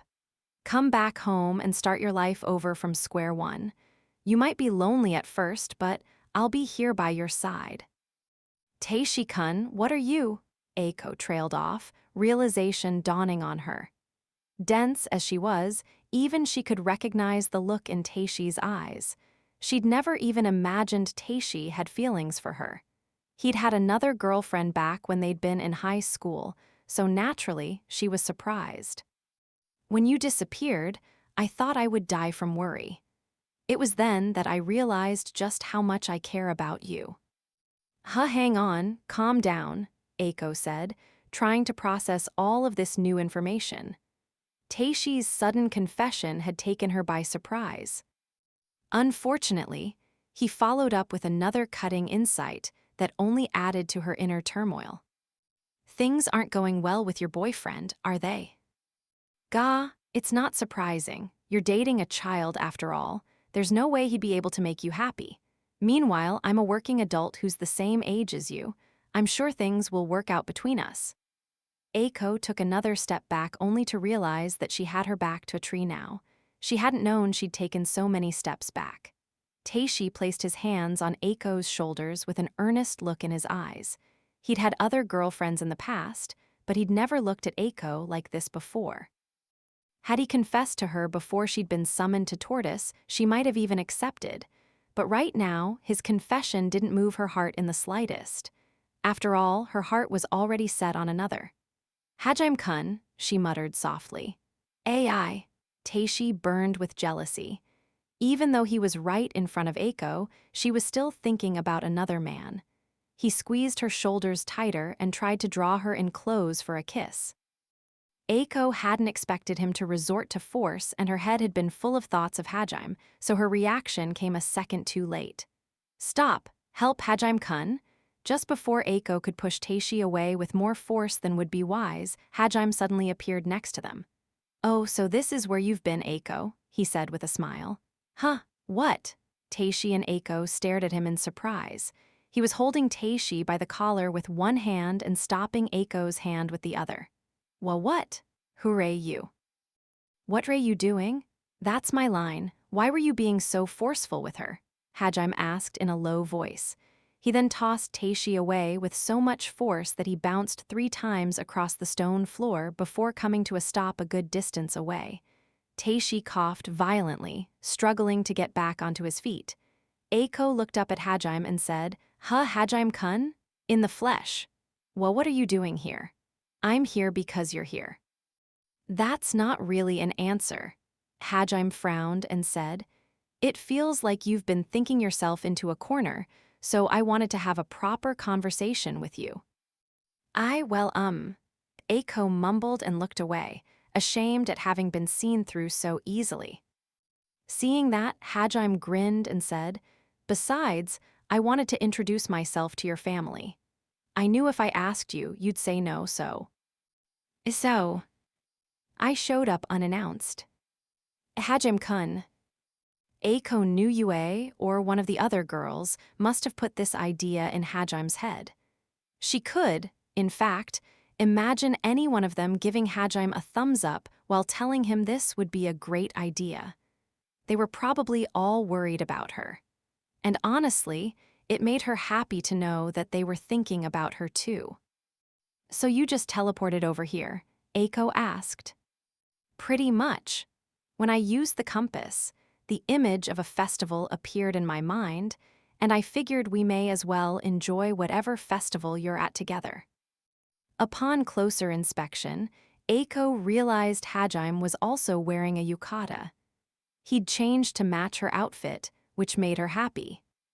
"I do feel bad for showing up all of a sudden, but I guess it's a good thing that I did." As he said that, Hajime's smile suddenly disappeared, and he turned back toward Teishi, who'd finally gotten to his feet. Aiko remembered how things must have looked a few seconds ago, and blushed in embarrassment. It's not what you think. I don't have that kind of relationship with Teishi-kun. I don't even like him like that anyway. Not one bit. There's no way I'd go out with him." "I see," Teishi muttered, dropping back to his knees. Hajime had been careful not to hurt him too much when he'd tossed him away, but the mental damage of what Aiko had said was severe. Being rejected so completely by the woman you loved was harsh enough that even Hajime's expression softened as he looked down at Teishi. That being said, he still wasn't going to forgive Teishi for forcing himself onto Aiko. He hugged Aiko from behind, and while she looked up at him in surprise, she made no move to pull away. "I'm pretty sure I know why you've been avoiding me recently. I bet you were reminded that we're student and teacher and started worrying about what people would think, right? It's a bit late for that, you know." Chua. I can't believe even Hajime-kun saw right through me. I wasn't able to hide it from anyone. If you want, I don't mind waiting until I graduate before we start officially going out. It's important that we discuss these things together, though. If anything, I'm just sad you didn't want to talk about this with me. Hajime-kun, I'm sorry. You're totally right. Aiko looked lovingly up at Hajime and placed a hand on his arm. I know how important being a proper teacher is to you. But hey, if you think this is wrong, then you have to lecture me like you did back then. Hajime was, of course, referring to the time Aiko had told him he needed to change the way he was living his life or he'd end up truly alone. Those words had had a huge impact on Hajime, and they were the main reason he'd been able to return to being the person he once was. It made Aiko happy to know that he treasured those words, so she smiled. I hope you haven't forgot what I told you when I agreed to make you mine. Naturally, Aiko would never forget what Hajime had said when she told him she wanted his love after Ragnarok ended. It was one of the conditions of becoming one of the Demon Lord's wives. No matter what happens, I won't let you leave my side. Once Hajime decided something was important to him, he never let it go. Even if Aiko rejected him, he still wouldn't let her escape. The only people he accepted as his wives were those he was prepared to dedicate the rest of his life to. That was the promise he'd made to himself when he decided to accept the love of people other than Yue. No matter what other people said, no matter how they insulted him, he would build a future together with everyone. When all was said and done, there was no escaping the demon lord. "You know I meant what I said, right?" Hajime asked, looking kindly down at Aiko. "Yes," she muttered in a soft voice, blushing and nodding. Satisfied, Hajime smiled and nodded back. Aiko let out a dreamy sigh, but he said nothing more to her and turned his attention back to Teishi. Teishi had been staring stiffly at Aiko and Hajime's passionate exchange, but upon seeing Hajime turn to him, he frowned and glared back. "I take it you're one of Ai's students? You're just a kid, so you may not realize this, but you're making things difficult for AI. The real world is much harsher than you think. You won't be. Thanks for the warning, but if you want to act like a responsible adult, then maybe you should learn to control yourself better first," Hajime said curtly. Teishi fell silent, unable to say anything in reply. He knew he was in the wrong for trying to force himself onto Aiko. "But, well, I'll forgive you just this once. Give up on Aiko. If you weren't her childhood friend, I would have sent you to heaven right then and there." That brought Aiko back to her senses, and she started paying attention to the conversation again. "That's my line. No matter what you say, a student and teacher." "Efwa? Wait, stop." Teishi was interrupted by Hajime suddenly sticking his hand inside Aiko's yukata, which caused Aiko to blush once more.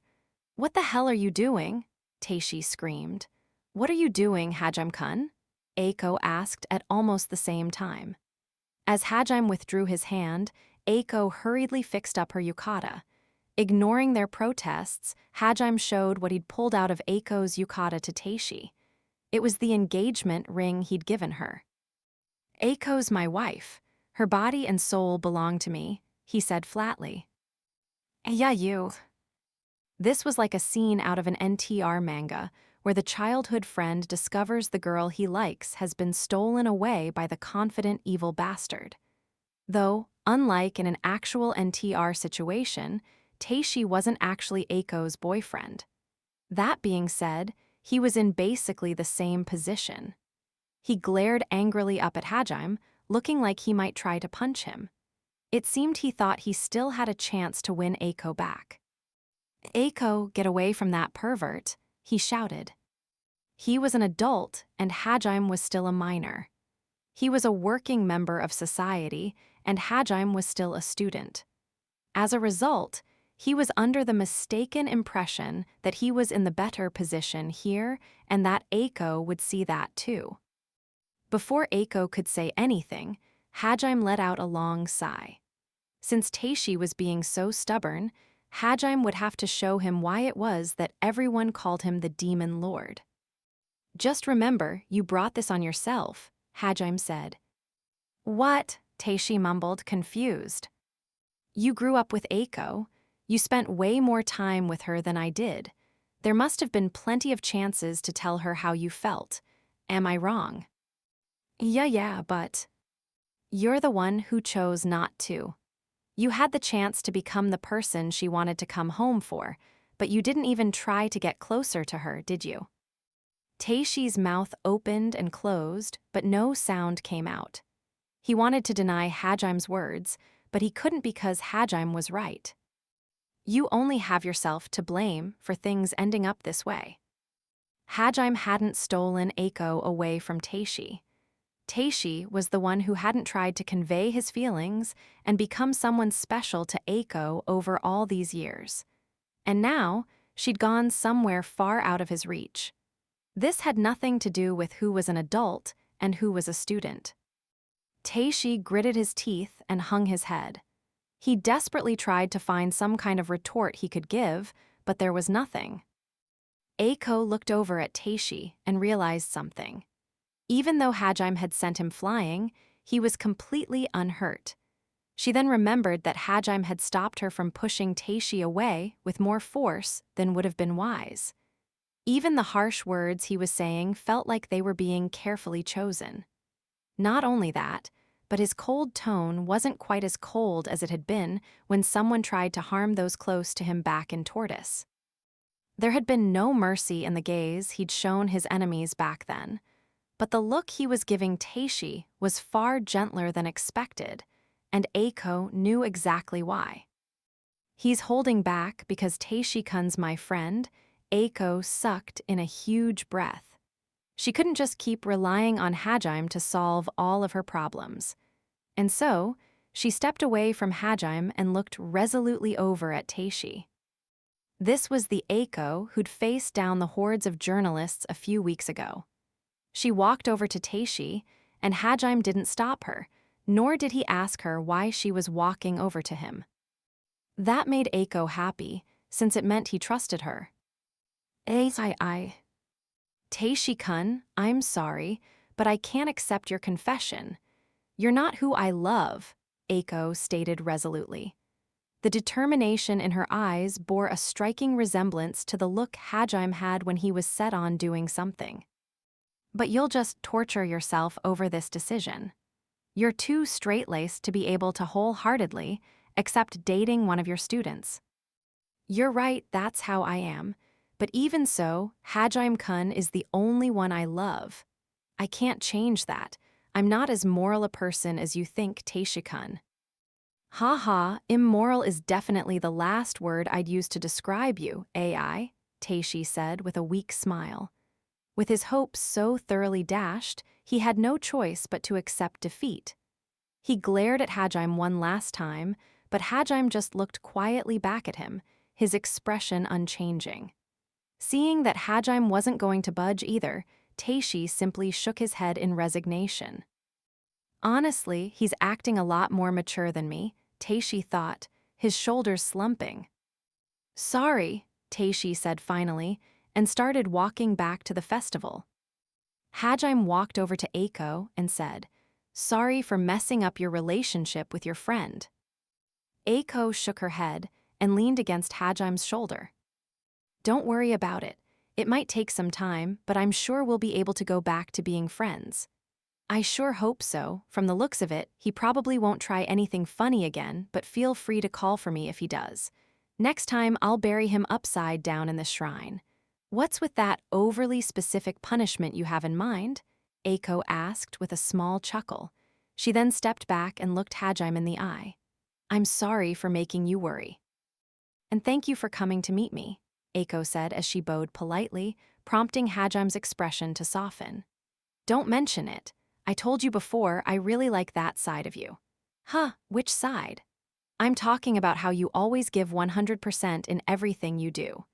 Sure, that means you end up spinning in circles a lot, but it's proof that you keep thinking through your problems until you come to an answer you feel satisfied with and refuse to compromise on the things that matter to you most.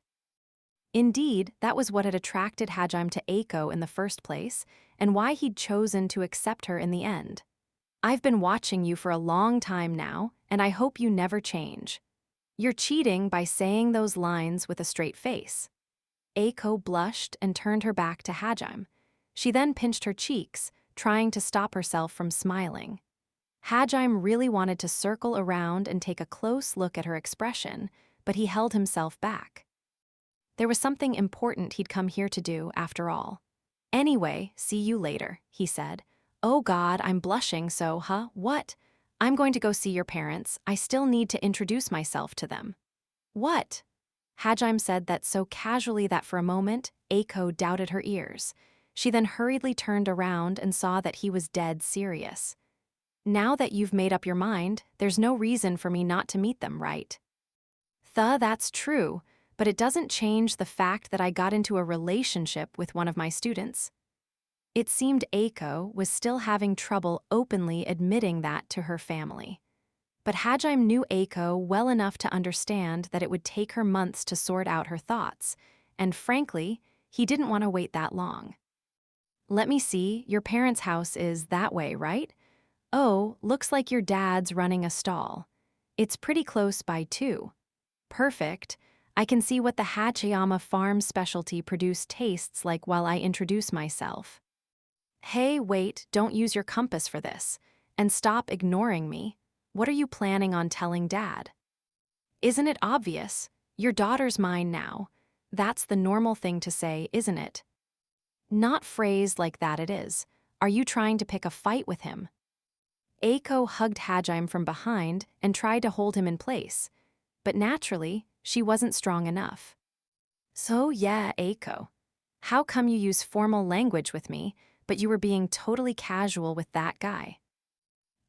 Please let me keep using honorifics with you until you graduate at least.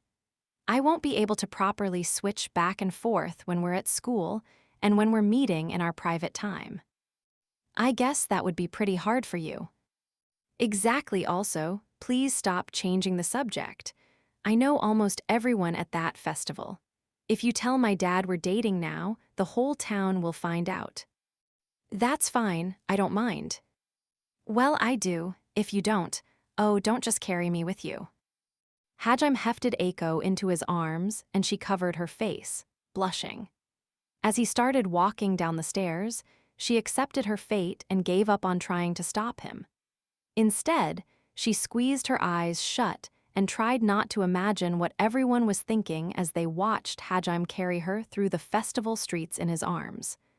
However, since she was covering her face, she couldn't cover her ears and she could easily make out what everyone was saying. She trembled in embarrassment as she listened to the familiar voices of her older neighbors, until finally she also heard her father's voice. Hi, Aiko. Curious, Aiko created a gap between her fingers and snuck a glance at her father.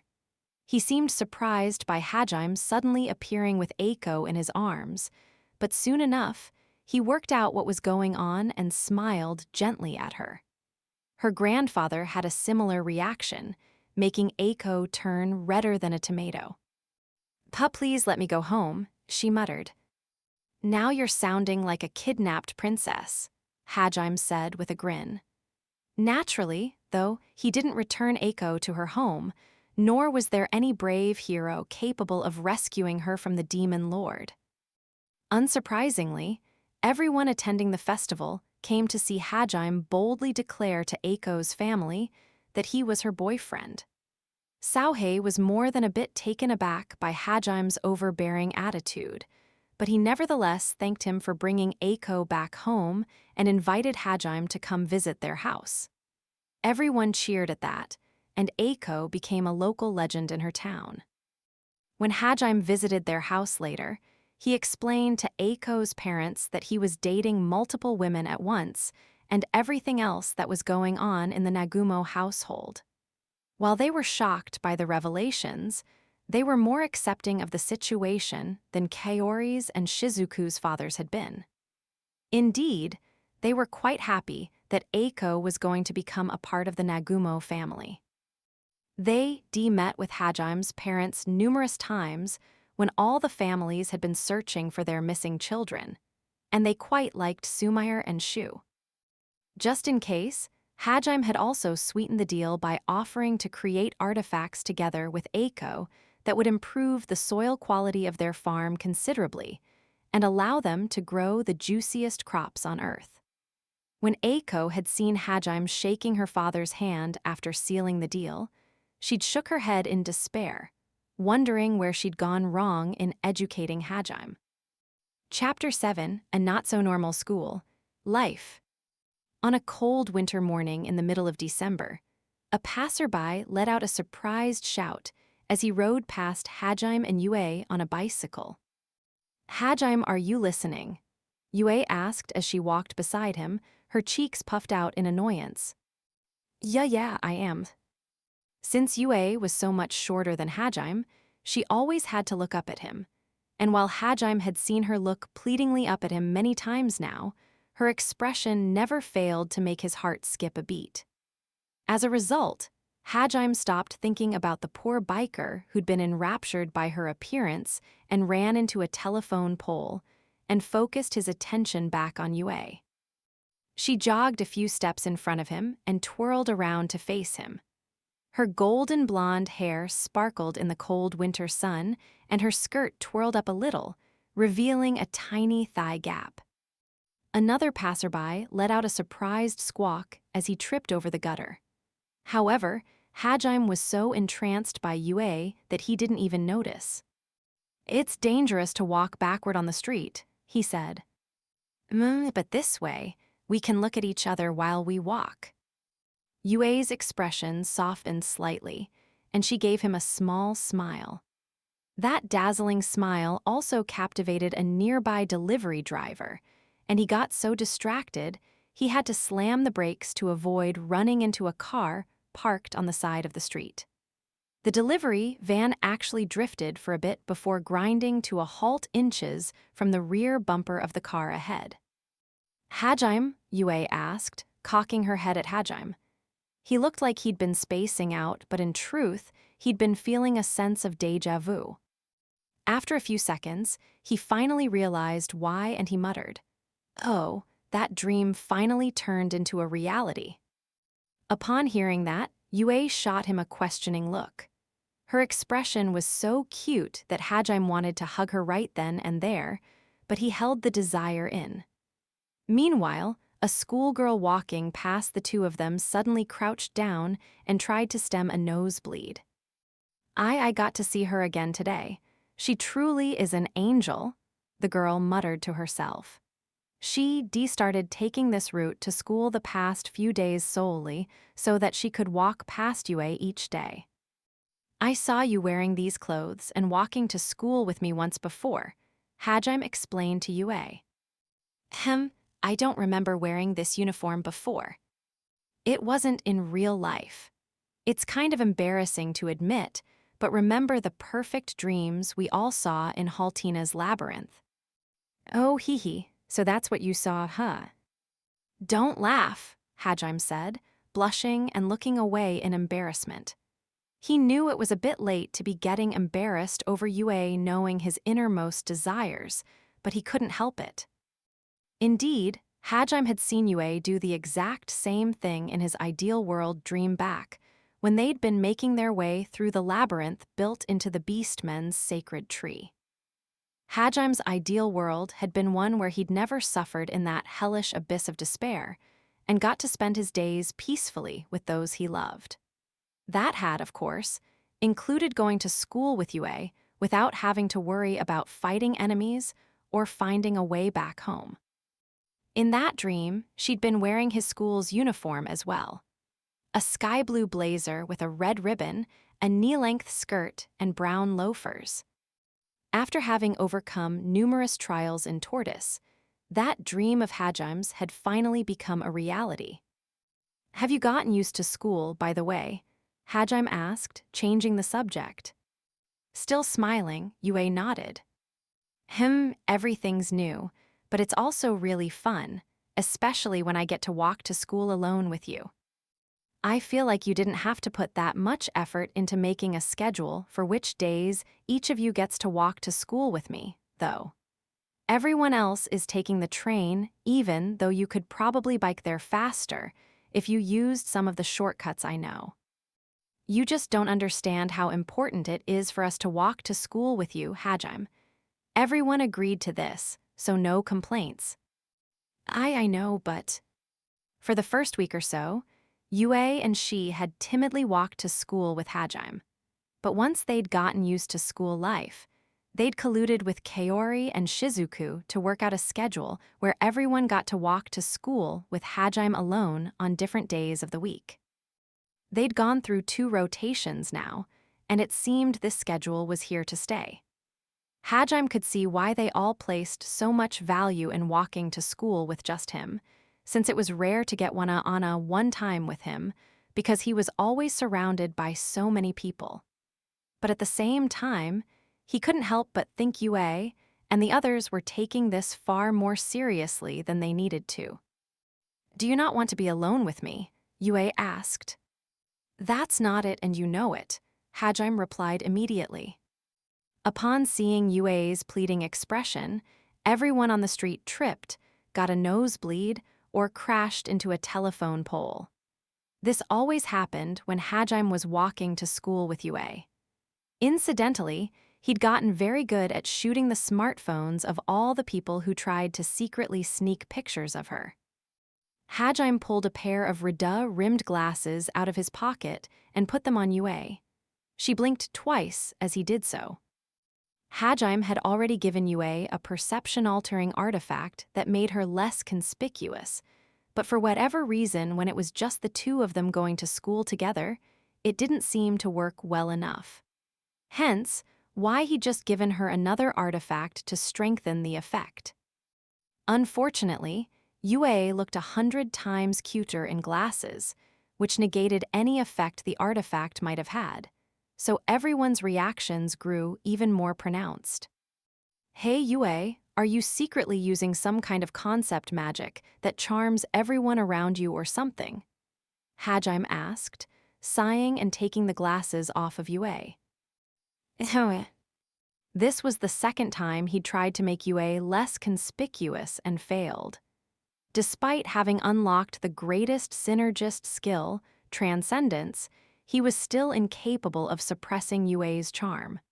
When he'd complained about that to his mother the other day, Sumair had said, "That's because she's with you," as if that would somehow explain everything. It can't really be that simple though, can it? Hajime thought, looking over at Yue. Was she really just looking that much cuter because she was happy to be alone with him? "What is it?" she asked with a small smile. "You know what? Mom's clearly more perceptive than I am." After a few more minutes of walking, they reached the train station. Yue dropped back to walking by Hajime's side and wrapped her arm around his. A pleasant smell reached his nostrils, and he smiled contentedly.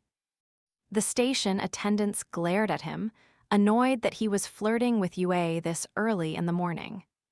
The students going to their own respective schools looked even angrier, and for a second, it looked like a few might spit at his feet. "Yue, don't leave my side," Hajime said softly.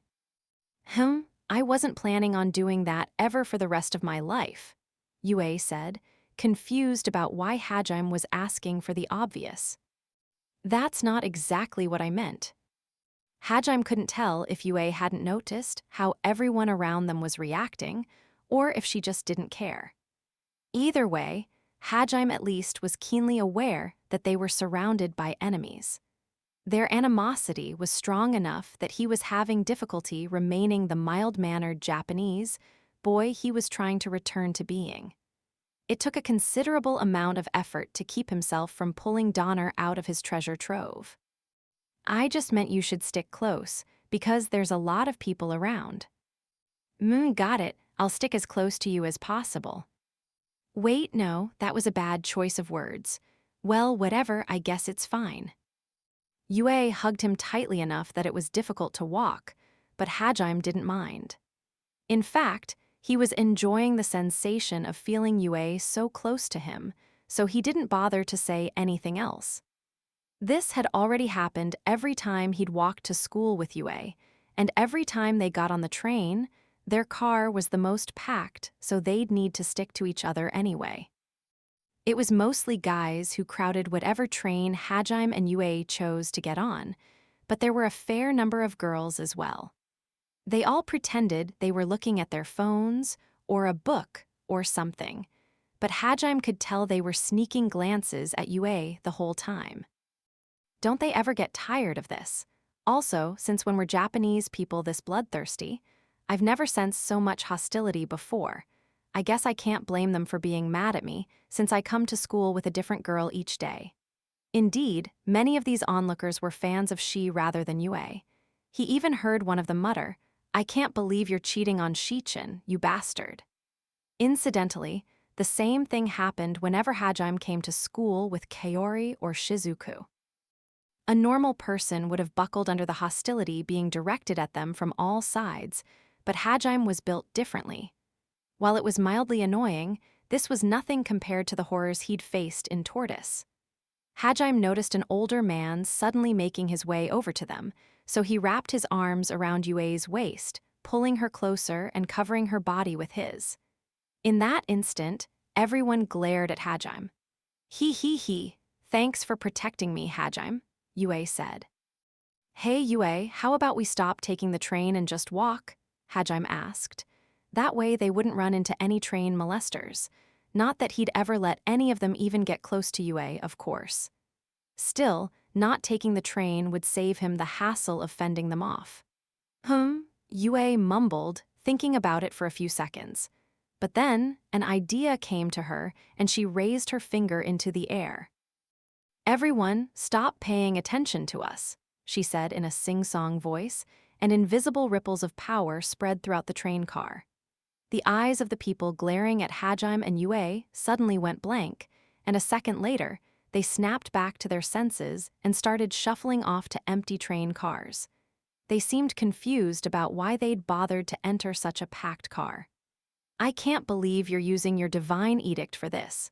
Do you really want to take the train to school that badly? There's something romantic about riding the train together, so we have to do it, Yue said firmly. Fair enough. I guess I'll strengthen the perception-altering power of those glasses. Does it have to be glasses? Yes, it does. Yue looked 10 times better in glasses, so Hajime wanted to make her wear them at all costs. Seeing his determined expression, Yue burst out laughing. Her laughter momentarily attracted everyone's attention, but she made them forget about her again with another divine edict. It seemed she really was willing to use it for even the most trivial things. As far as Yue was concerned, anything was fair game to use in order to fulfill her desires. And her priorities were quite simple. Hajime, unsurmountable wall, everything else. As Hajime and Yue reached school and started heading toward the shoe lockers, they continued attracting the attention of everyone around them.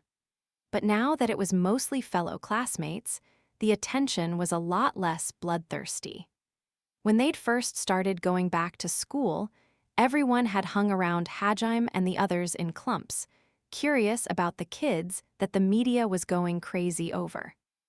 Within the school grounds, Hajime had been reluctant to use perception-altering artifacts or to use his intimidation to cow his fellow classmates. The last thing he'd wanted was to mess up his school life. Besides, he'd wanted everyone to think that the students who'd finally come back weren't special in any way and had just been caught up in an unfortunate kidnapping. As expected, young teenagers had short attention spans, and their curiosity quickly waned. At this point, none of them got prying questions about what had happened. That being said, it wasn't as if Hajime and the others had stopped attracting attention. It was just a different kind of attention. As Yue opened her shoebox, a deluge of letters spilled out. Zimmarar. She frowned as she looked at the pile. Sending love letters was a pretty retro way of conveying one's feelings in this day and age, but none of Hajime's classmates had any other way of contacting her. They certainly didn't know her phone number or email address. Both of those pieces of information were SSS-tier rarity. No one who knew them was going to tell anyone else, and naturally, Yue wasn't going to tell anyone who just wanted to confess to her either. It was also impossible for anyone to directly confess to Yue, since she didn't agree to meet up with anyone who asked, and anyone who tried to just walk up to her and confess was met by a glare so cold that they clammed up. And so, no one had successfully managed to convey their feelings to Yue in person. Some things never change, Hajime said with a wry smile. I even put up a note telling people not to bother. Annoyed, Yue picked up the pile of letters and put them to one side. As she took her indoor shoes out and closed her shoebox, everyone could see the note conspicuously taped to it that said no love letters. The note clearly wasn't working, since it seemed everyone was willing to ignore it as long as they all put their letters in together. As Yue quickly skimmed over the letters, she muttered, "I knew there'd be a few," and took a few of them aside. The rest she shoved into Kaori Shirasaki's shoebox. "Did you get love letters from girls again?" Hajime asked. Yue said with a nod. The letters she'd set aside had all come from girls. Indeed, about 30% of the letters she got each day were from girls. They're not exactly love letters. Most of them just want to be my friend or are saying they're fans of mine. I don't care about the people trying to confess their feelings for me when I already have you, Hajime, but I don't want to ignore letters from people who just want to be friends. That's probably why you're so popular. Despite how she looked, Yue was an adult woman. She had an air of maturity that her classmates lacked, and while she was cold to guys who were Hajime, she was generally kind to girls.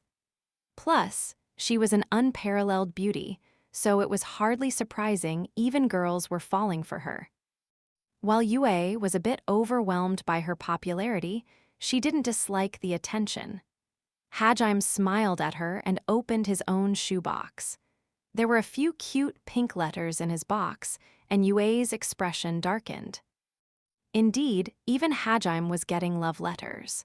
Because Yue, she, Kaori, and Shizuku all adored him, the girls were more interested in him than they used to be.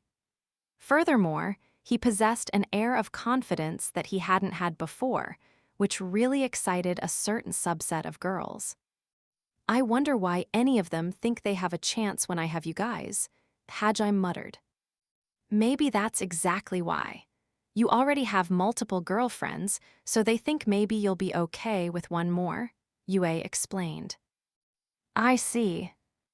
Sighing, Hajime took the letters out and placed them into Kuki Aminagawa's shoebox. Meanwhile, Yue silently used restoration magic to look into the past and see who'd given Hajime these letters.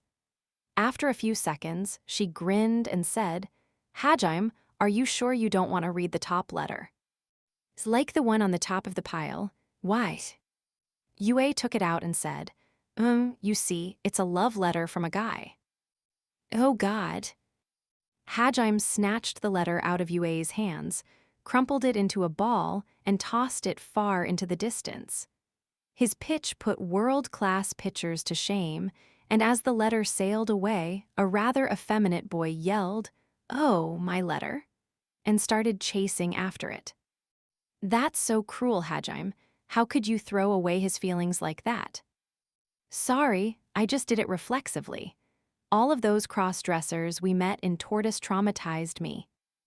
I'm surprised you haven't realized it, Hajime. You're really popular with some of the guys. I mean, if they just want to be friends, I wouldn't mind, but those looks they give me are terrifying. It just brings back memories of Christable staring at my ass. Christable's a good person, though. He traumatized your boyfriend, Hajime exclaimed. However, Yue just chuckled. Some students stopped to stare at her smiling face. While people didn't go out of their way to stare at Yue anymore, if she happened to be doing something exceptionally cute as they were passing by, they still stopped to look. Hajime swiftly grabbed Yue's hand and rushed over to their classroom. Their classroom was on the top floor, in the very corner of the building. It was a section of the building that had very few other classrooms. Most of the nearby rooms were prep rooms or lab rooms that saw infrequent use. It was the only classroom they could put all the kids who'd come back from Tortoise in. The school didn't want to be branded as a cruel administration that kicked out kids who'd been missing for a year, while the parents and guardians of the children wanted to ensure they could study somewhere free from prying eyes. And naturally, no one wanted everyone to have to transfer to different schools and get split up. As a result, the compromise had been to keep them enrolled in the same school, but to give them a special classroom away from most of the other students. Naturally, the teacher assigned to watch over their class was Aiko. She hadn't been the homeroom teacher for any class before this, so in a sense, this was a promotion. It would have felt weird to be with the other second years, even though we're still second years too, Hajime muttered, thinking about his situation. Yue asked, looking up at him. Hajime had been a second year a year ago when he'd been summoned to Tortoise, And since he hadn't done any studying in that time, he was still a second year. It would have been weirder for him to go up a grade without having actually finished the second-year curriculum. But at the same time, it wasn't like he'd gotten held back. He and his classmates were being treated like students who were coming back to school after an extended absence due to illness. Considering the situation, it was a reasonable course of action, and this way neither the education administration nor the parents would have any reason to complain. Since they weren't being treated as remedial students, Hajime and the others didn't mind this compromise either. Most of them wanted to get back the year of school life that they'd lost, anyway. But still, there was a bit of consternation over the fact that their friends in other classes were now a year above them, and their old underclassmen were in the same grade as them. Had Hajime really wanted to go up a grade, he could have used limit break and focused solely on studying for a few weeks to catch up on the year he'd missed. However, that would mean he'd graduate in less than half a year. The last thing he wanted was to spend less time with the friends he'd made in Tortoise before everyone graduated and went their separate ways. As all that ran through his mind, he finally reached the top floor. Once he started walking down the corridor to his classroom, the number of students in the hall went down dramatically. It felt somewhat lonely to be away from the hustle and bustle of the school. This morning, however, there was someone other than his classmates in the hallway, and they were yelling quite loudly. That's the head teacher, isn't it? And it looks like he's yelling at Aiko. I wonder what's going on. The head teacher had such a luscious full head of hair that was so perfect that everyone knew it was a wig. People often called him Baldy Four Eyes behind his back, and he was far from a popular teacher. It seemed right now he was in the middle of scolding Aiko over something or the other. Hajime and Yue exchanged glances, then hid their presence and circled around behind the head teacher. Are you listening, Hajime-sensei? It's thanks to our generosity that you still have your position as teacher. Despite that, you've shown no gratitude toward any of us. I really am grateful for being given the opportunity to continue teaching here. Then why do you keep blabbing to reporters and telling them things that make our school look bad? It doesn't seem like you're very grateful. I'm terribly sorry, but I promise I'm not trying to insult the school. Then why did you tell those journalists that this special classroom is the school being discriminatory? I never called it discrimination. I just think we should be treating them like all the other students rather than. It seemed the head teacher was mad about whatever Aiko had told some reporters. While Hajime's schemes had made the mass media calm down overall, it didn't mean there weren't any reporters still chasing this story. Freelance reporters in particular were willing to cover this story because they didn't have large news companies behind them putting pressure on them to stop.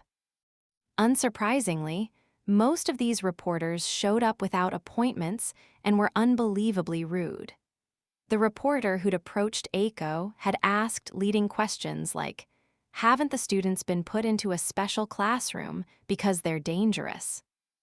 Naturally, Aiko hadn't been able to keep quiet after that, and she'd let slip that they would have been going to school normally if not for the administration's decision.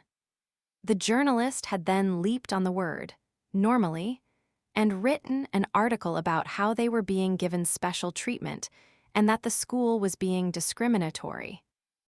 Unsurprisingly, the school had gotten a lot of angry calls from parents.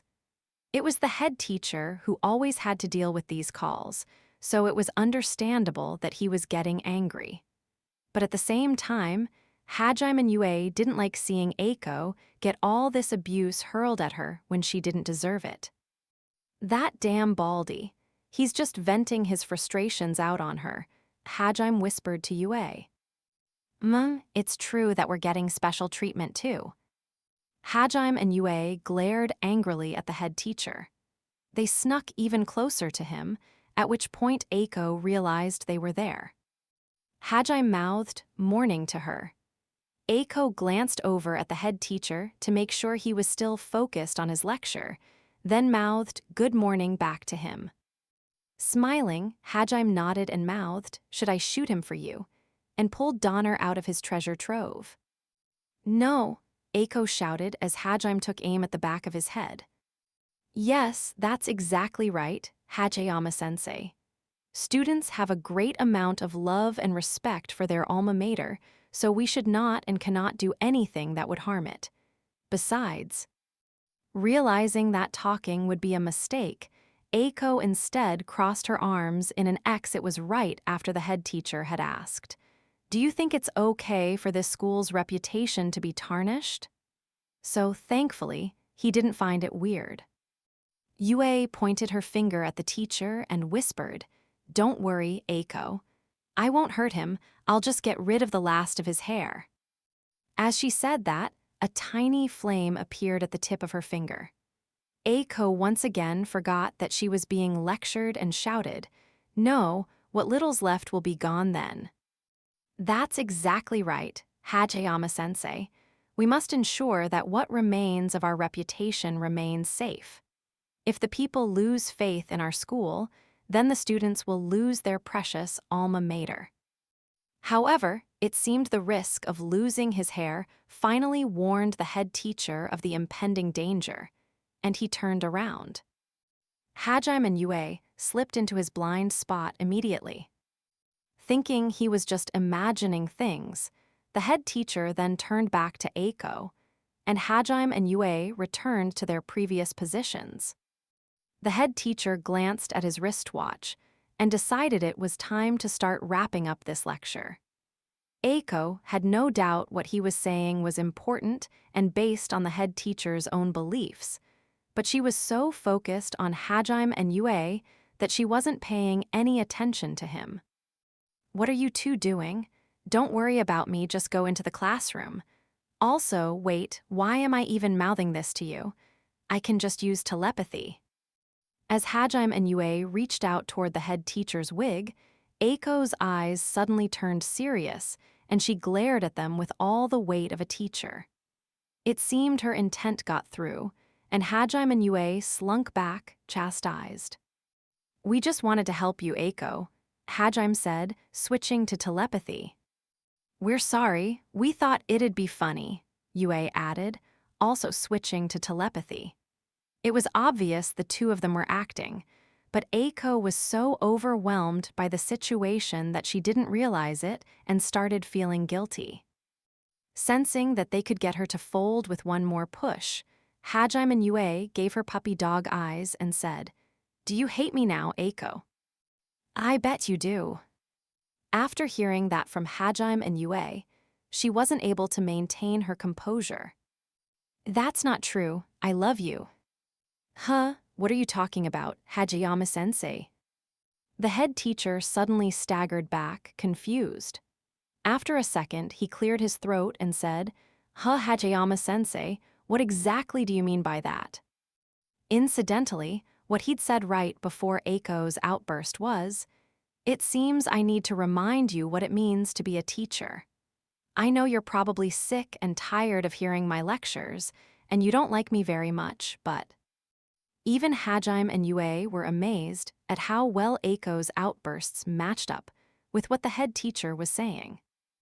"Ow, oh no, I wasn't following the conversation at a la," Aiko thought, realizing she was in quite a dilemma. She could hardly tell the head teacher she hadn't been listening, not just because it would make him mad, but because it might affect her job.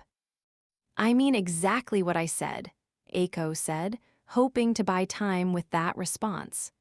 Her pleading expression was also quite impactful, and the head teacher started trembling, unsure of how to respond.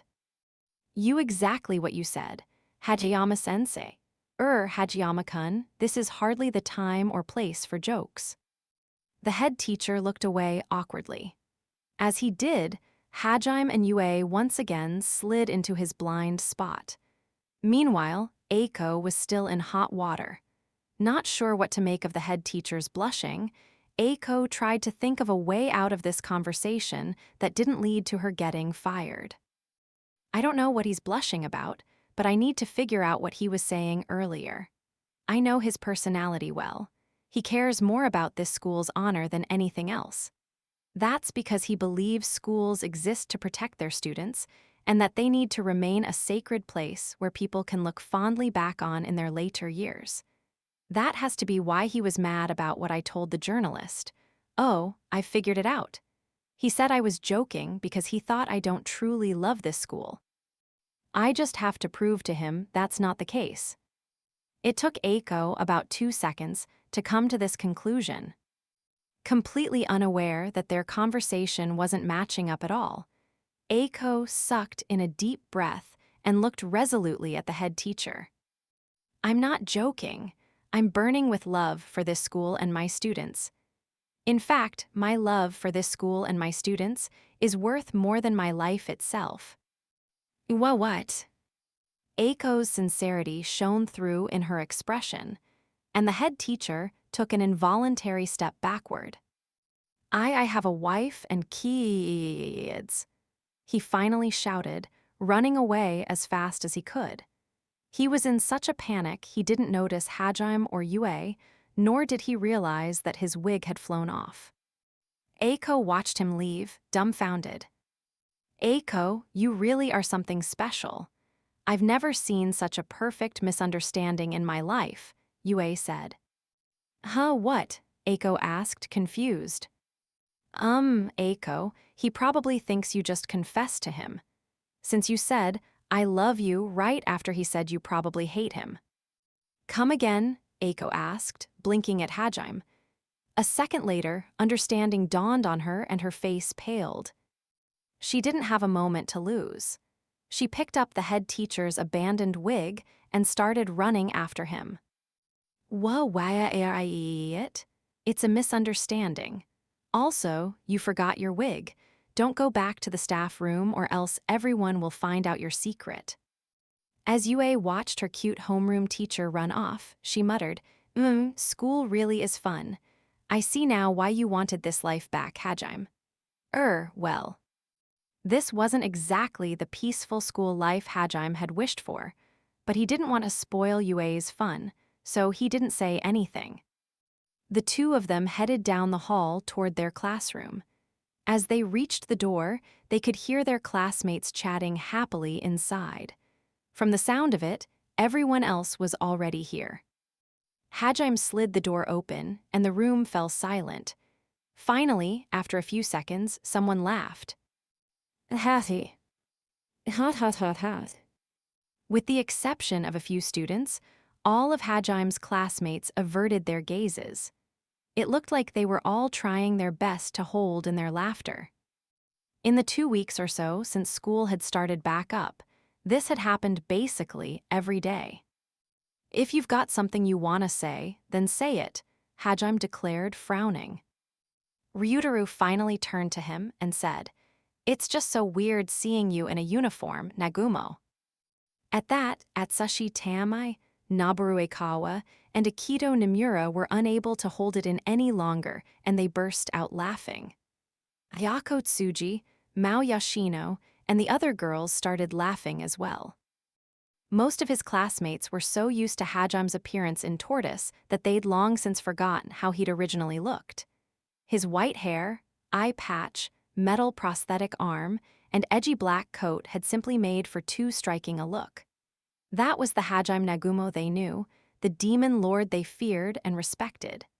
Had he just changed his appearance back to what it had been before getting summoned, they wouldn't be laughing this much. But seeing him in a normal school uniform was just too much. It was surreal seeing the man who'd killed a god going to school like a normal kid. Half a month had passed, and everyone still burst into fits of laughter when he entered the room every morning. Kuki took pity on Hajime and tried to calm his classmates down. Come on, guys, there's no need to laugh that much. It's true that his old cosplayer outfit was. Hajime interrupted him with a gunshot, and Kuki fell out of his chair with a yelp. Thankfully, Hajime had only fired a rubber bullet. Now that he'd returned to civilized society, he knew it was important to use non-lethal force and to not cause any trouble. He'd developed plenty of kind bullets, as he called them, which was why Kuki only fell out of his chair instead of having his brains splattered all over the floor. But even with his extremely sturdy hero's body, that bullet still hurt. "Why'd you shoot me? I was trying to help," Kuki protested, getting back to his feet. Hajime ignored him and glared at the rest of his classmates. The look in his eyes very clearly conveyed the words, "You want a bullet to the forehead too." Everyone fell silent immediately. "Hajime, control yourself," Yue said. "Hajime-san, weren't you trying to become a model Japanese citizen? Or what? Is this part of the man's-eye comedy routine I've heard so much about?" "Hajime-kun, you're going to start giving she the wrong idea, so put your gun away." That's not even the worst problem here. Also, Kaori, hurry up and heal Kuki. It looks like he's still in a lot of pain. The three students who hadn't been laughing at Hajime were Shi, Kaori, and Shizuku. They all tried to calm Hajime down, and he shrugged and put his mini donner away. As he did so, he surreptitiously checked on Shi's uniform. If he took his eyes off her, she started shortening the length of her skirt or undoing buttons on her shirt. She was so used to wearing revealing clothing that she now did it unconsciously. Thankfully, it looked like she was wearing her uniform properly today. Her ears were properly hidden by an artifact as well. Hajime had made various types of accessories with the same effect for her, and it seemed today she'd picked a hairband. The hairband still had tiny rabbit ears on it, which she had demanded Hajime add. Honestly, they were very cute. Hajime's expression softened, and he greeted everyone with a smile. His classmates warmly returned his greeting. They never trusted him this much before they'd all been summoned to Tortoise. As Hajime reached his desk, Shi, Yue, Kaori, and Shizuku all gathered around him. In truth, Kaori and Shizuku had spent a lot of time hanging around Hajime even before they'd been summoned.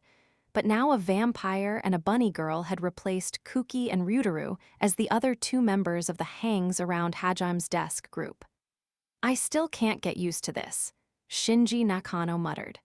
"Tell me about it," Yashiki Seidu added.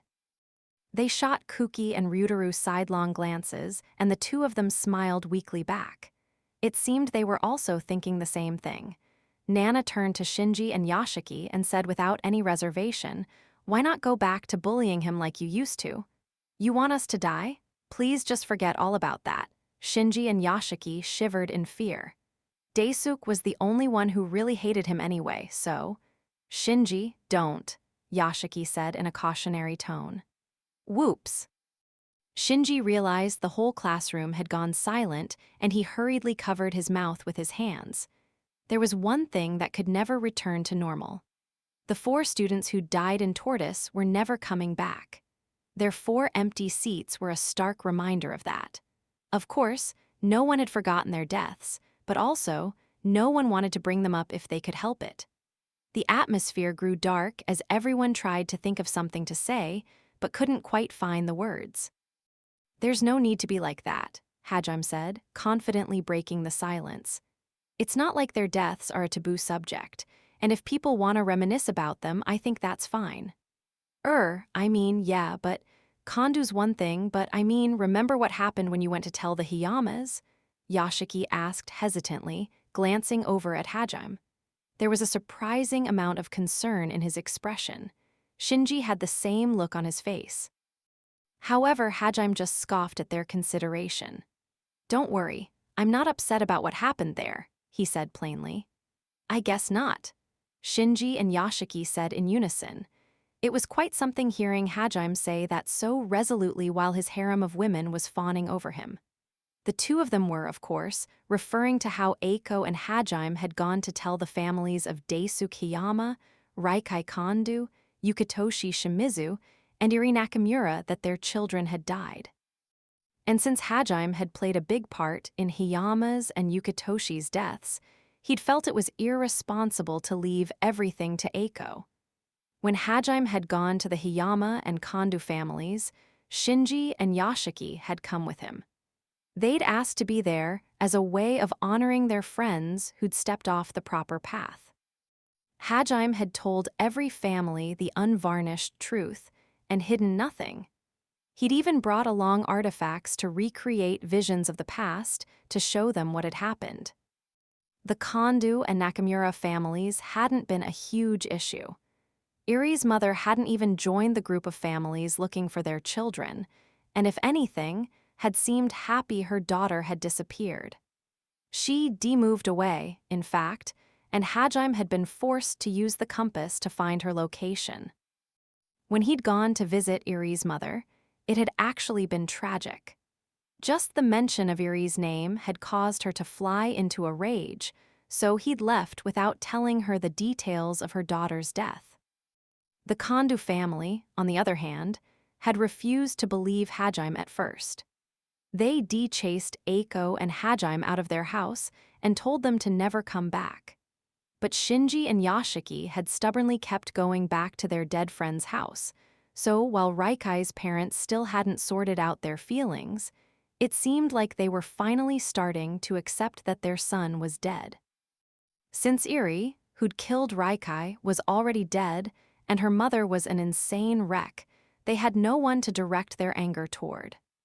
Shinji and Yashiki were keeping an eye on Raikai's parents just in case, but it seemed they'd be fine eventually. However, the visits to the Hiyama and Shimizu families hadn't gone as smoothly. Hiyama's parents had declared the visions of the past to be a fabrication, probably because they didn't want to believe their son had truly died, especially in such a gruesome manner. But because they refused to accept that he'd been killed by Hajime, it meant they also refused to accept that Daisuke had betrayed everyone for his own gain. As a result, they raged at Hajime, blaming him for impugning their son's honor and not bringing him back even though he'd taken everyone else with him. Not even Shinji and Yashiki had been able to get through to them. In fact, Daisuke's parents had called the two of them traitors as well, claiming they were betraying their friend. After hurling insults at Hajime and Aiko, they'd even tried to physically assault them. Since Aiko believed it was her fault for not being able to properly reform Daisuke, she'd been willing to take their blows, but Hajime refused to see her get hurt for this. And so, he'd used his intimidation at full power against them. Even veteran soldiers ended up shaking in their boots when he did that, so unsurprisingly, Daisuke's parents had collapsed to the ground, trembling in terror. "Let me just say this," he'd said, glaring icily at them. "You're free to believe whatever you want. I don't regret my actions, though, and I have no intention of apologizing. Also, if you dare to lay a hand on anyone I care about, it'll be the last thing you ever do." It didn't matter to Hajime how much Daisuke's parents had been hoping for his return. He'd come here to explain the truth and nothing more. That was all he felt he owed them. Ultimately, Daisuke Hiyama had been one of Hajime's enemies, a twisted man who'd killed someone important to him. The look he gave Daisuke's parents made that clear to them as well. Honestly, Hajime didn't know what the Hiyama family planned to do next. He had no intention of taking back his declaration, though, or having mercy on Daisuke's parents if they tried to hurt his family. Aiko, Shinji, and Yashiki were free to keep trying to get through to Daisuke's parents if they wanted, but Hajime was only keeping an eye on them now to make sure they didn't try to hurt anyone he cared about. Incidentally, the visit to the Shimizu family had left a bad taste in everyone's mouth for a different reason. His parents had only cared about how their son's death would affect their social standing. They hadn't seemed the least bit sad that he was dead, but they had been immensely worried about how Yukitoshi's death would be spoken of among Aiko and the students. The reactions of Yukitoshi's older and younger brother had been truly striking. Even if Hajime's words were a lie and Yukitoshi was secretly alive somewhere, the fact that everyone who'd been summoned with him hated him meant that it would actually be worse for their image if he'd returned. As a result, they'd all begged Hajime and Aiko to promise they'd tell the public that Yukitoshi had died a hero. Yukitoshi's parents had even mentioned that it would impact their other sons' career paths if Yukitoshi was known to be a traitor, and agreed with Yukitoshi's brothers. They'd even tried to get Hajime and Aiko to sign NDAs. Seeing their reactions, Aiko had completely lost it. It had taken a lot of effort to calm her back down.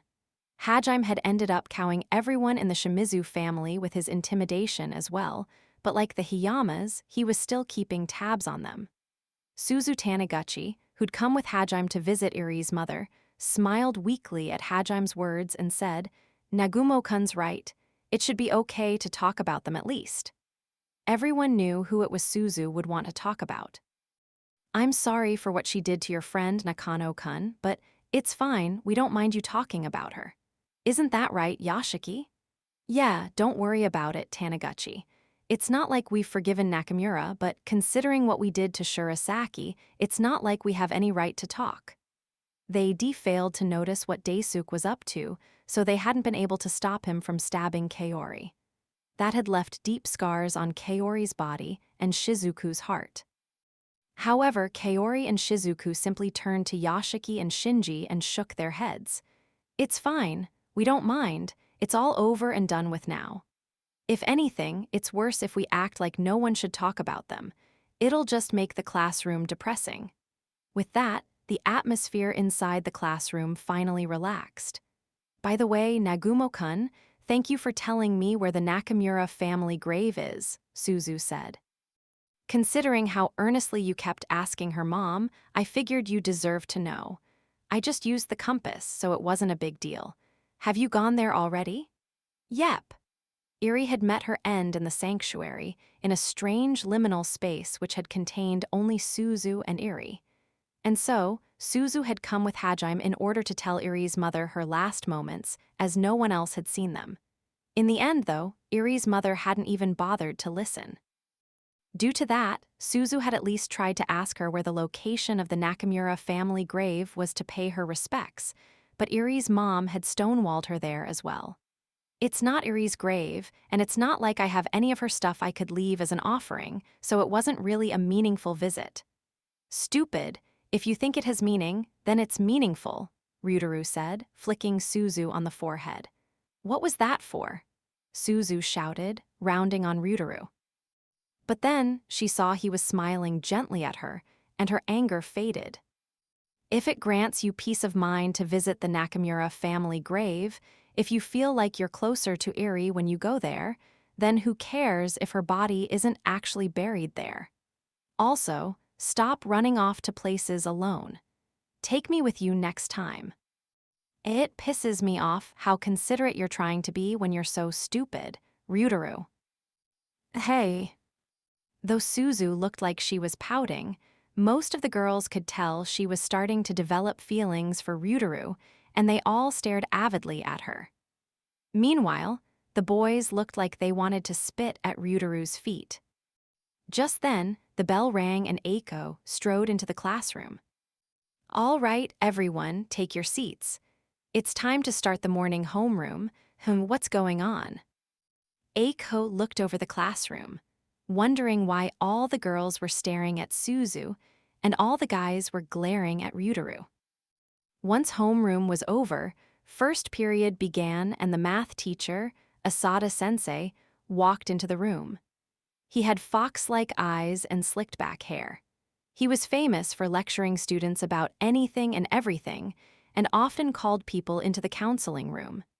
It was to the point where students made jokes about how the counseling room was just his private classroom. He cast his gaze across the classroom, then narrowed his eyes at Hajime. It was a pretty common occurrence for him to pick on Hajime. It seemed he had it out for him. "Nagumo, please answer this question." "Of course, sensei." Hajime rose to his feet and started walking to the blackboard. Ryutaru and a few other students signed in relief. "I believe this is the answer, sensei." Shinji suddenly let out a laugh as Hajime finished writing down the answer. Yashiki, too, started trembling with the effort of holding in his laughter. "Not again, what's wrong with all of you?" Asada shouted in exasperation. This had happened every time he called on Hajime, and he couldn't take it anymore. He couldn't help but think that everyone was laughing at him. "I'm sorry, Sensei. I'll quiet them down," Hajime said apologetically. That caused Nana and Tiko to burst out laughing, and Yuka bit her hand hard enough to bring tears to her eyes to keep herself from following suit. In a voice shaking with laughter, Atsushi explained, It's just so weird to hear Nagumo acting all formal and using honorifics. It was weird enough seeing him in a uniform, but this really was too much. You're supposed to be respectful to your teachers, you know?" Asada shouted. "You're absolutely right, Sensei. These guys are just idiots, I'm sorry." "Oh man, this is just too much," one of the girls exclaimed, laughing so hard she fell off her chair and started rolling around. Another girl sadly muttered, "I can't believe my demon lord's bowing his head to someone." Regardless of the reasoning, it seemed none of Hajime's classmates could bear to see him talking respectfully to someone. The strange part was that they hadn't seemed to mind when Hajime had acted respectful to the parents of other kids, or when he'd met Tio's grandfather Adul. "Hopefully, they get used to it eventually. Nagumo, do you understand the position you're in?" Asada asked. "What do you mean, Sensei?" "The fact that you and your classmates returned from a mysterious kidnapping incident whose details are still shrouded in mystery. It's clear a lot happened while you were gone, and that you've become a sort of leader to all the other students. Can't you see that if you egg everyone on to make fun of your teachers, it'll put you in a precarious position?" Considering they'd already been shunted off to this isolated classroom, Asada was right in saying that things would get worse if they didn't act like model students. The students all straightened up and stopped laughing. "You're mistaken, Sensei. They're laughing at me, not you. If I can be perfectly honest, I'm honestly quite grateful to you, Sensei. Please believe me." Everyone stared in shock as they witnessed this surreal scene. Of course, Hajime was being 100% honest, but Asada-sensei took in his classmates' reactions and muttered, "Nagumo, trust is something you have to build. It's as you say. A person's actions and the way they present themselves says a lot about how trustworthy they are.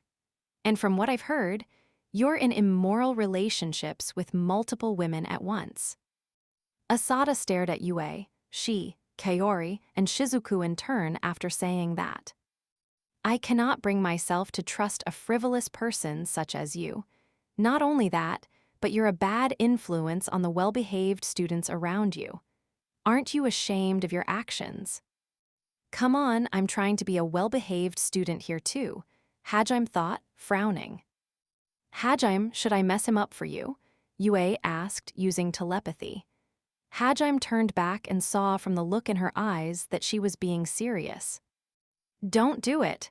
He's one of the ones who's stuck with the school despite everything," he replied.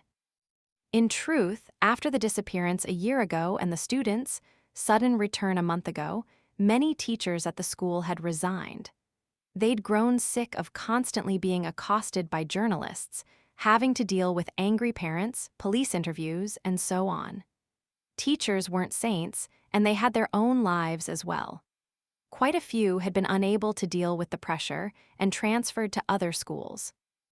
And while the head teacher had gone to great lengths to find replacements, neither the replacement teachers nor the few who'd stuck with the school had been willing to teach the special class of returning students.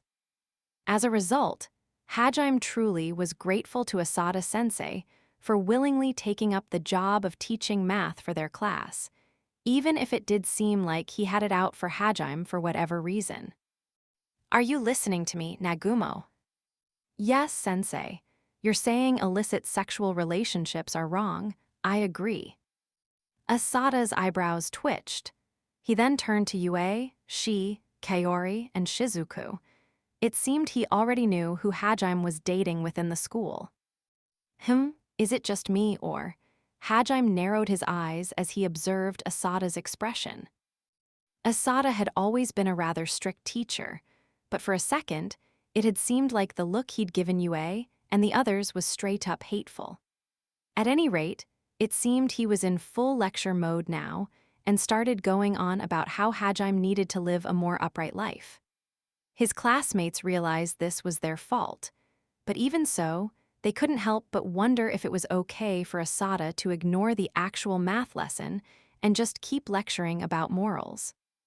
Hajime dutifully listened to Asada's lecture, but halfway through, she contacted him through telepathy.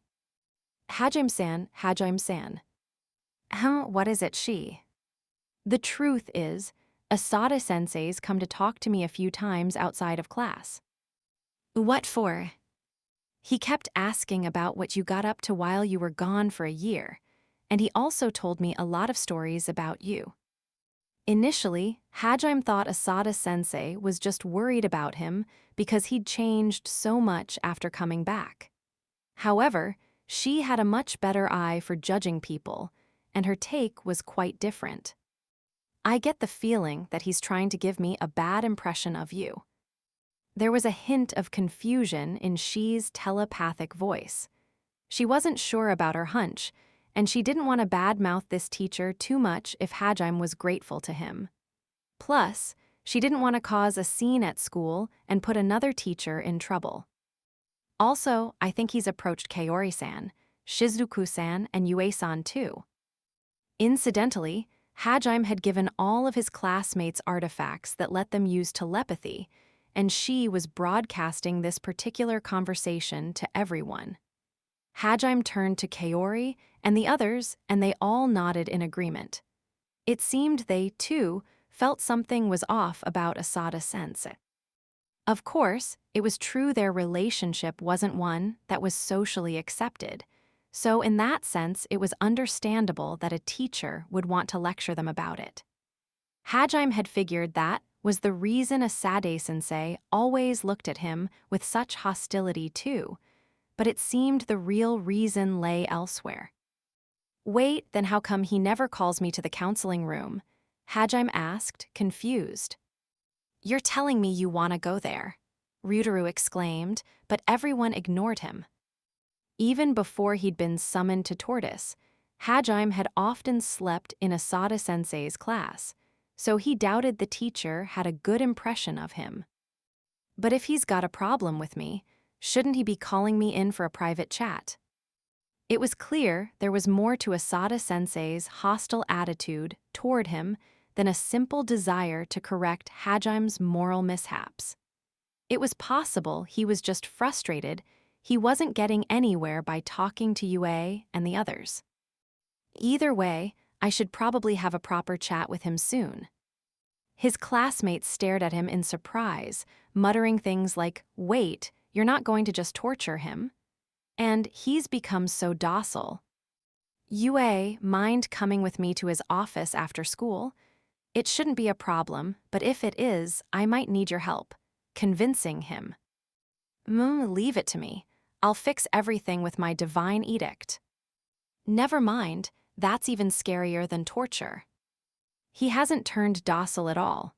His classmates exclaimed via telepathy, their expressions looking oddly relieved. Incidentally, Yue seemed quite ready to control this teacher with magic. The fact that she wasn't interested in trying to talk things through first proved that she didn't like him at all. Naturally, Asada-sensei had no idea this telepathic conversation was going on, so he kept on lecturing. "Besides, if you don't show that." He droned on all the way until the bell rang. Yue did, in fact, have to use her divine edict on him after school. Hajime wasn't able to figure out what had happened in his past to make him have such a hardline stance, but it appeared he was staunchly against romance in school. His feelings were so strong that he actually derived pleasure from lecturing students who were dating. That, in and of itself, wasn't particularly harmful, and since he was doing his job, Hajime didn't need him to be a perfect role model on top of that. Indeed, it seemed Asada-sensei had tried to keep that twisted side of his personality in check before, but seeing Hajime dating multiple students at once had finally caused him to snap. Seeing as telling the students themselves off had accomplished nothing, he'd even been thinking about leaking their immoral relationship to the press to get it to stop. Hajime's classmates didn't know how exactly the confrontation had gone down, but it was clear it hadn't gone well, since after that Aiko-sensei had started teaching his classes normally without lecturing anyone. When students from other classes had asked what had prompted the sudden personality change, he just said that he was trying to become a new person. And honestly, that was enough for the students, since they preferred the new Asada-sensei. At any rate, rewinding the clock back a bit to fourth period, as soon as the end of class bell rang, the English teacher, Sachiko Yanagi, age 45, ran out of the classroom at top speed. Not because Hajime had bullied her or anything, mind you. In fact, everyone had been quite obedient during her class. No one had even laughed at Hajime's use of honorifics or respectful speech, probably because Hajime had threatened to fire a pile bunker up their asses if they laughed at him in the middle of class again. No, the reason Sachiko-sensei had been so distraught lay elsewhere. You know, language comprehension really is an unfair skill, Naboru said. Yeah, I guess that's the one thing we can thank Ehit for, Akito replied with a nod. Thanks to that skill, everyone was able to speak English at a native level. They were all better than Sachiko-sensei herself at English and every other language on Earth too. As a result, she was quite nervous every time she came to teach this class, and she ran out the moment class was over. I'm starting to think it might really be our fault that the teachers are so reluctant to teach our classes, Shizuku said with a sad sigh. Yeah, we have no trouble reading ancient Japanese either. I feel bad for our classics teacher, Kaori replied. I can see how our weirdness might put them off, Yuka muttered. They're probably wondering how we got better at languages despite not going to school for a year, Nana said, looking over at the door Sachiko-sensei had run through. It's hard to pretend like we don't know, though, Tiko said, furrowing her brow. Everyone was still struggling to assimilate back to everyday life in Japan. Regardless, now that morning classes were over, it was finally time for lunch break. In the past, there had been quite a few students who went to the cafeteria to buy something, but today everyone brought out a lunch box. There was the sound of someone running down the hall, and a second later, the door slid open and Aiko walked inside. I see you're going to eat lunch with us in the classroom today too, Sensei, Yuka said. Yes, well, I just felt like it, you know, Aiko said, not meeting Yuka's gaze. She'd been coming to the classroom to eat lunch every day since the new semester had started. Yue was used to it by now, and she handed her seat over to Aiko and sat down on Hajime's lap. Just then Kentaro Nomura said in a slightly panicked voice, Shush shit, I forgot my lunch box. He got to his feet, looking like he'd made some fatal blunder that would cost him his life. It's all good, Kentaro, I'll give you some of my lunch. You're a lifesaver, Jugo. Oh, you can have some of mine too, Nomura-kun. Thanks, Tsuji, you make your own lunches, don't you? It looks delicious. He, I hope you like it. You can have some of mine too. Wait, you were here, Kusuk. I've been here since morning. Relieved, Kentaro sat back down in his chair as Jugo, Ayako, and Kusuk all offered to give him some of their lunches. Meanwhile, Hajime stared at Kusuk in shock. Even I failed to notice him. He turned to Yue and the others, and they all looked similarly shocked. The Abyss Lord's stealth skills truly were beyond belief. There was a reason not even Ehit's apostles had been able to spot him, and why even Hajime considered him the class's ultimate trump card. Hajime couldn't believe he'd failed to spot Kusuk until he'd spoken up. Come to think of it, I don't remember seeing you yesterday. I was here. We even talked, Nagumo. What did you do to my memories? Hajime asked, stunned. I can't believe you forgot. You're making me cry. Kusuk silently started shedding tears. Hajime's expression froze halfway between surprise and guilt. He considered Kusuk a friend, and the last thing he wanted was to forget that he was talking to him. "Endo, you're wearing the presence-boosting artifact Hajime gave you, right?" Yue asked. "It's Endowu, Yue-san. Please don't make it rhyme with John Doe instead. That'll just make me feel worse." At that, Yue's expression stiffened as well. She hadn't meant to mispronounce Endowu's name.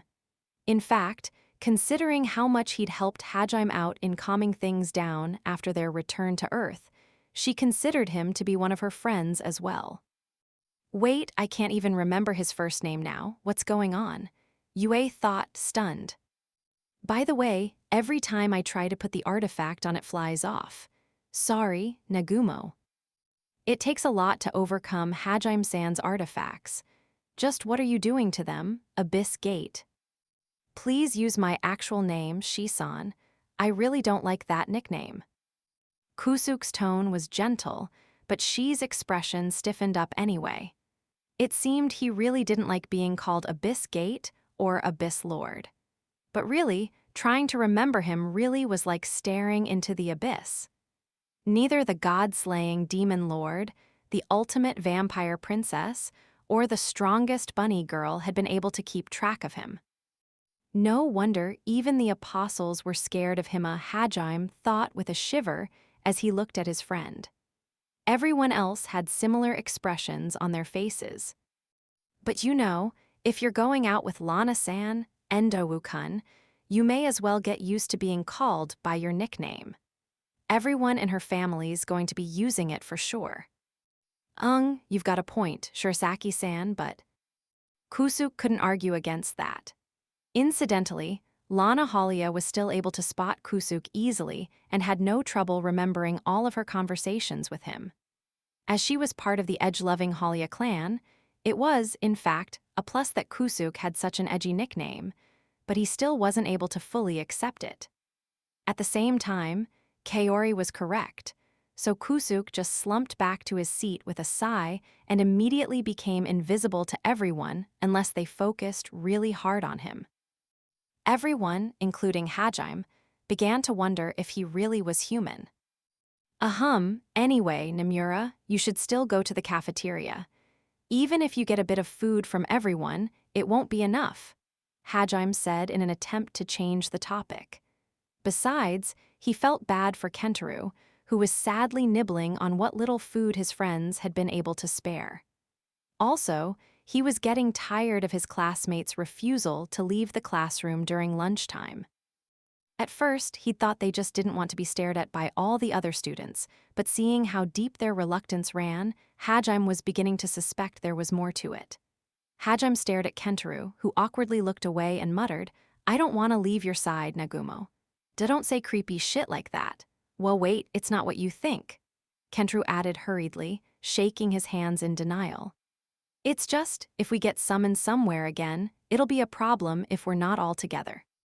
I don't want to be left behind, and I don't want to be the only one summoned away either. The only safe place during lunchtime is near you, Nagumo."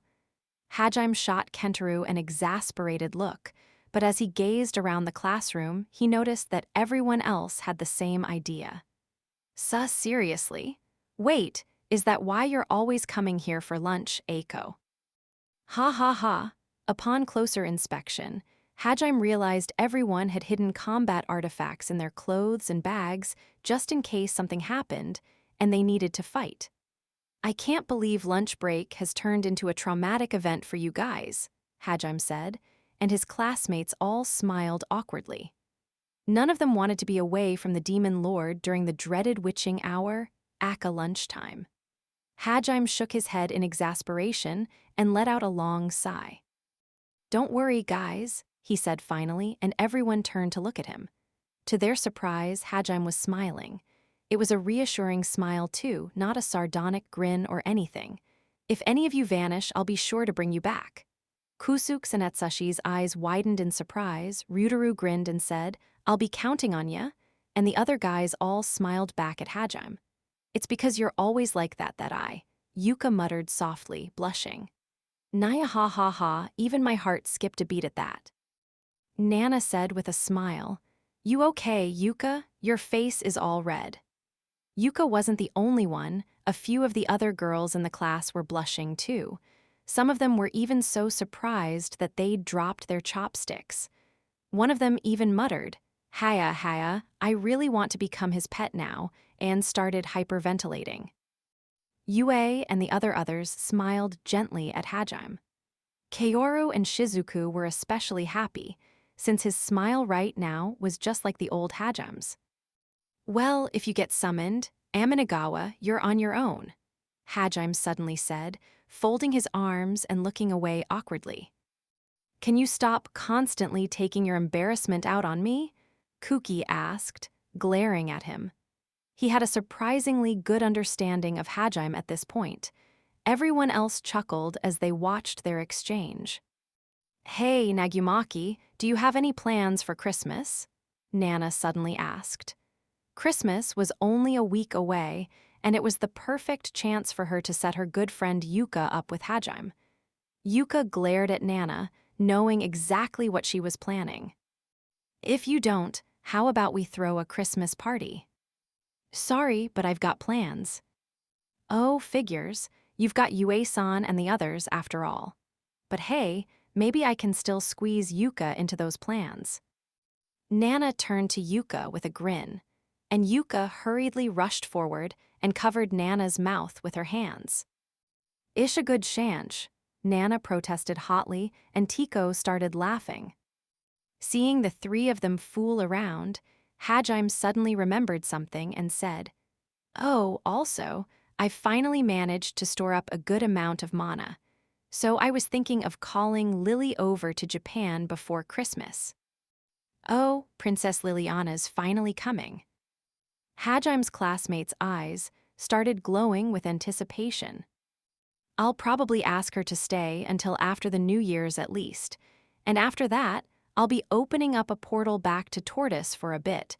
So is there anyone who wants to go back to visit?" Hajime asked, turning to his classmates with a smile. They exchanged knowing glances, and Ryutaru decided to give voice to everyone's answer. "Sorry, but no one wants to go." It wasn't that they'd come to hate Tortoise, but it had only been 2 months since everyone had come back home. Even if they hadn't gone through hell back there, no one would want to visit again so soon. Hajime nodded and said, "Thought so. We finally made it back, so you may as well all enjoy the new year with your families." At the same time, though, Hajime could tell everyone was feeling a little sad that they wouldn't be able to see him or Yue and the others over winter break. And so, he decided to ease their worries. "Don't worry, there's plenty of time until we graduate, and we'll all be together in the same class until then," he said in a reassuring voice. "We can take things slow, you know." That did, in fact, help assuage everyone's fears, so they all nodded happily back at him. Chapter 8: Reunions at the Closing Ceremony. The closing ceremony for winter break was held on Christmas Eve. Like the rest of the students, the members of the special class were happily discussing their plans for winter break as they exited the auditorium. There hadn't been any real problems with their reintegration into school, and more than a few of them had rekindled their friendships with students from other classes, all of whom were in their 3rd year now. Shizuku, in particular, was beloved by everyone in the school regardless of grade, and Suzu and Kaori were quite popular as well. Kuki, Ryutaru, and some of the guys who'd been in large clubs like Jugo Nagyama had also started reaching out to acquaintances outside of their class. Yue and Shi were also rather popular. Even today, they were surrounded by a gaggle of admiring underclassmen girls. They were both sending Hajime covert glances, asking him to save them. Naturally, Hajime just smiled at them and looked away. Both of their shoulders visibly slumped as they saw they'd been abandoned. "Why are you abandoning them?" Hajime turned in the direction of the voice and saw Yuka leaning against a pillar by the exit and twirling a finger through her hair. "I just want them to make new friends." Liar, you don't want to deal with that group of girls, that's all. Hajime averted his gaze and simultaneously sought to change the topic. Sorry that I'm reserving your whole cafe during one of your busiest seasons. It's fine, it's only for today, and tomorrow onward is when we really get busy, Yuka said with a shrug of her shoulders. Stifling a laugh, she added, besides, Dad was really happy to hear you're coming. Seriously. You bet. Everyone in Hajime's class was planning on having a party at the Sanob family cafe after school, and it seemed Yuka's parents were more than happy to lend the whole cafe out to them. They were grateful to Hajime for bringing their daughter back and to everyone else for fighting together with Yuka. Oh, also, if Mom or Dad say anything weird, just ignore them. Weird how? Yeah, you know, like those misunderstandings they had at the latest family meeting. Which misunderstandings? You know, all the weird stuff they said to you. Was any of it really that weird? How do you not remember it? Yuka blushed as she shouted that, but Hajime continued to look completely clueless. Of course, those who knew him well could tell by the twinkle in his eye that he was just teasing her. Nagumok is teasing Yukaki and she's blushing, Nana shouted, running over to the two of them. I heard you say something about your dad. Are you finally going to confess? Is it finally time for you to join his harem? Tico asked with a grin. I am not. The three of them were loud enough that some of the passers-by stopped to stare. Of course, with how much Yue and the others stood out, rumors had already spread across the entire school that Hajime was the harem lord of the returning students. As a result, the guys all glared at Hajime, wondering if he was about to add another girl to his harem, while the girls looked half repulsed and half curious. Oh, you've got a lot of courage, Yuka. Yue-san, wait, is this the moment you were waiting for, Yuka-chan? Kaori, this is all a misunderstanding. Yue and Kaori suddenly appeared behind Yuka, and behind them were Shi and Shizuku. All of the harem members who attended school had now surrounded Yuka. If you included Yuka and her friends, Hajime was now surrounded by more girls than Yue and Shi had been. In the distance, one of the guys muttered, "Some guys just get all the luck." At the same time, the Shizuku fans who called themselves the Soul Sisters started preparing something that looked rather dangerous. If Hajime wanted to end this closing ceremony peacefully, he needed to act fast. If we're done talking, then let's get going. The surroundings suddenly grew noisy, and Hajime trailed off. The source of the commotion seemed to be a crowd at the front gate. Hajime immediately recognized who was at the center of the crowd, and he looked up at the sky in despair. The figure made her way through the crowd and started heading into the school grounds. She was wearing a milky white coat and had blonde hair and striking blue eyes. Though she looked young enough to be a middle schooler, she projected an air of authority that made her seem far more mature. And that made sense, since she was a princess. Liliana smiled at the people surrounding her and thanked each and every one of them for getting out of her way. They all stared raptly at her, completely entranced. It was clear she was the daughter of some rich, noble family, but none of them knew her. But then, she spotted Hajime and her plastered-on smile was replaced by a genuine one. In that moment, everyone realized that she'd just been being nice to them. Her real self was clearly reserved for someone else. Liliana ran over to Hajime, her hair swaying in the wind and her short boots tapping against the ground. Hajime-san, I came to see your school. Everyone turned to Hajime and shouted, "You again?" in unison. 2 days earlier, the Nagumo family living room was filled with an air of tension and anticipation. Sumair and Shu were wearing party hats and holding party poppers, but looked more nervous than one would expect for someone getting ready for a party. You don't need to be so nervous, Mother, Yue said softly.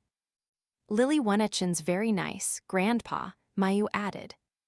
Don't worry, we're fine, Sumair and Shu said in unison, still as tense as ever.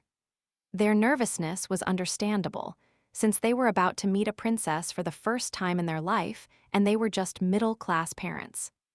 Plus, what made things even scarier was that even though she was in love with their son, she'd been willing to stay behind even if it meant never seeing Hajime again, because she was determined to fulfill her duty as royalty. Indeed, even now, she was only going to be able to visit for a short while. After the new year rolled around, she'd need to return to take care of official matters. In other words, she wasn't just a princess in name, she was the real deal. With Yue, everything had happened so fast that Shu and Sumayer hadn't really paid that much attention to the fact that she was also royalty. But this time, things were different. Maybe we're taking this welcoming party too seriously, Sumayer asked her husband softly. But if we're too stiff, then she'll think we're not willing to open up to her, Sumayer, Shu replied. You're right, we're her family now. In which case, the party hats and funny glasses are a must. Yes, absolutely. I'm not so sure about that, Yue and the others thought. But they just smiled, softly knowing that Sumayer and Shu were doing this out of concern for Liliana. By the way, is it just me or is Hajime-san running late? The food's going to get cold at this rate, she said as she looked down at the dining table. She and Ramiya had worked hard to cook up a feast. Foo, they're finally reuniting for the first time in a month. Give them some time alone, Ramiya said with a smile. Indeed, despite how pure she looks, Lily is quite the passionate woman, Tio added. She then cast a wave of heat over the table to ensure the food stayed warm. She did not doubt that Liliana was showering Hajime with kisses right about now. They hadn't met since Hajime had returned to Earth, after all. Opening portals between worlds took an enormous amount of mana, especially ones large enough to let people through. Hajime had kept a tiny one open as part of an experiment to optimize the process, so he had been sending letters back and forth at least. As a result, Liliana had known ahead of time that he'd be coming to get her today. Of course, while they had exchanged letters almost daily, that couldn't even remotely compare to seeing someone in person, which was why Yue and the others were willing to let Hajime have some time alone with her. Oh, they're finally here, she said as the space in the middle of the living room began to warp. There was a glowing spiral that slowly started expanding into a portal. Dear, be ready to welcome her. Of course, she's going to be our daughter-in-law too. We have to be sure to leave a good first impression. You probably shouldn't blow those party poppers when she comes, then Yue thought. But again, she didn't say anything. Finally, the portal opened fully and Liliana stepped through, wearing a peach-colored dress and a glittering tiara. Welcome to the Nagumo family home, Sumayer and Shu shouted in unison, pulling the strings on the party poppers. Hallowed ground. Liliana thought she was under attack and reflexively summoned a barrier. The streams of paper limply fell onto the glowing yellow barrier and slid down it. After a moment of silence, Sumayer and Shu exchanged looks of despair. A second later, Liliana also realized she'd misunderstood what was going on and looked down sadly. What's wrong? Hajime asked, stepping through the portal after Liliana. Seeing that no one else was going to try to change the depressing mood, Yue forced a smile and said, that was an amazingly quick reaction. What a wonderful barrier. Unfortunately, that didn't lighten the mood in the slightest. And that's what happened, Liliana said in a despondent voice, sitting inside a Western-style restaurant. The place's name was Wisteria, and it was the restaurant the Sonobe family ran. The families of the missing children had often come here to hold meetings, and even after everyone had returned, they still gathered here from time to time. Today, though, the place was reserved for the kids' end-of-semester party, which also doubled as Liliana's welcoming party. Hajime and the others were all sitting around Liliana.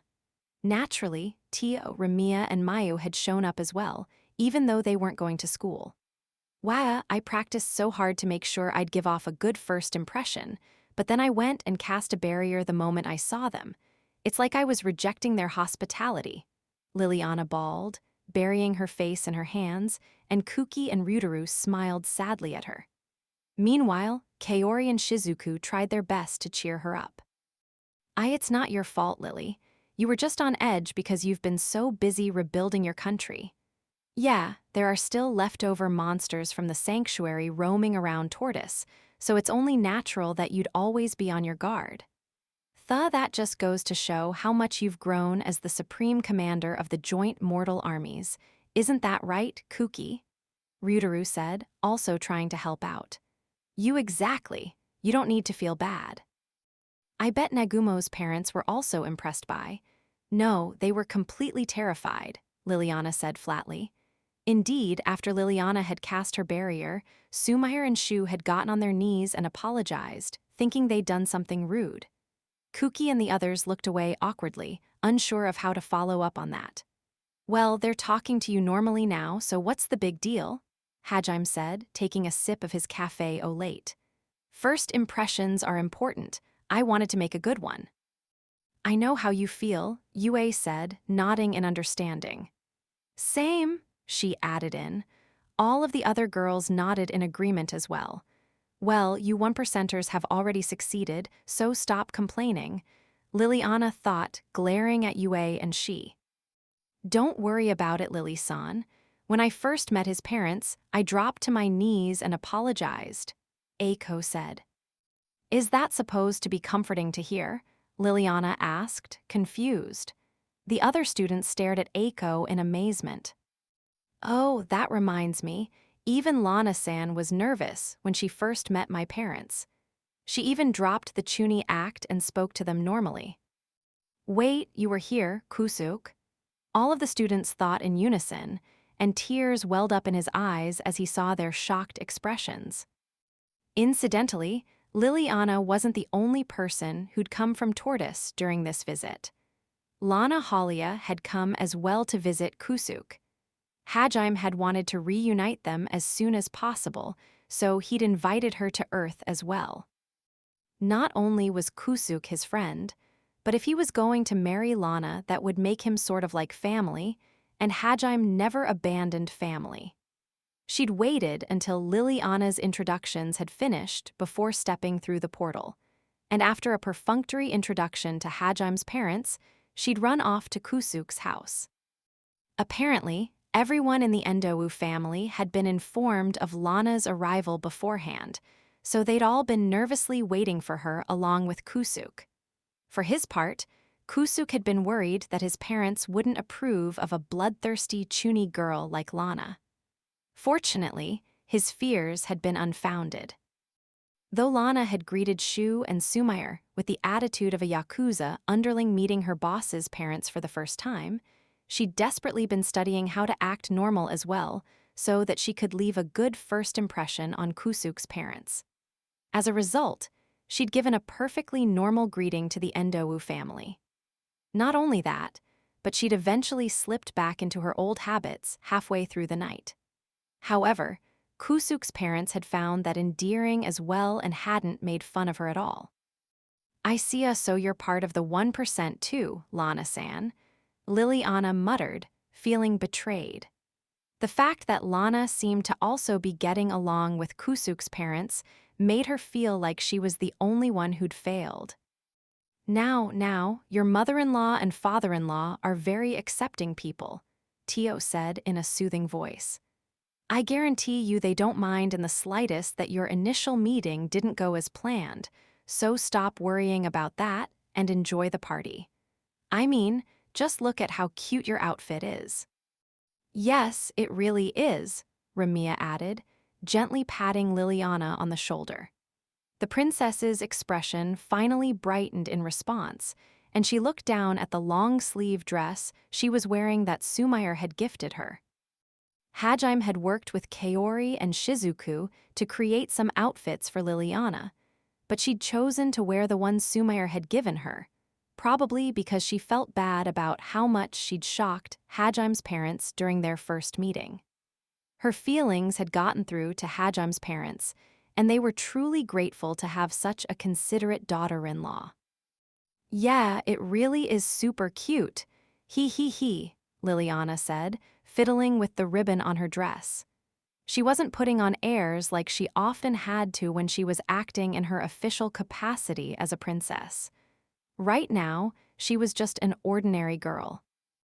Everyone smiled gently at her, which caused her to blush and awkwardly clear her throat. "By the way, everyone, thank you for holding such a wonderful, welcoming party for me," she said as she got to her feet and curtsied regally to everyone.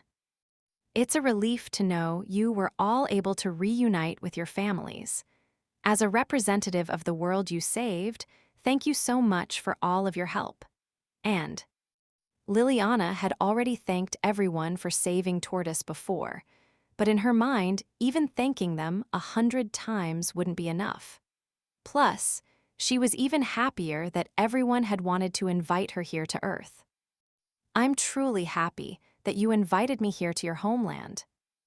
Everyone burst out into applause, and a few people cheered her. Pretty much all of the students were friends with Liliana, and some of them had been helped a great deal by her. "Eloquent as ever, you're really good at getting people fired up," Hajime said. "And who do you think taught me how to do this?" Liliana asked pointedly, poking his cheek. She was touching him a lot more frequently than usual, probably to make up for all the time she'd had to spend away from him. Some of the kids teased Liliana for being so bold, while a few of the others sighed in disappointment and jealousy. "Hey, kids, food's finally ready. Does anyone need refills on their drinks?" Yuka's dad, Hiroyuki Sanobe, and Yuka's mom, Yuri Sanobe, walked into the dining area, both hands carrying trays piled high with food. Hiroyuki was a gentle-looking man in glasses, while Yuri was an equally gentle-looking woman with long hair tied back by a hair clip. They were both wearing matching aprons that had the store's logo on them as they smiled at everyone and started placing down plates of food. Everyone thanked them profusely, and Aiko also thanked them for letting them reserve the whole restaurant for the day. A few seconds later, Yuka also walked out of the kitchen and slammed a giant plate of food down in front of Hajime. "Hey, Sanobe, why are you being so rough with the food?" Hajime asked. It was a heavy plate, okay." Indeed, there was enough food on the plate to feed a family. But after putting the plate down, Yuka didn't go back to get more plates. Instead, she just looked away awkwardly. "Ha ha ha, forgive her, Hajime-kun. She's probably just nervous because this is the first time she's wearing the restaurant's uniform in front of you. What do you think, Hajime-kun? She looks pretty good in it, right?" "Dad, Mom, stop." Incidentally, the Wisteria restaurant uniform was a white blouse with a wine-red apron and a similarly wine-red chef's hat. Yuka often helped out at the shop on weekends or when the store was extra busy, so her friends Nana and Tico were used to seeing her in this uniform. However, this was the first time Hajime was seeing it. "Wow, you look super cute, Yuka-san," she exclaimed. "Yeah, super cute, I want to wear it too," Mayu added. Really?"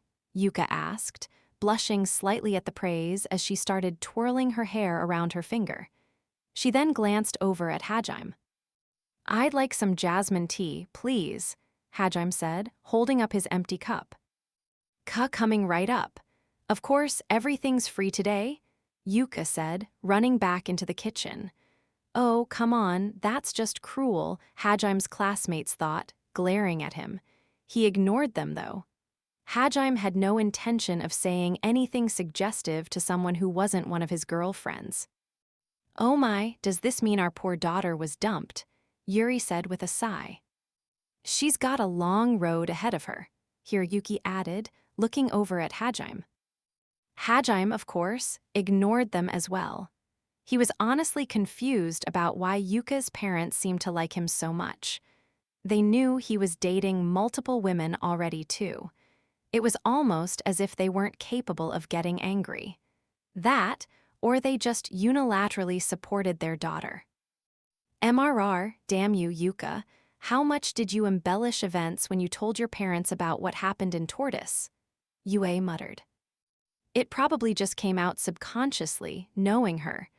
We were the same way after all, Kaori said with a smile.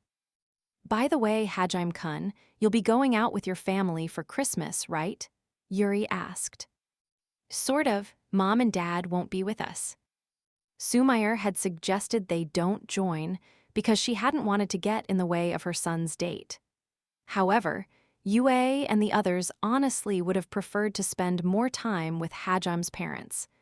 And so, as a compromise, Hajime had suggested they all eat dinner together as a family on Christmas Eve. I see. That sounds wonderful. Where will you be going? Hiroyuki asked, skillfully bringing out 4 more plates of food at the same time. A nearby theme park. I haven't taken Mayu to one yet. My, that's a wonderful idea. I'm sure they'll have set up Christmas decorations to match the season, Yuri exclaimed. Hajime could see where this was going, and he smiled awkwardly. Do you think you could take one more person with? Here, your jasmine tea, sir, Yuka said, running forward and slamming the glass of tea on the table to interrupt her mom. This isn't a bar. You don't need to be so violent, Hiroyuki said with a knowing smile. Yuka glared at her parents, blushing to the tips of her ears. From how heavily she was panting, it was clear she'd sprinted back. Hiroyuki and Yuri raised their arms in surrender and walked back to the kitchen. But just before they disappeared behind the door, they turned back around and said, "Thanks for looking after our daughter, everyone. She has a hard time being honest with herself, but please stay friends with her, okay?" They then vanished into the kitchen, and an awkward silence fell over the room. Yuka trembled in anger, looking like she was about to run after them and give them a piece of her mind. Do you also want to come, Yuka-wan-echin? Mayu asked. No thanks, I need to help out with the shop. With how long Yuka paused before saying anything, it was clear she really wanted to go. Nana and Atsushi started grinning, but before anyone could tease her, Aiko rose to her feet. Let's share a toast, everyone. We successfully made it to the end of the semester, and Lily-san has finally joined us as well. Everyone raised their glasses, then started digging into the delicious food. Chapter 9, First Christmas. We. Ew. Mayu let out a squeal of childlike glee from her spot atop Hajime's shoulders while she stared up in amazement. Yue, Tio, Kaori, Shizuku, Rimiya, Aiko, and Liliana's eyes were all sparkling with excitement as well, even though they didn't say anything. Though Liliana's eyes, in particular, were glimmering with more than just excitement. Normally, Yue and the others were the center of attention no matter how many presence-dampening artifacts Hajime gave them, but here people just smiled at them as they walked past. That was because right now Hajime and the crew had come to a rather famous theme park. A place of dreams and wonder, a land of whimsy and fantasy. Plenty of people were wearing animal ear headbands or had put on face paint or plastered their faces with stickers. Quite a few people were in costumes as well, and of course, there were employees dressed up as park mascots everywhere. As a result, Yue and the others' beauty was just one of many things vying for everyone's attention. Music blared from speakers set up at regular intervals, and shrieks of excitement and joy could be heard all over. There were rides everywhere you looked, and naturally, everyone was here with friends, family, or a significant other, so they were too busy to be gawking at other groups, especially since today was Christmas. Everyone was here to have fun and make the most of their time here. Hee, even you're looking around like a little kid, Yue. Shut up, idiot Kaori. Yue blushed a little as she said that, since she was aware that she was, in fact, staring in wonder at everything. As he smiled at the two of them, Hajime reached out toward Shi's face. She. Yeah, well wait, what are you doing? She quickly covered her head with her hands as Hajime took off the ear cuffs that hid her bunny ears. You don't need to hide your ears here. If anything, this is the one place you can show them off, Hajime said, patting her very fluffy bunny ears. She stared at him blankly for a second, but then her expression lit up and she let her bunny ears stand straight up. This place does have a rather fantastical air to it. Ramiya, you don't need to hide your ears either. I suppose we did just pass by a mermaid-themed attraction. Tia removed Ramiya's earrings, while Shizuku smiled at Mayu and pointed at her ears as well. Ramiya shivered a little as Tio took her earrings off, while Mayu happily took out her own. Their hair color changed from emerald blonde to emerald green, and their finned ears reappeared, making them look very much like mermaids. In Mayu's case, she looked like a mermaid Santa, since she was wearing a fur-lined red hat and coat, as well as warm white stockings and fur-lined boots. She truly looked adorable. Hajime picked her up off his shoulders and put her on the ground. As she looked confusedly up at him, he pulled out his phone and started taking a ton of pictures. He then put his phone away at lightning speed and placed Mayu back on his shoulders as if nothing had happened. Even when he drew Donner and Schlag, his hands didn't move that fast. Master, does that mean I can let my wings out here as? They'll get in the way, so don't. You're so cruel, but thank you. Tio started panting as Hajime shot her down immediately. Kaori's shoulders slumped as she heard that. She'd been looking forward to going apostle mode and turning into an angel for tonight. Yue grinned and poked Kaori in the side. Incidentally, it wasn't because the wings were big that Hajime thought they'd get in the way. He mostly meant that they would ruin the fashionable coat Tio was wearing. Oh, would you like to wear these instead? Aiko asked, pulling a headband out of her bag. Judging by the feelers on it, it was supposed to resemble a butterfly. I have others, so you can pick whichever one you like. When did you get these, Aiko? They were selling them by the entrance, so I bought a few. Aiko pulled out another headband with bare ears on it, put it on, and struck a pose. It seemed she'd been looking forward to this trip more than anyone. A few passing kids laughed cheerfully at her impression of a bear and Hajime, and the others smiled as well. Blushing in embarrassment, Aiko hurriedly removed the headband. Sorry, I got carried away. The last time I was at a theme park was during my school field trip. Things were awkward between me and some of my classmates back then, so I didn't get to enjoy it as much as I wanted. Plus, our school doesn't even do field trips to amusement parks, so I can't volunteer to be a chaperone or anything. It's okay, you can have as much fun as you want. That's what we're here for after all, Hajime said. Aiko was secretly a huge fan of theme parks. She put the barrier headband back on and smiled childishly at everyone. Hajime and the others smiled back at her. So, what do you guys want to do first? Hajime asked. Yue and the others spread open the map of the park and started pointing to what they were most interested in. It seemed they'd all done their research, though one person, in particular, seemed to have something other than fun in mind with her choice. I want to go to the gift shop first, Liliana shouted, her eyes strangely bloodshot. Normally, you save that for the end, don't you? Hajime asked. It's okay, I don't want to buy anything. Then, what do you want to go there for?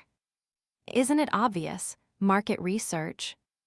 Please don't use such a boring clinical term in this land of dreams and wonder, Hajime exclaimed. Yue shot Liliana a quizzical look, and she immediately burst into an explanation. I honestly can't believe it. In the few days I've been here, my understanding of the universe has been completely transformed. This world is a veritable treasure trove. The economics of the nations here are on a completely different level, and the cultures are so varied as well. Imagine having the funds to build multiple facilities of this scale just to provide entertainment to the masses. Just how many visitors does this place get per day? What do their profit margins look like? I can scarcely imagine how much money this would bring to our treasury if I opened even a single one of these parks back in Heilig. Ha ha ha ha ha ha, you're done for, Emperor. I know you've been running around all over to get as many beneficial contracts as you can during this reconstruction period, but will crush you culturally and economically in no time. And then, Eiko. On its soul's repose. Aiko quickly cast spirit magic on Liliana, who had spread her arms wide and was starting to sound like an evil overlord. As the light of Aiko's magic washed over her, Hajime surreptitiously looked up at the sun, hoping the bright weather would hide the magical glow. Liliana slowly lowered her arms, but a feral gleam remained in her eyes. Indeed, nearby parents shooed their kids away from Liliana, worried that she might attack them or something. Sorry, I got a little carried away. You call that a little? I thought you de-lost your mind, Hajime muttered. Sometimes it's okay to forget that you're a princess, Yue said. I guess the world of politics is just as fierce as any battlefield, huh? Shizuku said, and Liliana nodded quietly. Kaori and Ramiya looked tearfully down at her. Lily, I didn't realize you had it so rough. I'm sorry we left you all alone. Oh my, to think you've been forced to deal with such huge issues at such a young age. My condolences. I read on the internet that people call people like Lily Wanechin wage slaves. Master, I think you should start meeting with her more often, or she'll be too far gone. I've been trying to find a way to convert electricity into mana to make coming and going more efficient. I think I'll have to speed that research up. Hajime had known Liliana was burdened with a lot of responsibilities, but he hadn't realized she'd been pushing herself this hard. She looked like a worn-down corporate wage slave at the tender age of 15. Even now, when everyone was looking worriedly at her, Liliana was just watching the flow of people and mentally calculating how she could recreate this amusement park back in Heilig. I really need to do something fast, or she'll be beyond help. Hajime looked over at Yue and the others. They nodded resolutely back at him. All right, where should we go first? Hajime asked, trying to pretend as if that diversion had never happened. Yue and the others excitedly started pointing out places they were interested in, doing their best to remind Liliana how to have fun, rather than spend all her time thinking about economics. May this holy day grant us the strength to save this young girl's soul. An hour later, Liliana was sitting slumped on a bench. Attractions where you're at risk of dying shouldn't exist, she said, dropping her head onto Hajime's lap. Ramiya also dropped her head onto Hajime's lap from the other side and muttered, I'm sorry, Hajime-san. While Liliana looked defeated, Ramiya just seemed embarrassed. It was partly because she was resting her head on Hajime's lap in public, and partly because he was gently patting her head. No, this is my fault. I was so desperate to bring Lily back to her senses that I focused too much on thrill rides. Hajime-san, I never lost my sanity. Then how do you explain your reaction when we stopped by that food stall? I was just amazed at how much they can afford to upcharge people. Even though everyone pays just to get in here, they still. So I failed, huh? Now, there's still time, Ramiya said with a smile. Incidentally, Yue had cast healing magic on both of them before leaving, so neither of them were feeling sick. However, the marathon of thrill rides had worn both of them out, so they were resting for a bit while Yue and the others took Mayu on all the other rides she wanted to go on. The reason Hajime was giving Liliana a lap pillow was because he'd seen her shooting jealous glances at other couples who were doing the same thing while they'd been walking around. Ramiya had also seemed quite interested in a lap pillow, so Hajime had offered to give both of them one, which had proven to be the correct decision. Man, all I did was make her 20 centimeters taller, but she looks completely different, Hajime muttered as the spinning teacup ride came to an end, and Mayu dashed out of the exit and started running toward Hajime. Most of the other people who'd been on the ride looked dizzy, but Mayu seemed completely unaffected. Since she was with Yue and the others, it was extremely obvious that she looked much taller than she was supposed to. Thrill rides naturally had height limits, and Mayu certainly wasn't tall enough for most of them. Hajime knew Mayu would feel left out if she was the only one unable to ride, so he'd used metamorphosis magic to temporarily make her taller. While that naturally made Mayu look older, the effect was at odds with her still childish smile. But even then, it did feel like he was seeing his daughter grow up, even though she hadn't actually grown yet. She's going to grow up a lot faster than you expect. Girls always do, Ramiya said with a smile. Is that so? Hajime asked, looking down at her. It is. Does it make you happy to see her grow, dear? Hajime brushed a strand of hair out of Ramiya's eyes and shrugged his shoulders. Of course it does, well, okay, not completely. It does feel a little sad to see her grow up so fast. I wish it'd happen a little slower. My, I'm afraid that's impossible. Why is that? Because she herself wants to grow up as fast as possible. She wants to be a certain someone's bride after all. Girls who have a husband in mind grow up even faster, you know? Just then, Hajime heard Mayu yell, "Oh, Mama's getting a lap pillow. I'm so jealous." And all he could do was chuckle. Ramiya got off of Hajime's lap and waved at her daughter. Well, doesn't it make you happy, dear? She asked, glancing over at Hajime. There was no good answer to that question, so Hajime pulled out his ultimate trump card. Huh, what do you say? He asked, bringing out the cliché but always effective, pretending not to hear, strat. That particular skill was normally reserved for the main character rather than the demon lord, but Hajime wasn't picky about what techniques he used. Unsurprisingly, Ramiya just smiled knowingly. Meanwhile, Liliana frowned and muttered, "Hang on, have I just become a third wheel?"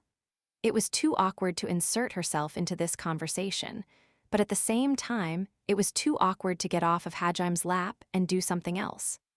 Mama, Lily Wonechin, are you two okay now? Yes, seeing your smiling face made me full of energy again, Ramiya said, patting her daughter's head.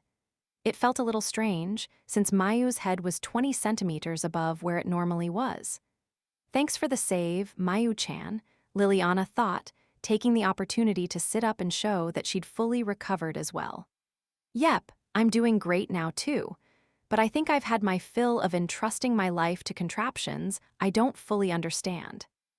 You're exaggerating, Lily, roller coasters aren't that bad, Shizuku said with a shake of her head. Don't worry, Lily. Even if you die, I can just bring you back to life, Kaori declared with a smile. That just makes me even more worried. Should we go on a gentler ride next, Hajime? Yue asked. Ha, sorry, but I think I'm all roller coastered out as well, Aiko said with a tired smile. Magic could easily heal motion sickness, but even so, thrill rides were mentally taxing. Sounds good. It's about time we got lunch too, so. Oh, can we go here before lunch? Please, she exclaimed, jumping up and down as she pointed to a corner of the map. Oh, an escape room. And it's themed after that one famous ninja movie. It wasn't quite a traditional escape room with puzzles, but rather a more athletic attraction that involved escaping a maze while running from people trying to catch you. It was themed after a famous movie where the protagonist, who's the descendant of a ninja clan, has to become a spy to save his country. Yep, and I was thinking, what if we make it into a contest? Whoever escapes first. She paused there and looked over at Yue and the others, then smiled confidently and said, "Gets the right to ride the Ferris wheel alone with you." Suddenly, everyone's eyes lit up. "Don't you think it's unfair to make this attraction into a contest? No one can beat you in a battle of speed." "It's perfectly fair, Lily-san. Think about it, this attraction is designed for even children to be able to play. In other words, you're not required to be super fast. And while it's not a traditional escape room, there are still some puzzles as well, so there are elements that play to everyone's strengths." It seemed she had prepared her counterarguments ahead of time. Liliana couldn't say anything to that, so she reluctantly fell silent. "We haven't decided who's going to get to ride the Ferris wheel with Hajime-san yet, so this is the perfect way to make an impartial choice." The Ferris wheel was, of course, the quintessential ride to go on with your lover. Looking down on the land of dreams and wonder together with your beloved from up on high was bound to be a memorable experience. Before they'd gone to the theme park, Yue and the others hadn't really understood the appeal of a Ferris wheel, but Kaori had given a truly eloquent speech on the romantic nature of the Ferris wheel ride. However, it would take too much time for Hajime to ride with everyone one at a time, so they decided just one person would obtain the right to enter the gondola with Hajime. Honestly, Hajime would have preferred it if they all rode together, but he knew it'd be tactless to say so. Thus, he wisely kept his mouth shut. "Well, if you all think you don't stand a chance against me even then, I suppose we stake the Ferris wheel ride with Hajime-san on something else." "You seem confident you'll win," Yue muttered.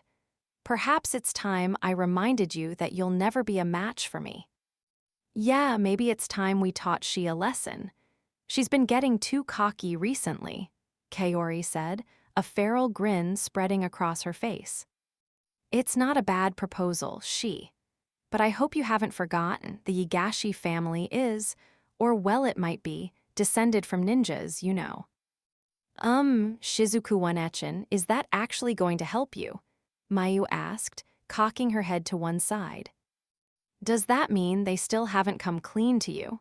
Aiko asked in an exasperated voice. They were doing a terrible job of hiding the Yaegashi family secret, so she figured they may as well come clean about it to their daughter. Shizuku awkwardly averted her gaze, though in truth, she'd seen the movie this attraction was based on numerous times as a kid. In fact, the box set for the entire movie series was sitting at home. Shizuku was an avid fan of ninja fiction, and she'd read a bunch of ninja novels as well. As a result, she'd put that out as her advantage over everyone else, but after Mayu's rebuttal, she'd realized that might not actually help her, and she'd suddenly grown embarrassed. "Sounds good to me. Without a contest like this, we probably would have ended up simply deciding with rock, paper, scissors," Tio said with a shrug. They were completely fired up now, and Yue and the others strode resolutely toward the escape room. "Fool, I knew from the start that you had your eyes on this particular attraction, which is why I investigated it ahead of time. You're 300 years too early to challenge me," Yue thought. "You messed up, Why were you under the impression that this is my first time coming to this attraction? I've already cleared it twice," Kaori thought. "I'm sorry, everyone, but information is the key to every battle. I'm the only one who knows that they revamped the attraction with a new set of puzzles today. Of course, I used family connections to obtain this information, but all's fair in love and war," Shizuku thought. "We'll have to spend some time waiting in line, right? Maybe I can use spirit magic during that time to project my soul into the room and know, wait, I'm a teacher. I can't be setting a bad example for my students." But still, Aiko thought, "I can read your thoughts like the back of my hand. Pathetic. The battle starts well before we arrive at the battlefield, youngsters. And I've already decided to give up on this match and lead Mayu to victory instead. That way, I'm sure Master will reward me handsomely, and T thought. I'll be sure to keep my eyes peeled. all for the sake of gathering more information and improving the economy of my nation, of course. Liliana thought. Only Mayu was unaware of the battle raging within everyone's minds as she excitedly ran to keep up with the others. Her innocence made everyone else's corrupted hearts seem darker than ever by contrast. Hajime couldn't bear to see how low his girlfriends had sunk and looked away in shame. "You're not going to compete with them, Ramiya?" he asked, noticing that Ramiya was hanging back with him. "I do wish to ride the Ferris wheel with you as well, of course, but I'll let the others have this particular reward. Besides, what?" Hajime asked. Ramiya placed a finger over her lips and winked conspiratorially at him. "It's obvious who's going to win this." She gave him a cute smile, her eyes twinkling with hidden wisdom. Indeed, everything went as she'd predicted. "I won," she shouted, pumping her fists into the air. "You damned overpowered rabbit," Yue grumbled. "How could this happen?" Kaori muttered. "To think our scheming would come back to bite us," Shizuku said. "I was able to defeat the devil on my shoulder. I did the proper thing as a teacher. That's victory enough for me," Aiko said. "I was so close," Tio wailed. All 5 of them had dropped to their knees and were pounding their fists against the ground. It was honestly kind of embarrassing to watch for Hajime. Liliana was just smiling darkly, though, and she muttered, He, fascinating. If I adjusted the difficulty, this could be transformed from mere amusement to a worldwide competition that attracts the attention of all nations. We could hold a contest once every few years to celebrate and commemorate peace. Regardless of which nation wins, as the host, our Heilig would reap the most profit. Ha ha ha ha ha ha. She pulled a notepad out of her pocket and started furiously writing down ideas. Her expression was terrifying. Even Mayu was starting to ignore her now. "That was amazing, Shei Wanechin. I couldn't catch up to you at all." "You were amazing too, Mayu. You had the second best time in the world." He. It's because I've been spending a lot of time in the training room." "Yeah, about that." When Hajime had remodeled the Nagumo house, he'd created a training room underground, and Mayu had been spending a lot of time there learning how to fight. Not because she needed to, of course, but because she looked up to Hajime and the others and wanted to become like them. Furthermore, she knew that there was no telling what life might throw at you, which was why she'd asked Hajime and the others to train her. Her sincerity had immediately won everyone over, and they'd readily agreed. She'd only been training for 2 months, but she was already stronger, faster, and smarter than most kids even twice her age, hence why she'd been the second fastest out of the escape room. In fact, she'd moved so fast that Tio hadn't even had a chance to support her from the shadows. Hajime-san, Hajime-san, Hajime-san, Hajime-san, I won," she shouted, making a peace sign in front of Hajime. "You really went all out, huh?" Hajime said with an exasperated sigh. She really had pulled out all the stops for this attraction. She'd even used her unique ability to see into the future. It was easy to forget, since she was so physically strong, but her actual job was diviner. She could see a few seconds into the future, and also see how the future would branch out based on the decisions she made. Since this was an escape room meant for kids, most of the riddles were multiple choice, rather than ones where you had to fill in an answer. The mazes weren't all that complicated either. As a result, even a few seconds of future sight was enough to completely trivialize the entire attraction for she. Furthermore, she was the most athletic out of everyone. Of course, the physical fitness requirements for this attraction were low enough that regular kids wouldn't have any trouble clearing it. But that didn't change the fact that if you were trying to run through the shortest route in the fastest time, speed was a valuable asset, especially since it let you parkour around the maze and take shortcuts no one else could. She's form had been so perfect that it even put Olympic gymnasts to shame. As a result, she'd set a record time that no one else in the world would be able to beat. And on top of that, she was a real beauty, so naturally, she'd gotten a lot of looks as she'd zipped around the room. Indeed, people were still staring at her even now.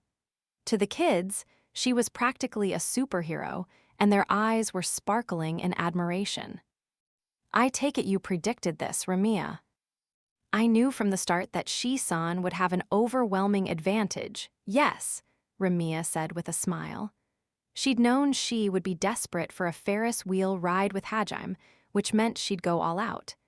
In which case, there was no way anyone else could win. Thus, she'd chosen not to waste her energy on a losing battle.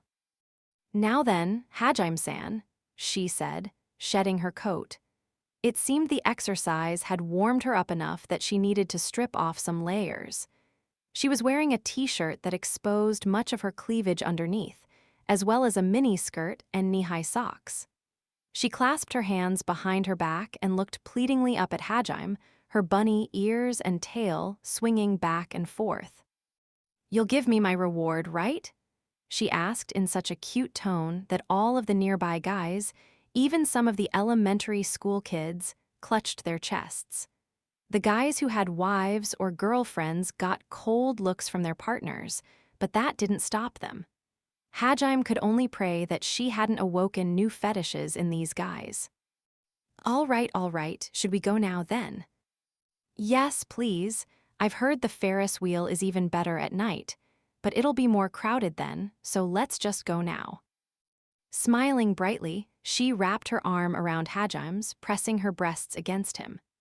Unsurprisingly, all of the guys started blushing, but some of the girls did too. At this rate, the whole park would be captivated by she. However, some of the people glanced over at Yue and the others, who were still slumped on the ground like losers, and started muttering things like, "Were they all fighting over that boy? And wait, does that mean they're all part of his harem?" A few of the park attendants smiled threateningly at Hajime. "Come on, get up, Yue. You too, Kaori. Let's get going." "I wanted to ride the Ferris wheel with you, Hajime," Yue muttered, glaring angrily at she. Mayu stood imposingly in front of Yue and declared, "You lost fair and square. You won Echen, Kaori won Echen, Shizuku won Echen, Tiho won Echen. Stop whining." "Yes, ma'am," the four of them said in unison. Mayu then slapped Liliana to bring her back to her senses and started walking over toward the Ferris wheel. Somehow, Mayu had become the coolest of them all. She hummed happily to herself as she sat down in the Ferris wheel gondola next to Hajime. She then leaned out past him to take a look outside the window. "Wanna swap spots? It'll make it easier to see out the window," Hajime asked. All he could see right now was the side of her face, and her hand kept sliding back and forth along his thigh as she tried to settle into a more comfortable position. She turned back to him and said, "Come on, are you really going to ask that?" "I mean, all I can see is your face right now, so..." "You mean all you're looking at is me? How romantic." "I meant that literally." Of course, if Hajime turned all the way to the side, he could see out the window, but she was still so close to him that you'd think they were in a packed train rather than a spacious Ferris wheel gondola. Every single time she turned excitedly back to Hajime to point out some new exciting thing she'd seen, their noses practically touched. She really was sticking to him like glue. "Listen up, Hajime-san, this is actually the perfect place to be sitting." "And why's that?" "Because I can see you and the scenery at the same time. Plus, I get to cuddle up with you. It's killing 3 birds with 1 stone. There's no way I'm giving up this seat." "I see. Well, if you're happy with this, then it's fine with me." "Oof, you're always like that, Hajime-san. You're always too nice to us." BTW, Yue-san and Kaori-san were saying the same thing. "Since when did you pick up internet slang like BTW?" Hajime wasn't exactly trying to be extra nice, so he scratched his cheek awkwardly. She smiled gently at Hajime and kissed him on the cheek. At the same time, she rested her bunny ears on his head, basically wrapping herself around him. "You went through a lot of effort to set this trip up for us, didn't you?" "I don't know what you're talking about," Hajime said, not meeting Shi's gaze. She pressed herself against him and said, "Thank you so much. We're all extremely happy right now.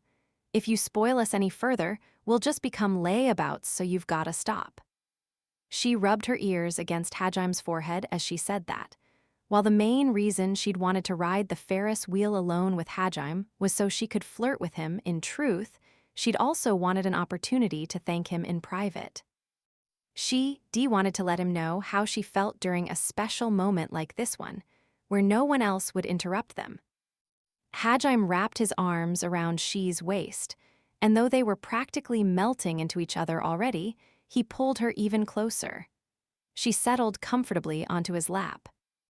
I see, glad to hear it. I'm really happy right now too. Hee, that's great. Their gondola reached the apex of its arc, and the jealous stares from the adjacent gondolas fell away. Ramiya and Mayu were probably the only two who were actually enjoying the scenery on this Ferris wheel ride. Naturally, she was planning on making full use of the special privilege she'd won fair and square. Hajime was more than willing as well, and the two shared an intimate moment at the top of the Ferris wheel, the scenery all but forgotten. Did you have a good time on the Ferris wheel? That was the first thing Yue and the others asked Hajime, and she the moment they all got off.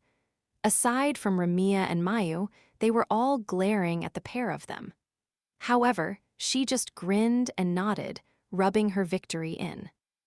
There was only one thing Hajime could do to placate the others. Mayu had been kind enough to point out that there was another ride that had a much shorter line, could also be ridden in pairs, and made for the perfect photo op, the merry-go-round. In other words, Hajime was about to ride the merry-go-round 9 times in a row. Unsurprisingly, the ride operators and the other people riding the merry-go-round shot him a lot of stares, but Hajime tried to ignore them and focus solely on satisfying Yue and the others. Afterward, Yue and the others all stared gleefully at the pictures they'd gotten with Hajime, so in the end, it was a worthwhile sacrifice. Next, they went to the bumper cars, where Yue and Kaori got into a heated battle that nearly ended with them destroying each other's flimsy plastic vehicles. Then, they went into the large maze, where Aiko spotted some other kids who went to their school and immediately tried to find a place to hide. As a result, she ended up getting so lost that she had to leave through the emergency exit with tears in her eyes. Incidentally, Liliana, who went back in to search for her, ended up taking a very long time to come back out. After that, they went into the haunted house, where Ramiya actually got so scared that she reflexively tried to slap one of the people dressed up as a ghost. Fortunately, Tio stepped in to take the hit, but then she started panting excessively, which made everything awkward. Once that was done, they went to the carnival games section, where Hajime effortlessly won a giant stuffed animal for Shizuku, who accepted it with a beaming smile. All in all, they had a great time at the amusement park, and before they knew it, the sun was starting to set. Daddy, I want to ride that one next, the one where the boat goes down with a big splash. All right. That's going to be our last one for the day, though. We need to stop by the gift shop and get some souvenirs before the night parade starts. Despite running around all day, Mayu was still full of energy. She was riding atop Hajime's shoulder and pointing to a water raft ride where you passed through a jungle of monsters before splashing down a steep incline. Since it was the middle of winter, the line for the ride was quite short. The boat's design was perfectly rugged, with fake rifles attached to the sides with which passengers could ostensibly hunt monsters. Each boat was also quite big, capable of holding up to 30 passengers at once. Mayu jumped off of Hajime's shoulders, grabbed his hand, and started excitedly leading him over to the front of the boat. Yue and the others followed after them, filing into the same row and the row directly behind. As soon as they were all in, Mayu settled into Hajime's lap. Daddy, is this the kind of search and destroy game where you have to shoot every enemy you see? Something like that, yeah. A ride attendant dressed like an explorer gave Mayu a shocked look, and Hajime looked away awkwardly. And with that, the final ride of the day began. As soon as all of the other passengers were in, the boat started slowly moving down the river. The ride attendant, dressed like an explorer, unslung the rifle on her back and started telling everyone about the dangers of the jungle. She was a skilled actress, and she sold the atmosphere perfectly. The adults were enjoying the performance, while the kids glanced around, scared that something might pop out and eat them. Pick up your guns, everyone, and look closely into the trees. If you see anything coming out to attack, you make sure you shoot it before it gets you. Like this. She swung her gun to the right and shot at a monster, a red-eyed monkey with 4 eyes that leaped out of the trees. It seemed this particular attraction had a laser tag-esque minigame attached to it. The rifles were all laser guns, and the monsters all had sensors attached to their heads and torsos. Most of the parents encouraged their frightened children to be brave and to try shooting. For some reason, Mayu didn't pick up her rifle, though. Instead, she stared intently at the ride attendant lady. Thinking that Mayu was scared, the ride attendant smiled encouragingly at her and said, "Don't worry, you can do it." But of course, Mayu wasn't scared in the slightest. "Ha," she chuckled and shrugged her shoulders dismissively. "What?" The attendant was so shocked her smile slipped for a second. "Mayu-chan's totally looking down on that lady, isn't she?" She muttered quietly. She's probably comparing her form to Hajime's," Yue replied. "Oh my, I know I taught her better manners than this." Ramiya leaned over to scold Mayu, but before she could, Mayu picked up her rifle. She spread her legs wide and lowered her center of gravity to compensate for the swaying of the boat. She also made sure to nestle the stock of the rifle in the crook of her shoulder and kept her armpits closed tight. In order to get a better aim, she rested her cheek against the stock of the rifle, but she kept her finger off the trigger for now. Keeping her breathing steady, she made sure her line of sight was in line with the direction the muzzle was pointing. Everyone, including the other kids, looked at her in surprise. It was clear she was experienced in the handling of rifles. "So this is what happens when you teach kids how to shoot from a young age," Kaori exclaimed. "I thought I was pretty serious about learning the Yaegashi style even as a kid, but just how hard has Mayu-chan been training?" Shizuku muttered. "She's not going to grow into some kind of superhuman master after learning all the combat techniques of the Nagumo family, is she?" Aiko said, shaking her head in disbelief. "1, 2, 3, Mayu shouted rhythmically, shooting every target that appeared on her left side the moment it leaped into view. Her reaction time was amazing, and her aim was impeccable. While the laser rifles had no recoil, it was still unbelievable how accurate her shots were when coming from a rocking boat. "Mayu-chan's a terrifying child," Liliana said, bringing a hand up to her mouth, a shiver running down her spine. Even Hajime was surprised by just how well Mayu had absorbed all of his lessons. Of course, the ride attendant was the most shocked of all. She'd never been more grateful for the fact that the rifles were split between the left and right sides than she was today, since if they weren't, none of the other kids would get to shoot anything. "Just what is with this girl? She's super cute, but when she's taking aim, her eyes get this hawk-like gleam in them. I mean, she's cute like that too, but still." However, the ride attendant was a consummate professional who didn't let any of her inner thoughts leak out. The smile she'd been taught to keep by her senpais at the theme park wouldn't crack that easily. Wow, you're really good at this. Would you mind telling me your name, miss?" the attendant asked, kneeling next to Mayu. "Mayu, I'm 5 years old and a day gone." I see, nice to meet you, Mayu-chan." "All right, everyone, let's get fired up so we don't get left behind by Mayu-chan." The attendant really wanted to ask what a dagon was supposed to be, but she maintained her professional attitude and got the other kids fired up to take part in the attraction too. Hajime clapped at her performance, both feeling bad that his daughter was making things so difficult for her, and impressed by just how professionally she'd handled the whole situation. As they made their way down the artificial river, the number of targets started to increase. Snakes and piranhas hopped out of the water, and to top things off there was even a school of sharks. All right, everyone, things are going to get even more dangerous from here on out. Let's protect the boat together and…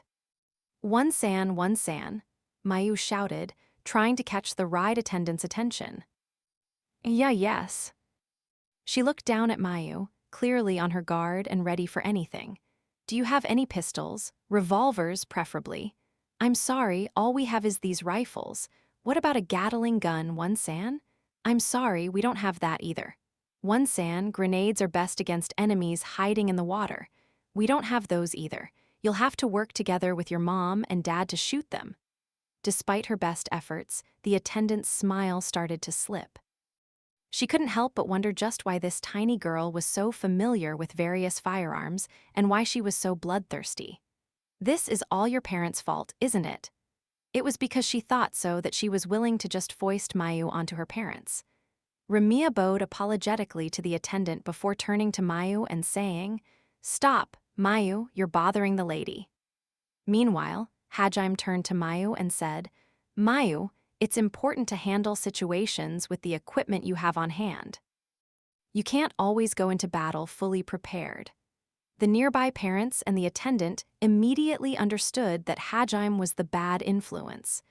Incidentally, there was one other part of Hajime's personality that had strongly rubbed off onto Mayu.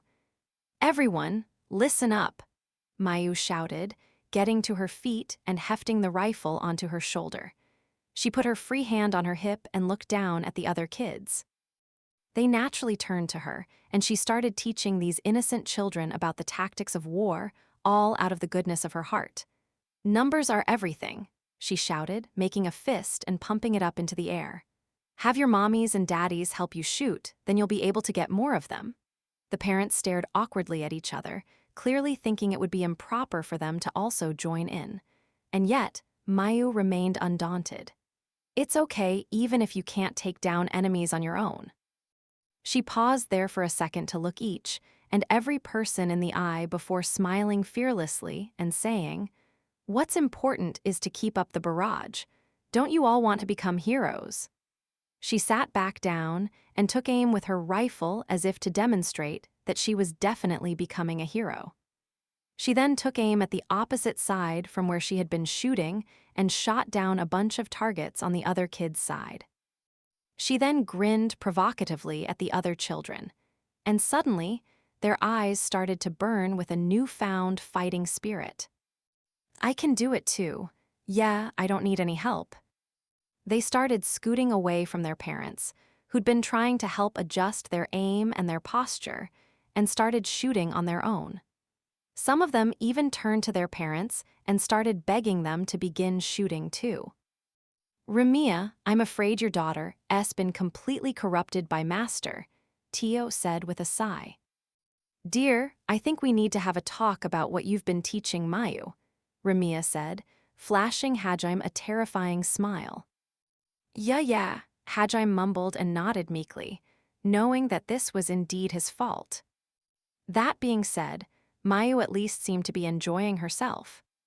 "But first," Hajime said, taking out his phone and turning to Yue and the others. They all nodded and immediately took their phones out as well. No words were needed, they all understood. As one, they started taking pictures of Mayu from various angles, determined to leave a permanent record of her heroic figure as she shot down her enemies. "Maybe I should redo my training from scratch," the ride attendant muttered, feeling utterly defeated. Night had well and truly fallen on the amusement park now, but it was so brightly lit that it felt like midday still. The guests had all congregated around the main street, where Christmas decorations had been set up and Christmas music was blaring through the loudspeakers. The street itself was empty, as it had been cleared out for the parade that was about to start. "Oh, there they are," Mayu exclaimed, pointing to the end of the street. She was nestled in Hajim's arms and looking excitedly over at the night parade. Since it was Christmas, the park was doing a more extravagant night parade than usual. "Oh, look, they have us too, Mommy." "Oh my, you're right. They all look so pretty, don't they, Mayu?" Indeed, there was a float filled with mermaids on it.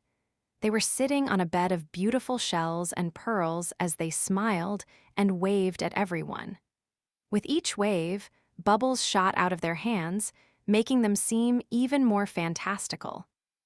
Of course, they were dressed like what people on Earth imagined mermaids to be, which meant they looked like fish from the waist down.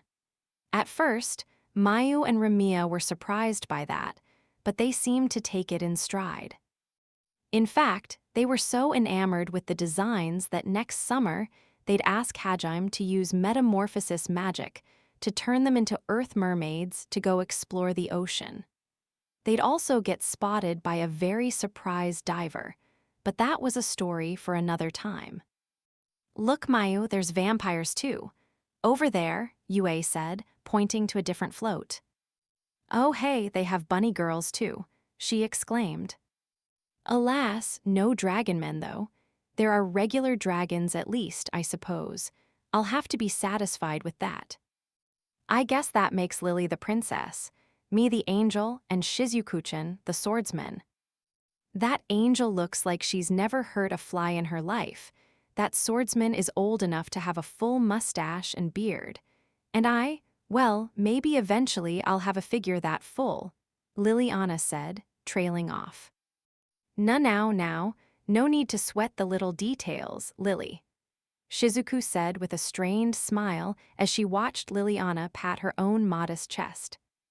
At any rate, everyone was happy to have found some fantasy character that at least roughly represented them. "Oh, there's a guy with a gun. He's just like you, Daddy." "That looks like a ray gun. I'm pretty sure he's supposed to be the protagonist of that really popular sci-fi movie," Hajime said, looking down at Mayu, who was smiling up at him. However, some among them couldn't find anyone they related to. "I'm sorry, Aiko-sensei," Mayu said as she searched high and low, unable to find an Aiko-like. Well, it's not like teachers are particularly popular, so you won't find one in a parade like this, ha ha."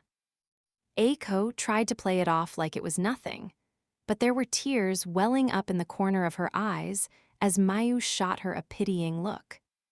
When around half the floats had passed, Hajime suddenly put Mayu down. She looked up at him, confused. "Sorry, Mayu, but I just remembered there's something I need to do. I'll be right back, so wait here with Mommy and everyone, okay?" "Okay." Mayu looked visibly depressed, but she didn't try to stop him. Seeing how hard she was trying to hold in the desire to tell him not to go was so touching that Hajime reflexively clutched at his heart. But today was Mayu and Yue and everyone else's first Christmas, and he wanted to do something special for them no matter what, which was why he needed to step away for a second. Foo, good luck, Hajime," Yue said to Hajime as he walked past. Like she, and most likely everyone else, had already caught on to the fact that Hajime was preparing something special for tonight. Kaori and the others also smiled knowingly at him, and he looked away awkwardly. Yeah, thanks." Blushing slightly, he dashed off through the crowd. "Don't worry, Mayu, he'll be right back," Ramiya said, patting Mayu on the head. "Okay." Mayu cheered up a little and went back to focusing on the parade. But while her eyes still sparkled with excitement, they were dimmer than they had been when Hajime had been around. "Is Daddy going to take much longer?" Mayu asked around the time the parade was nearing its end. The final float was in sight, and Mayu had been hoping to at least see the end with him. Just then, the sound of bells rang out through the night. At first, everyone assumed it was part of the parade, but as the bells grew louder, people started looking up in confusion. It sounded like the bells were descending from the sky. The parade was pretty much over, so more and more people started focusing their attention from the floats to the sky, which was when they finally saw it. "Oh, it's Santa," a kid shouted, pointing up. Seconds later, everyone else started shouting as well. "Whoa, he's actually flying. How's he doing that? Are those real reindeer? No way. It looks so much like the real Santa." Indeed, flying through the sky was someone who looked very much like the real Santa Claus, bushy white beard and all. He had a sleigh being pulled by reindeer as well and was flying through the sky. At first, people thought it was some kind of acrobatic act being held up with wires, or a projection made with smoke and lights, or some kind of newfangled drone, but this Santa seemed too real to be any of those things. It was impossible to figure out how he was flying so freely through the air too. Normally, people would have been confused or perhaps scared by this inexplicable phenomenon.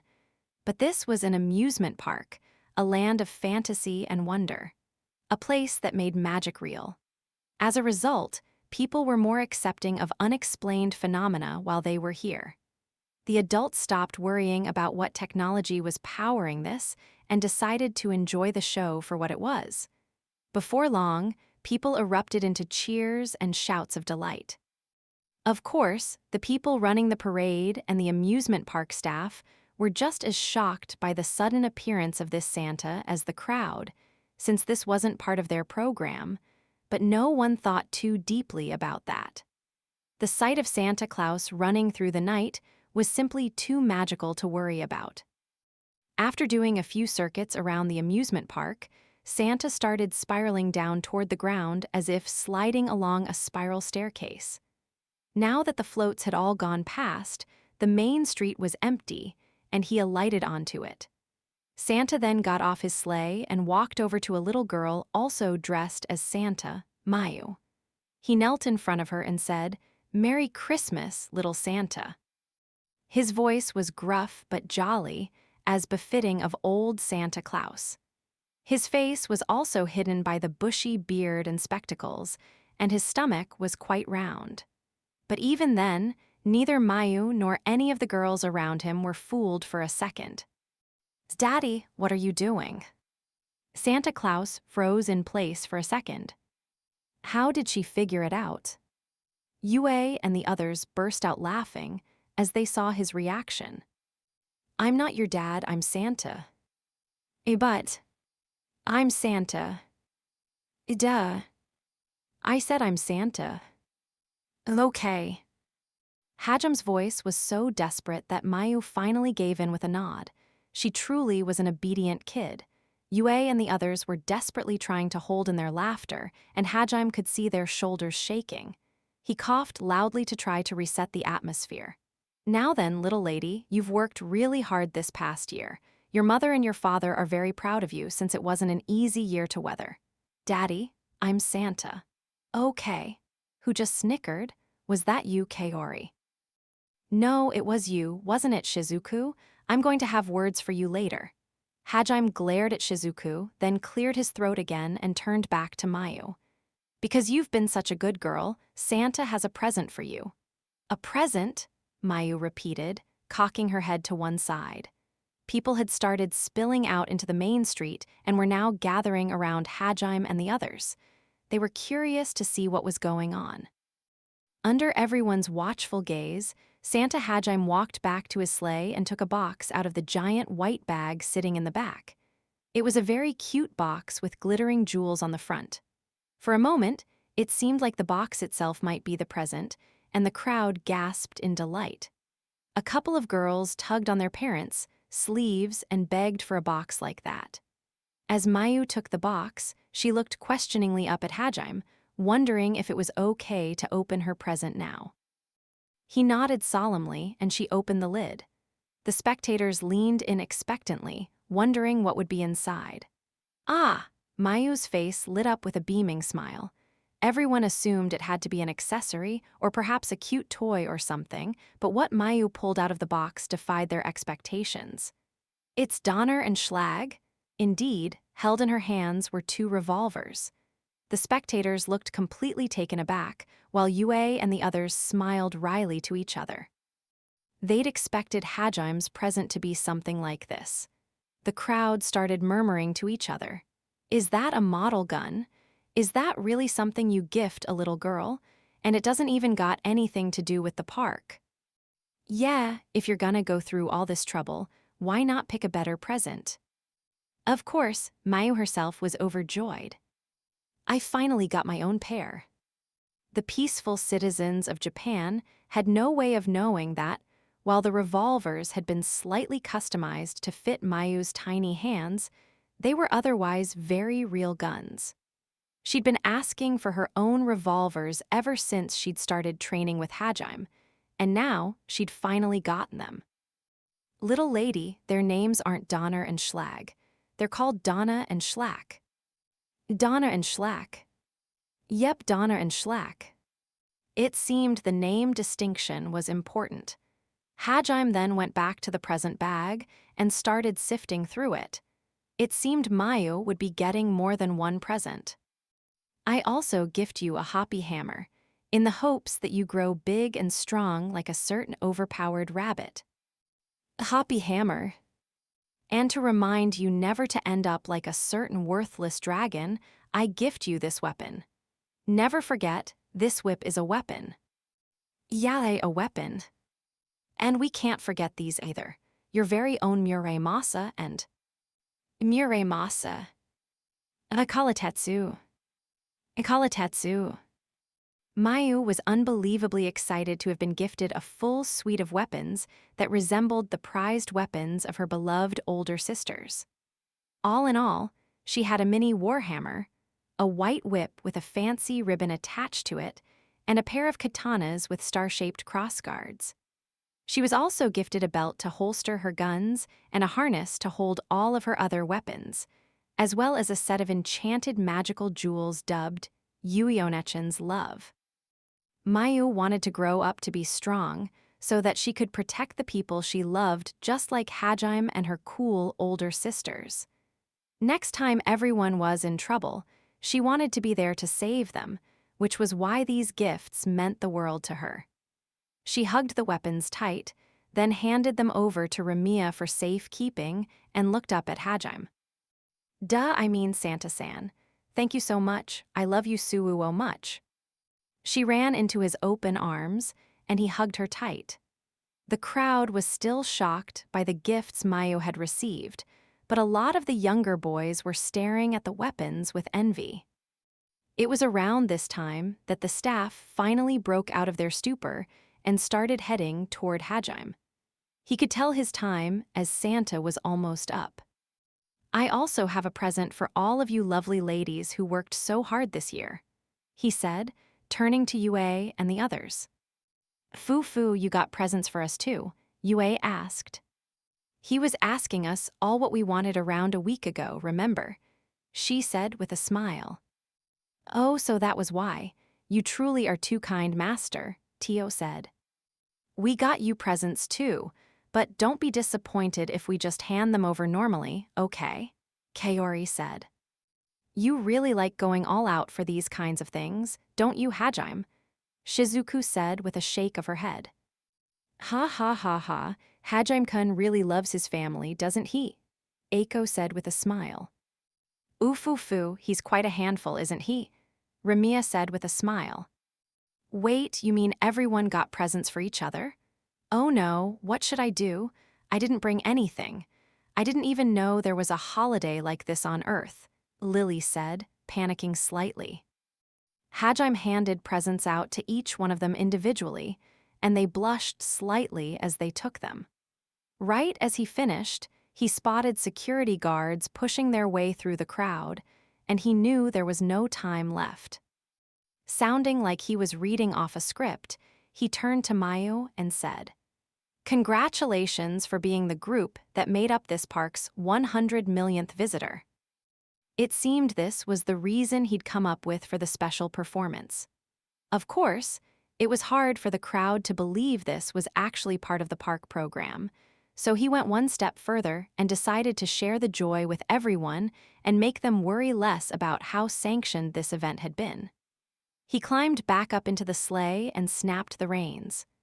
The reindeer, which were just mechanical golems he'd made, took to the sky once more. As he flew up, Hajime shouted through a loudspeaker, "As a token of the park's appreciation, take whatever you'd like as a Christmas present, everyone." The bottom of the sleigh slid open, and a large number of boxes started parachuting down. There were thousands of them, and they'd all been wrapped up nicely into gift boxes. They contained accessories made from jewels and crystals that could be found on Earth for the girls, and keychains and other small trinkets shaped like swords and dragons, and so on for the boys. The crowd started cheering, fully believing this was some kind of event that the park had put on. Hajime had also spread the presents out over a wide area so people wouldn't jostle each other and fight over spots, and the crowd quickly dispersed to chase after the falling presents. As he flew away, all the security guards could do was point up at him and stare. Then, before long, the leaving crowd swept them away. He also teleported a few gifts into the staff room for the park workers he'd caused so much trouble for, then used telepathy to coordinate with Yue and the others and ensure no one got hurt. As he vanished into the sky, he bellowed out one last, "Merry Christmas." The guests all clapped and cheered, and Hajime looked down to see Mayu and the others all waving at him. Smiling, he flew off into the distance before surreptitiously meeting back up with the others. Unsurprisingly, his stunt was featured on the next morning's news, and the internet was abuzz with speculation as to how the theme park had pulled off such an amazing show. The park management said it was something they'd only done for that one day, but nevertheless, visitors to the park continued to increase, as did sales in their gift shops. Everyone was impressed by the event they'd coordinated, and of course, they were secretly hoping to see something like that themselves. Incidentally, the park managers held a meeting where they desperately tried to figure out who that Santa had been, and to either scout him or at the very least buy the rights to whatever technology he'd used to put on that show. Meanwhile, the Nagumo family watched on as Mayu took to her training with newfound zeal and started sleeping with her beloved weapons. Honestly, Hajime began to wonder if he hadn't somehow gone wrong in raising her. Is it really all right for my daughter to be like this? It wasn't long before he held a family meeting to discuss how to turn Mayu back into a normal girl. Chapter 10, Surviving a Turbulent Year. Winter had fully settled over Japan now, and the people on the streets had red noses and ears as they hurriedly walked from one heated building to another. Snow covered the ground and icicles dangled from people's homes. It was just a few hours before the new year. However, Hajime and the others had gone to a place where the cold wouldn't bother them, a famous hot springs resort. Steam rose from the open-air baths, and the wooden buildings surrounding them were all lit with a warm orange glow. It was mostly families and couples that were walking around the hot springs resort, examining the open-air stalls or relaxing in the baths. Even the people out in the cold were smiling happily. They weren't really feeling the cold, since they were snuggled up with their loved ones and enjoying spending time together. Furthermore, even if they were feeling a little cold, they could always warm back up in the hot springs at any time. Hajime and Yue walked amid the crowd, examining the stalls. "Yeah, it looks like my perception-blocking glasses have finally been perfected," Hajime said with a satisfied nod. He was wearing cargo pants and a fluffy mod coat, while Yue was in a black turtleneck sweater, a belt with ribbons on it, and a cream-colored coat. Somehow, she was taller than usual, her head coming up to above Hajime's shoulder. Her boobs were bigger than usual as well, and her legs longer. Her golden blonde hair fluttered behind her with each step she took, and she would have been capturing everyone's attention if not for the perception-altering glasses. Today, she was in adult mode, the form that Ehit had preferred when he'd taken over her body, the one that made her look like she was in her mid-20s. Incidentally, while everyone called it adult mode, there was, in fact, a different name they had for the way her personality shifted when she was in bed with Hajime. Of course, regardless of which form she was in, she exuded a beauty that transcended personal taste and captivated all who saw her. Why? It was so enchanting that the people who saw her couldn't help but think she wasn't human. If it wasn't for the fact that she looked so happy and innocent, they'd honestly be afraid of her otherworldliness. Yet right now, there wasn't a single person in the crowd who was bewitched by her siren's beauty. Fu, you know I can always just cast a perception-altering spell on myself, right? Yue asked, adjusting her glasses. Please don't take away one of the few opportunities I have to put you in glasses, Hajime replied with a perfectly straight face, prompting Yue to burst out laughing. She then rested her head against Hajime's shoulder. After a consecutive 23 defeats, Hajime had finally perfected a pair of artifact glasses that properly made her hard for others to notice. And naturally, he was exempt from its effects, so Yue's charm was on full display for him to see. As he looked down at her, Yue turned to look up at him and smiled bewitchingly at him. "Do you really want to monopolize me this badly, Hajime?" she asked in a playful voice, then stood up on tiptoe and nibbled on Hajime's ear. Instead of answering, Hajime pulled out his phone and took a selfie of the two of them. "I mean, I do want to, of course," Hajime said, finally answering her question. Yue blushed and looked away. For a second, her charm broke through the glasses and people turned to look at her, but then the magic kicked in again and they turned away. Anyway, are you cold or anything? I can pull out an artifact if you need one." "I'm fine. Besides, winter is supposed to be cold. Let me feel the seasons." "Can't argue with that." Hajime wrapped his hand around Yue's and they resumed their walk. Yue stuck both of their hands into Hajime's pocket to help keep them warm. "Was it okay to leave she and the others behind?" Yue asked. "Well, it's fine to spend some time alone just for a bit before we greet the new year, right? Father seemed to be looking forward to bonding with you in the hot spring. I'll go join him once we get back. Honestly, it's been so long, maybe I should offer to wash his back." As he said that, a playful smile appeared on Hajime's lips and he added, "Or what, would you rather have gone on a walk with everyone?" Yue blushed again and she tightened her grip on Hajime's hand. Hajime squeezed her hand back, and the two of them kept squeezing each other's hands back and forth for a bit. Incidentally, Kaori, Shizuku, and Eiko had been unable to join the Nagumo family's hot springs trip. The Yaegashi family was having their own New Year gathering, while Kaori's dad Tomoichi had begged her so hard not to go that she'd eventually acquiesced. Eiko, too, was spending the New Year with her family. For Hajime and the other students, this was their first New Year since returning from Tortoise. There were family members they still hadn't met that they needed to reunite with, and of course, they still wanted to spend time with their families. Thus, the Nagumo family had gone with just the usual members, plus Liliana. Incidentally, after they'd finished touring the area in the afternoon, Sumayer had urged everyone into the hot springs, which was when Hajime and Yue had slipped out. "I didn't think you'd kidnap me so forcefully," Yue muttered. Indeed, Hajime had basically stolen Yue away.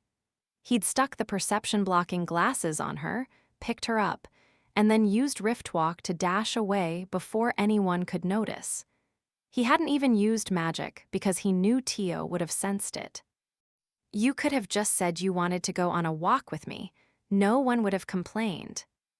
"Yeah, but Mom and Dad would have teased us, and I didn't want to deal with that."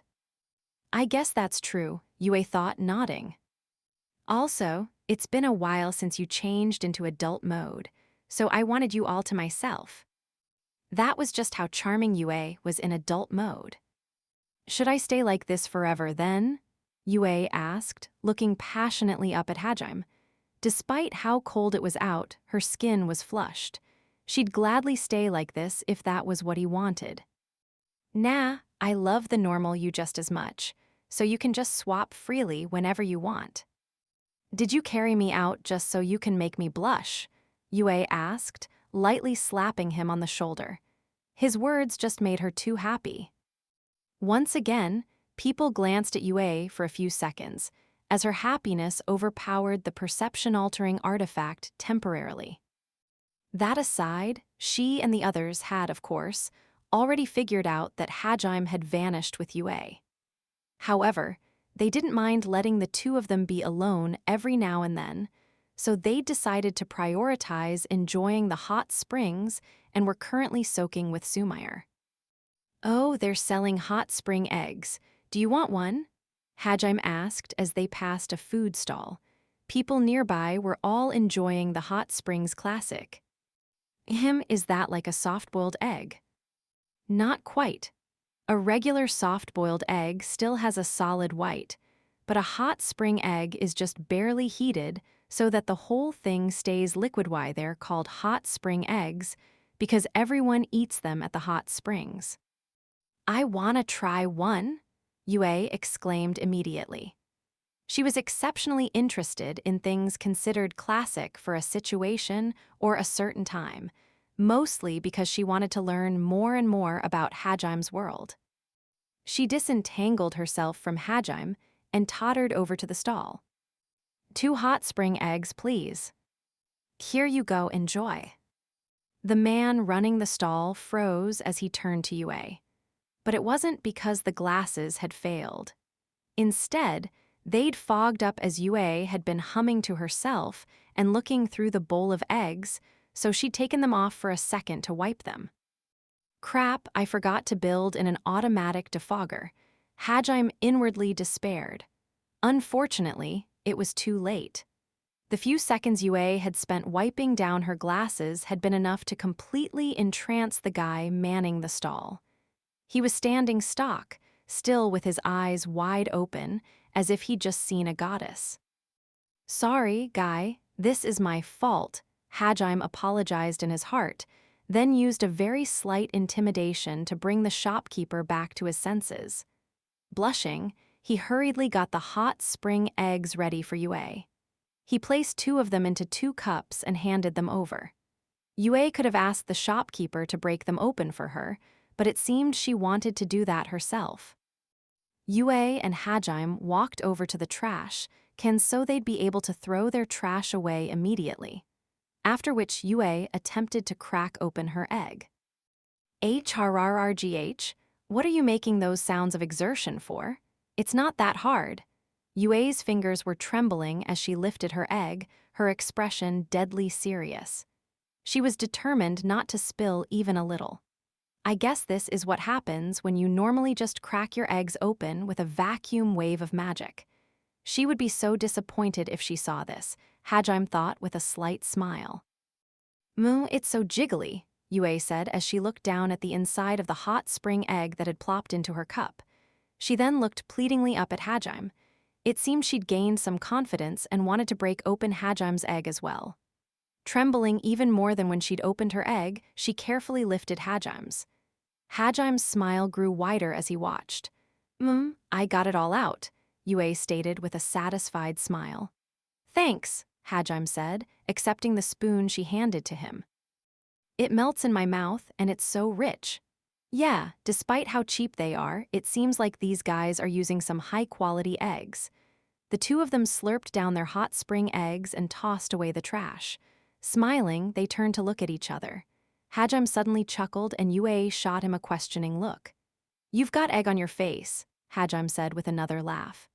How embarrassing. Blushing, Yue tried to wipe the yolk off, but Hajime's finger reached her first. He swept his index finger across her lips, scooping off the yolk. Yue let out a soft sigh, then put Hajime's finger in her mouth. Hajime smiled awkwardly, but he let Yue suck on his finger, until she started making really loud slurping noises anyway. MRR, but your finger's so tasty. Not in public. I don't want you ruining everyone's New Year's Eve by turning into an attention magnet. Yue looked around and suddenly realized that everyone had been staring at them. The other pedestrians and stall owners hurriedly looked away as Yue turned toward them. Not even Hajim's glasses could stop Yue when she was being that seductive. In fact, many of the families with small children were covering their children's eyes right now. Also, many men with wives were staring at Yue as well. Sorry, Yue mumbled, bowing her head. Everyone bowed awkwardly back, and Yue hurriedly grabbed Hajim's hand and dragged him away.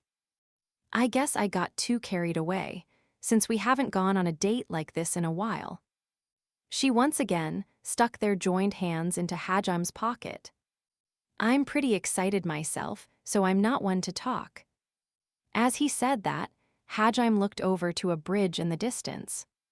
Why don't we start walking over to that bridge?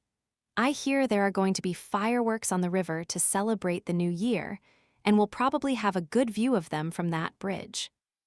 Okay, but I want to celebrate the new year. With everyone I know.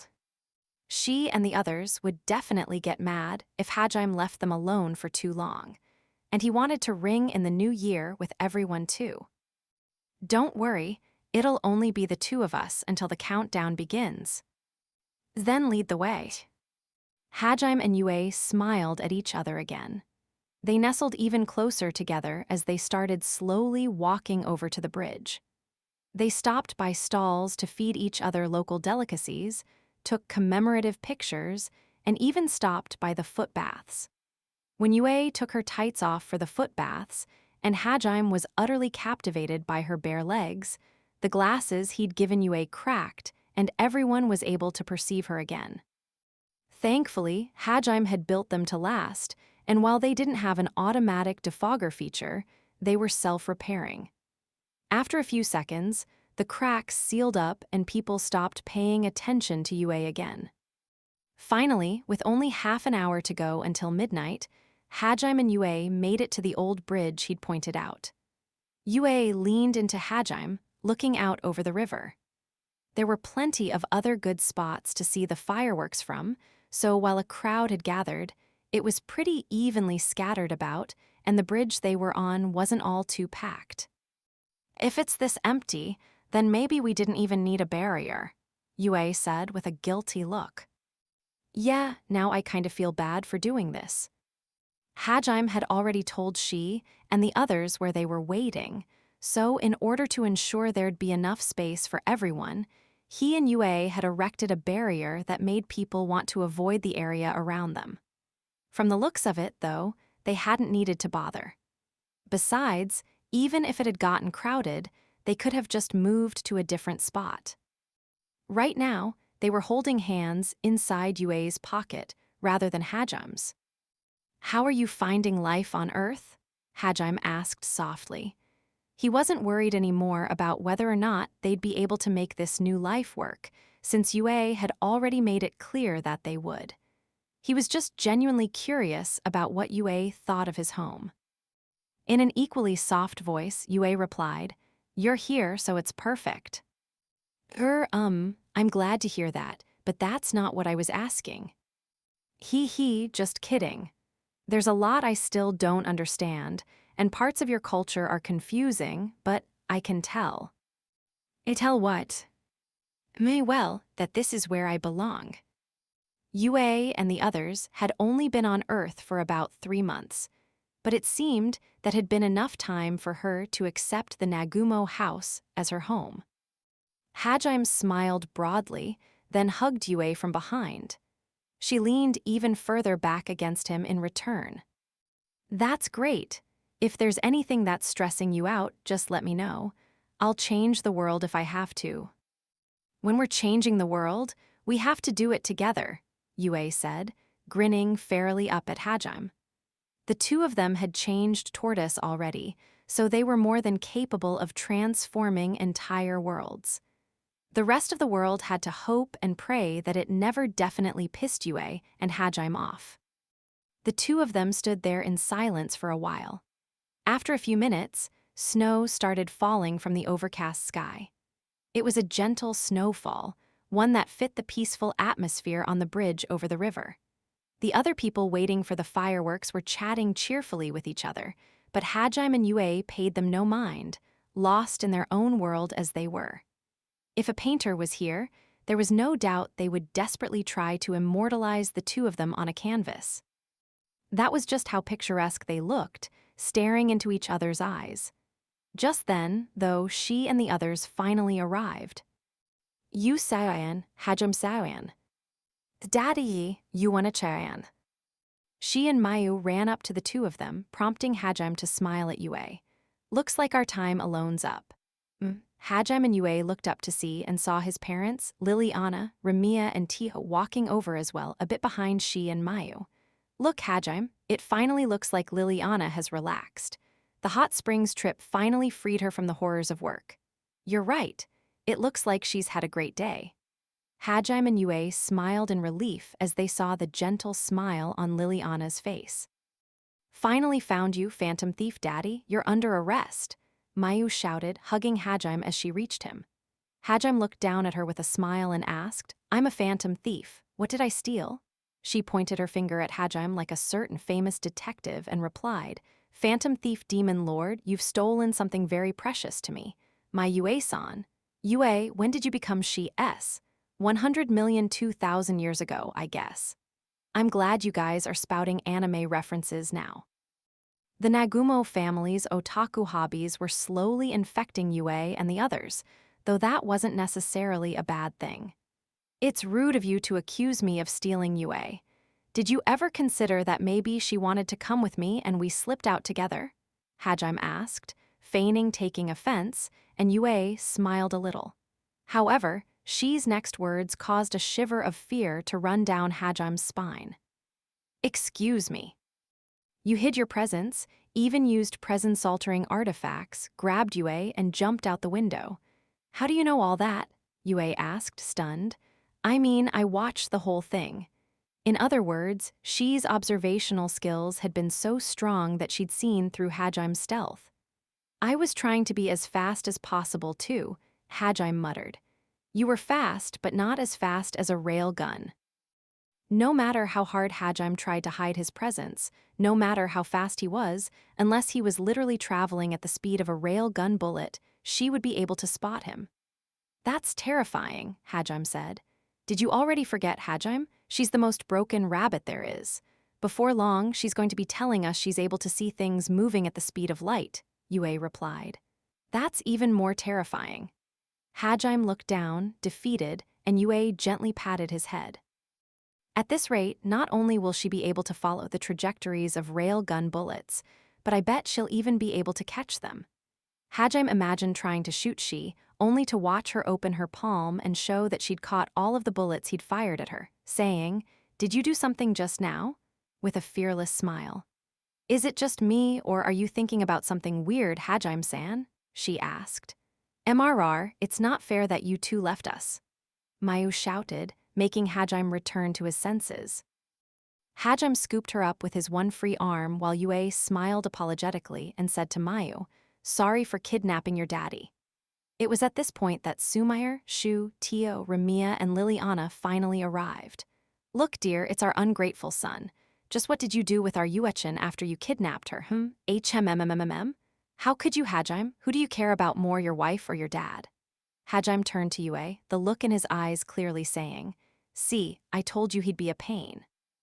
Yue smiled wryly back at him, but wisely chose not to comment. Master, Japan's hot springs truly are exceptional. I would like to add one to our house. I can make an underground hot springs room, I guess. That won't do. I need it to be an open-air bath, Master. Well, I get how you feel, but it'd be difficult to put an above-ground open-air bath in their dense residential district. While it would be possible to make one and conceal it, it wouldn't have the atmosphere Tio was looking for unless Hajime made something too grand to hide. Meanwhile, Yue took a closer look at Liliana, then whispered in Ramiya's ear, Ramiya, is Liliana all right? She's been like this ever since we got in the hot springs. She seems happy, so I guess it's fine. Yue-san, I've finally seen the truth. She's definitely not all right. Yue had been relieved to know she'd been freed from the stresses of work, but it seemed she'd become a little too free. Yeah, you have. Yes, as I got into the hot springs, I had an epiphany. Why am I even working this hard? What does any of it matter? Then, I heard a voice telling me to just go for what I want. Ramiya, she's not fine. She's hallucinating. I think those are just her inner desires manifesting. Liliana spread her arms wide and looked up at the sky like a Buddha who'd achieved enlightenment. I understand everything now. The heavens have spoken to me, granted me a divine oracle. Tio, I need your help. Get your spirit magic ready. This is what they told me. If you work, you lose. No, that's just a meme that Mayu picked up on the internet. After seeing what had happened to Liliana at the theme park, Mayu had been worried about her and had decided to do her best to help by whispering memes into Liliana's ears as she slept. Liliana herself had been muttering, "I don't want to work," in her sleep a lot, so she'd been primed for this kind of manipulation. Tio hurriedly cast Soul's Repose on her, then Liliana blinked a few times as she regained her senses.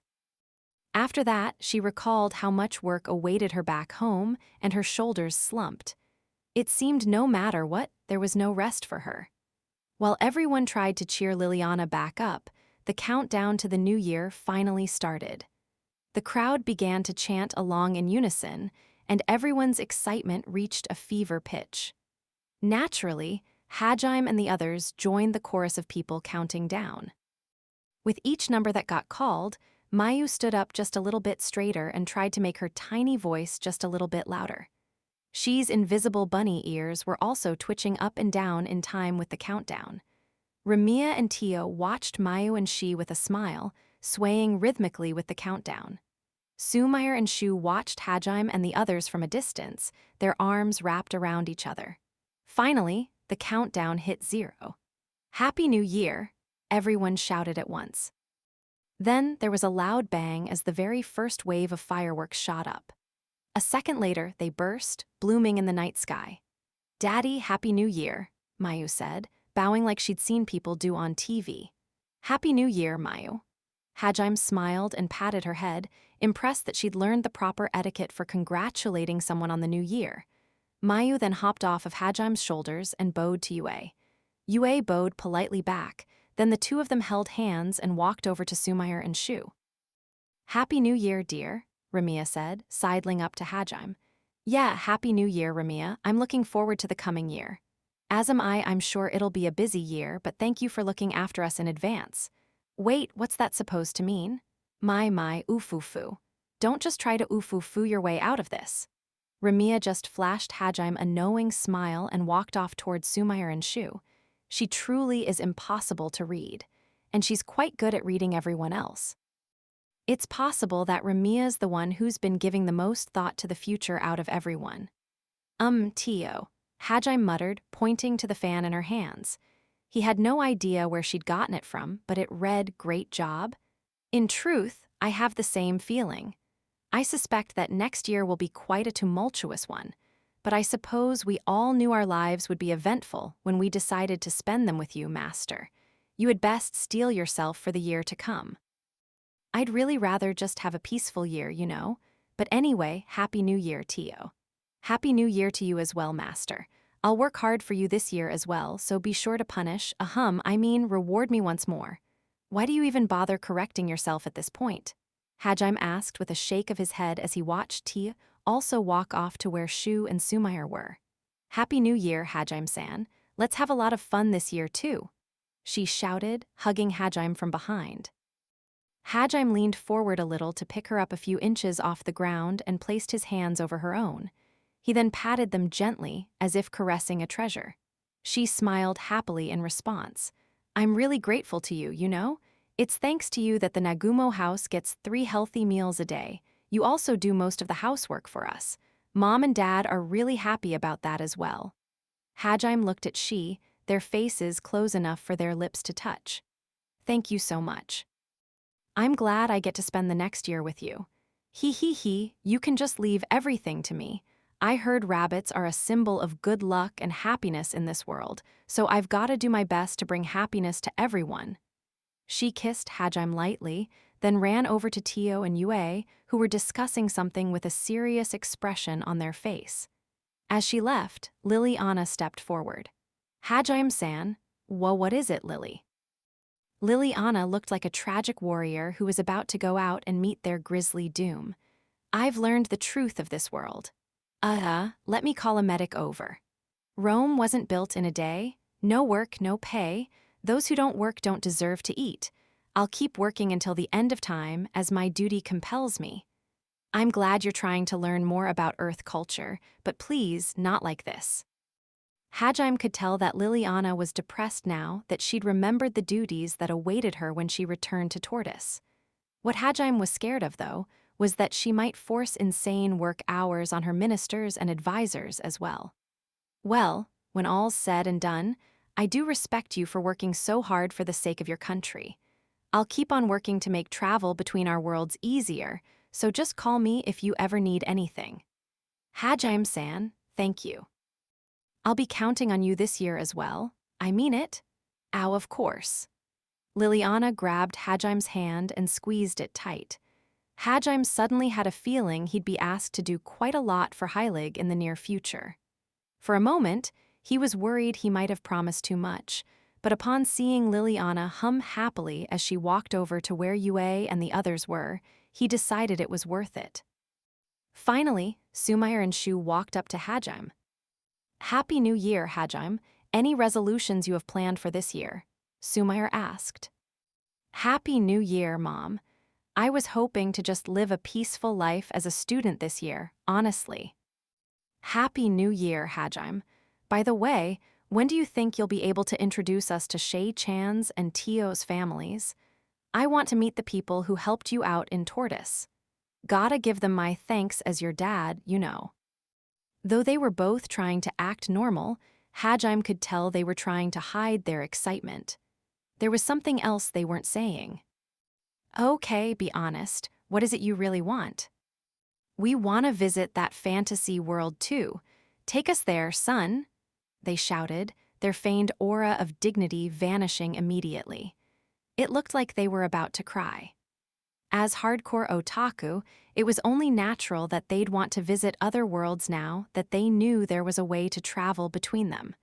Though of course, they did also want to meet Cam and Adul as well. All right, I'll plan a trip."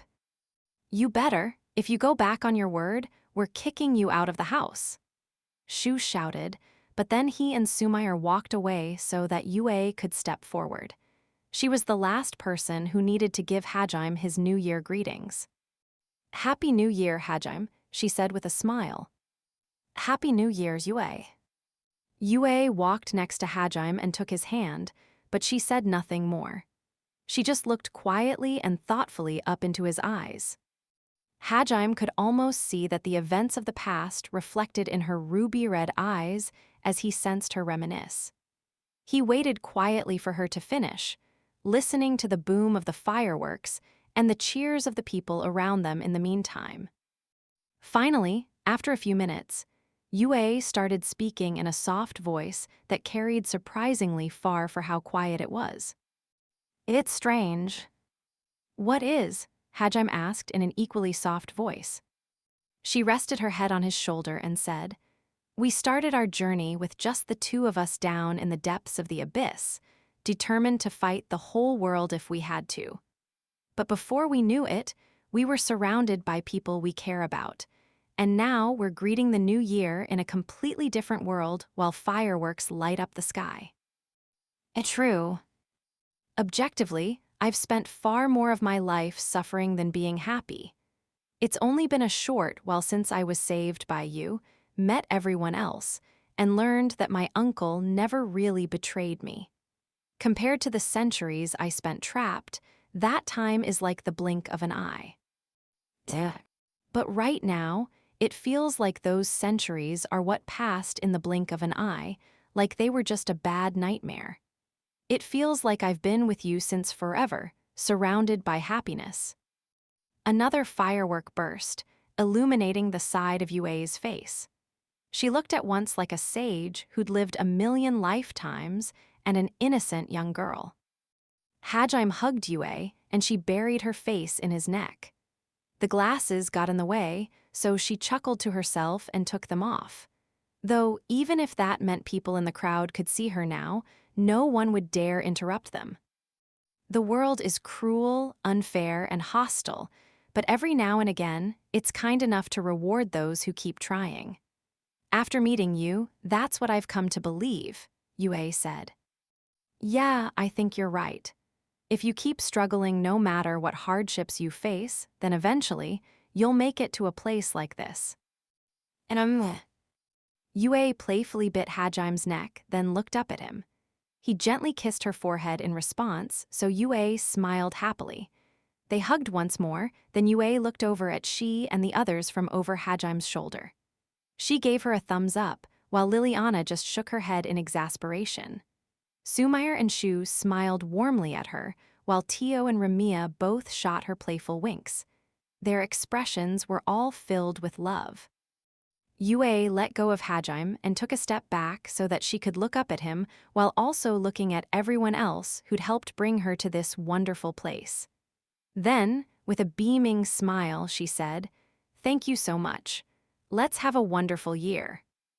At that exact moment, another firework exploded, lighting up the night sky. Chapter 11, Greeting the New Year with a New Family. The sky was clear on the 3rd of January, and the sun shone brightly down on everyone. Smack, smack, flatten it good, flatten it to make it tasty. Smack, smack, flatten it good, flatten it to make it tasty. In the backyard of the Nagumo house, she and Mayu were pounding away on a large vintage mochi mortar that Shu had managed to procure from somewhere. She's rabbit ears flopped back and forth each time she brought the hammer down, as did the bunny ears on the hairband Mayu was wearing each time she brought her hammer down. The two of them looked like sisters as they pounded away. A steaming ball of mochi sat inside the mortar they were smacking. The two of them were taking part in the traditional New Year's event of pounding mochi. Calm down, you two. It's good that you're in sync, but you're going too fast. Look at all the times you've hit my poor hands. Tio exclaimed, holding her hands out in front of the two of them with a pained expression on her face. She was in charge of flipping the mochi between hammer swings. However, seeing as there was a hint of excitement in her expression as well, she was probably enjoying getting pounded. Don't just stand there, Tio-san, hurry up and flip the mochi again, she said, ignoring Tio's protests. Yeah, time is of the essence when it comes to mochi pounding. No dawdling, Tio Wenachin. Yeah, yes, ma'am. Surprised by how forceful Mayu sounded, Tio hurriedly stuck her hands into the mochi ball once again. Flatten it. Ah, you're aiming for me on purpose, aren't? Flatten it. Ack, Mayu, why are you attacking me too? She and Mayu kept swinging their hammers one after another, expertly aiming for Tio's hands each time. Both the mochi and Tio's hands were being flattened into a nice, even circle.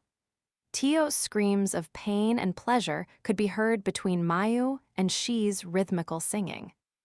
She really looks at home pounding mochi, and Mayu looks really cute in bunny ears, Shu said, sipping tea on the porch. Definitely. If it wasn't for the pervert getting off to having her hands pounded, I'd want to take a video of this, Hajime replied, taking a sip of his own tea.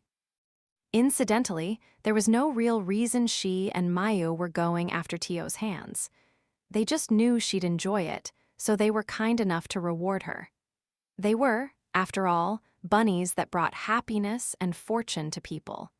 And honestly, Tio was also going out of her way to put her hands somewhere that made them easy to hit. Her expression wasn't one that could be aired on PG TV. Meanwhile, in another corner of the yard, Yue and Kaori were playing Japanese badminton, another New Year's staple event. Hey, you just used gravity magic on the shuttlecock, didn't you, Yue? That's cheating, Where's your proof? Besides, dual-wielding rackets is cheating too. It seemed like their game was getting quite heated, to the point where it wasn't really something you could call badminton anymore. There's no rule that bans dual-wielding rackets, but magic's definitely not allowed. Rules are something you enforce with strength. Without strength, rules hold no meaning. That's not a good philosophy to have. Don't sound so proud of yourself.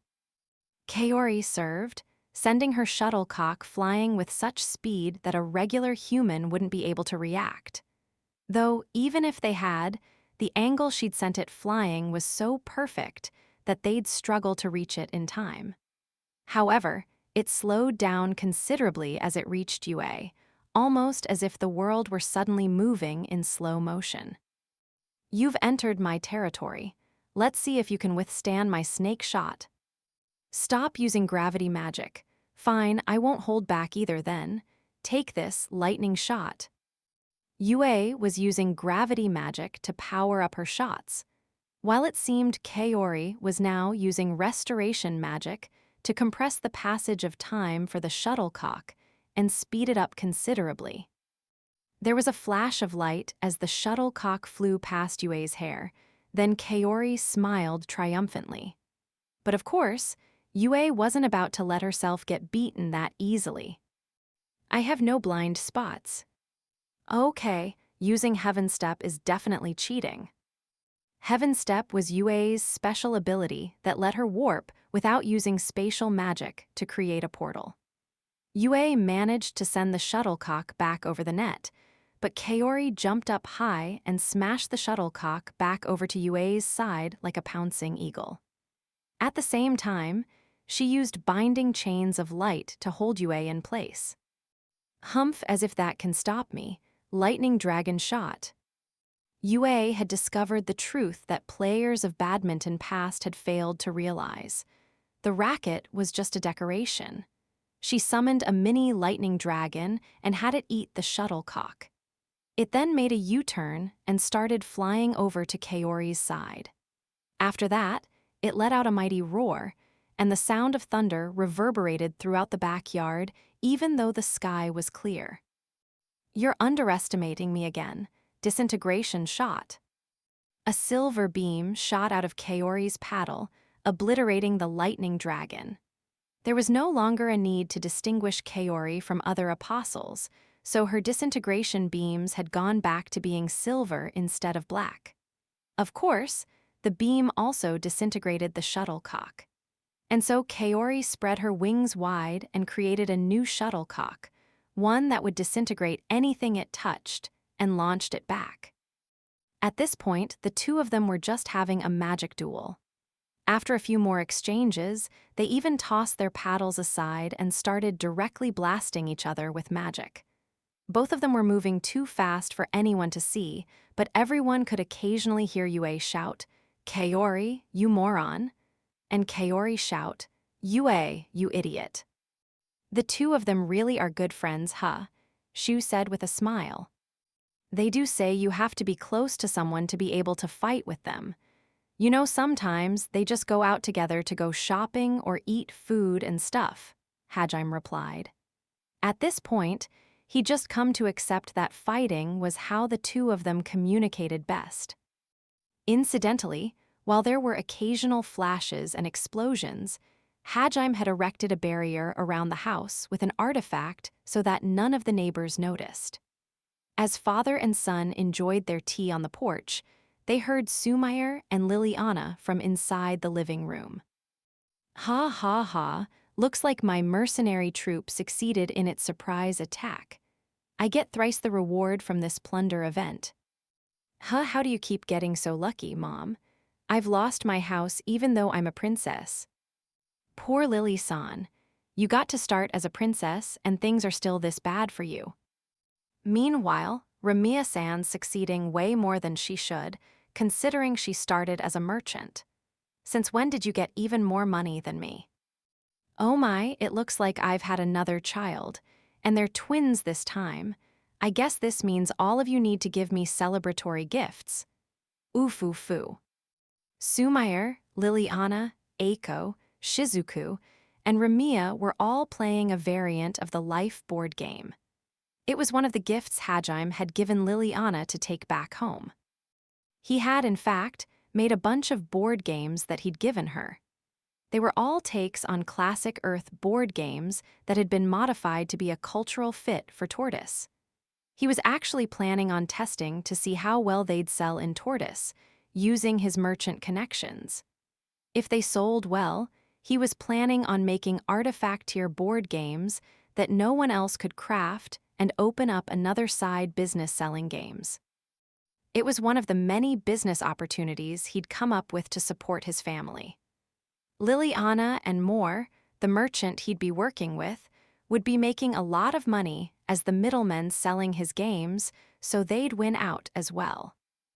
Indeed, Hajime and Liliana had been laughing gleefully last night as they ironed out the details of this plan. It had been quite something, seeing the demon lord and a princess laughing maniacally. At any rate, Liliana had ended up the destitute princess of a fallen kingdom, and after being forced to do hard labor had destroyed her body and had to pay steep medical fees. She'd also been swindled out of her house, and because she had to give Ramiya gifts for having twins, she was now in debt. Ramiya smiled happily as she took Liliana's lifeblood, happily giving birth to her 9th and 10th children. It was honestly kind of terrifying. "You think we're going to end up with a lot of grandkids?" Sumair asked Shizuku and Aiko with a knowing smile. Though they had their backs to Hajime, he could tell they were blushing, especially since they shot glances back at him when they thought he wasn't looking. Shu grinned at him as well, while Hajime simply pretended he hadn't heard anything. In an attempt to avert her eyes from how badly the game was going, Liliana turned to Sumair and asked, "Now that you mention it, how did you two meet?" "Oh, that certainly came out of nowhere. What brought on that question, Lily-chan?" "I was just curious. As a princess, I don't really get to meet potential suitors the way commoners do. Even my meeting with Hajime-san was rather unorthodox." Sumair nodded in understanding. She could see how someone born into special circumstances would be curious about how normal people met their romantic partners. She looked off into the distance, reminiscing fondly about her meeting with Shu. She then looked over at Liliana and the others and started recounting her tale. "I met Shu on New Year's Day at a shrine. It was freezing cold, and both me and Shu had snuck into the shrine in cosplay. I was in a shrine maiden's outfit, while Shu was dressed like a priest." "Forget it, that doesn't sound normal at all," Liliana shouted. Ramiya, Shizuku, and Aiko all looked surprised as well. Shu's ears perked up as he heard that, and Hajime just shook his head in exasperation. "I was really surprised when I saw Shu. That shrine had been featured in an anime I really liked, so I really wanted to play out being a shrine maiden there. That was why I snuck in while cosplaying, and while I was pretending to be a guide, I saw a priest who looked to be around the same age as me. We were in high school, by the way, so he looked way too young to be a real priest. But he was leaning against a nearby pillar, trying to look as priest-like as possible. Unfortunately, the actual head priest found him and took him to the office. This is the craziest story of two people meeting that I've ever heard," Liliana said, cradling her head in her hands. She looked over at Ramiya and the others, hoping they'd interject to save her, but they just all looked away. Meanwhile, the mochi-pounding squad and the badminton-playing squad had stopped what they were doing so they could listen to the story as well. And at the same time, it looked like Shu wanted to run away as fast as possible. Anyway, after that they did a roll call for everyone in the shrine, and I got exposed as well. So the two of us got on all fours and apologized profusely to the shrine staff. We figured we'd get off without being punished if we just looked as sincerely sorry as possible. In the end, it all came back to the almighty Nagumo family apology. It truly did run in the family.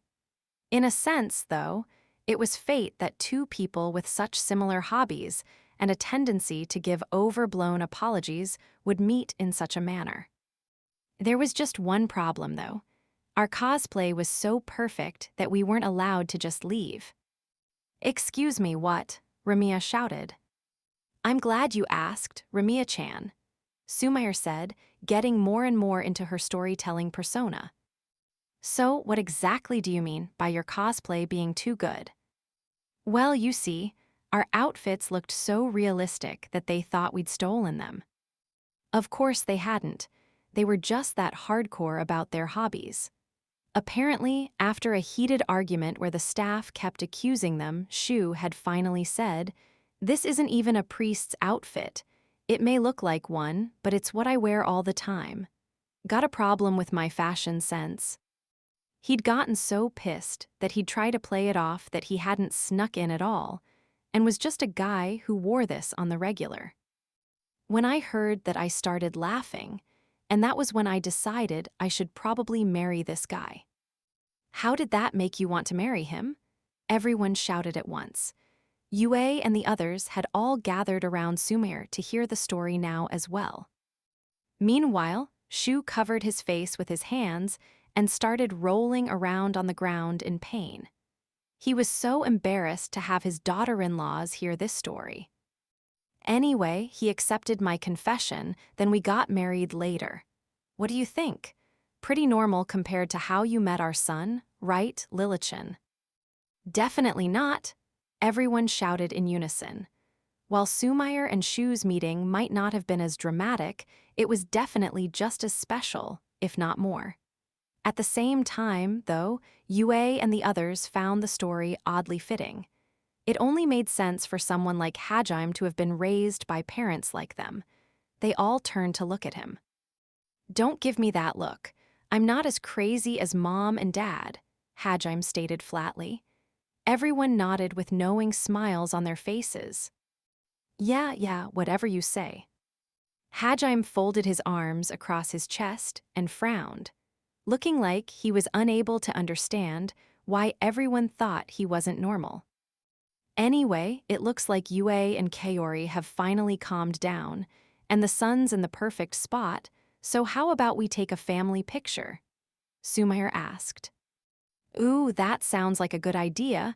I'll go get the camera," Shu replied, desperate to leave the scene. He ran into the house and started rummaging through the closet.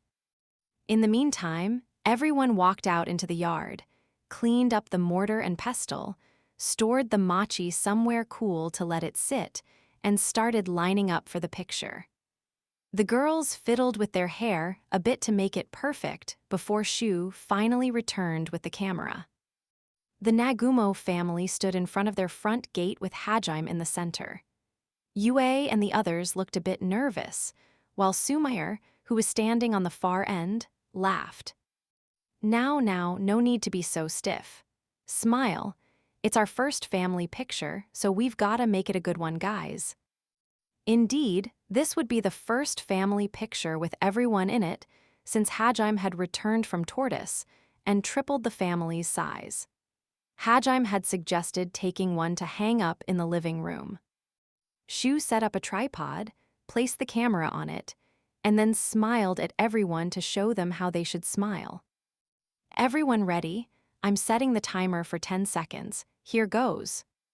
Shu pressed the button and ran over to Sumire so that he, too, would be in the picture. Sumire wrapped her arm around him and hugged him close like it was the most natural thing in the world to do. Hajime and Yue exchanged glances, and Yue's nervousness vanished. Everyone smile like you normally do," Yue said. "Yeah, I know you guys can do it," Hajime said. She and the others relaxed as well, and as the countdown hit 0, everyone was smiling normally. There was a loud click, and everyone pulled out their phones to see how the picture had come out. Shu had programmed the camera to send the picture to everyone once it had been taken. Foo, I love it. I'll treasure it forever," Yue said happily. It was indeed a wonderful picture worthy of being called a treasure. Afterward. Thank you very much for picking up this afterstory volume of Arifureta. Hello, everyone. It's the Chuni lover Ryo Shuricome here. It's been 2 years since I finished writing the conclusion to the main story. Quite a long time since we last met, for those of you who follow the light novel adaptation. For those of you who were waiting for the afterstories to get published, I'm sorry it took so long. But thankfully, I was able to get this out in time to match the airing of the 3rd season of the anime. This release is all thanks to you guys for supporting Arifureta so much. Thank you all so very, very much. Now then, I imagine some of you are already aware of this, but there are a lot more afterstories on Naru for Arifureta. They're not quite as focused as this volume was, since I just write what I feel like when I feel like it. I throw out a bunch of foreshadowing that I'm not sure I'll actually do anything with, explore random side plots that interest me, and honestly, I don't even do a good job of keeping the chronology straight. Hooray. At any rate, that's the kind of mindset I had going in when I first started writing the afterstories. Of course, for this published volume, I had to actually get the chronology straight and make sure there weren't any plot holes or contradictions. As a result, it ended up a lot more emotional and lovey-dovey than the web version of the afterstories. There's a bunch of new stuff I wrote for this too. Honestly, there's a lot more I wanted to write, and more characters I wanted to introduce. But since this is the very first afterstory volume, I figured I should focus on the Nagumo family. And once I settled on what I was focusing on, I suddenly wrote a whole bunch more stuff for them. For those who want to see the new worlds and characters I introduce, as well as what happens to Hajime and the others after this, check out the web novel. It's got a very different vibe than the main story, and of course, there's a lot more focus on modern-day Earth there. Also, as I mentioned, the 3rd season of the anime is airing. I hope you all check it out. Last, but certainly not least, we have the acknowledgements. Of course, I'm truly grateful to all of my readers, but also to Yaegashi-sensei, Ga-sensei, my editors, proofreaders, and everyone else who made this book possible. I don't know if we'll meet again in another afterword, but hopefully we do. Ryo Shuricome.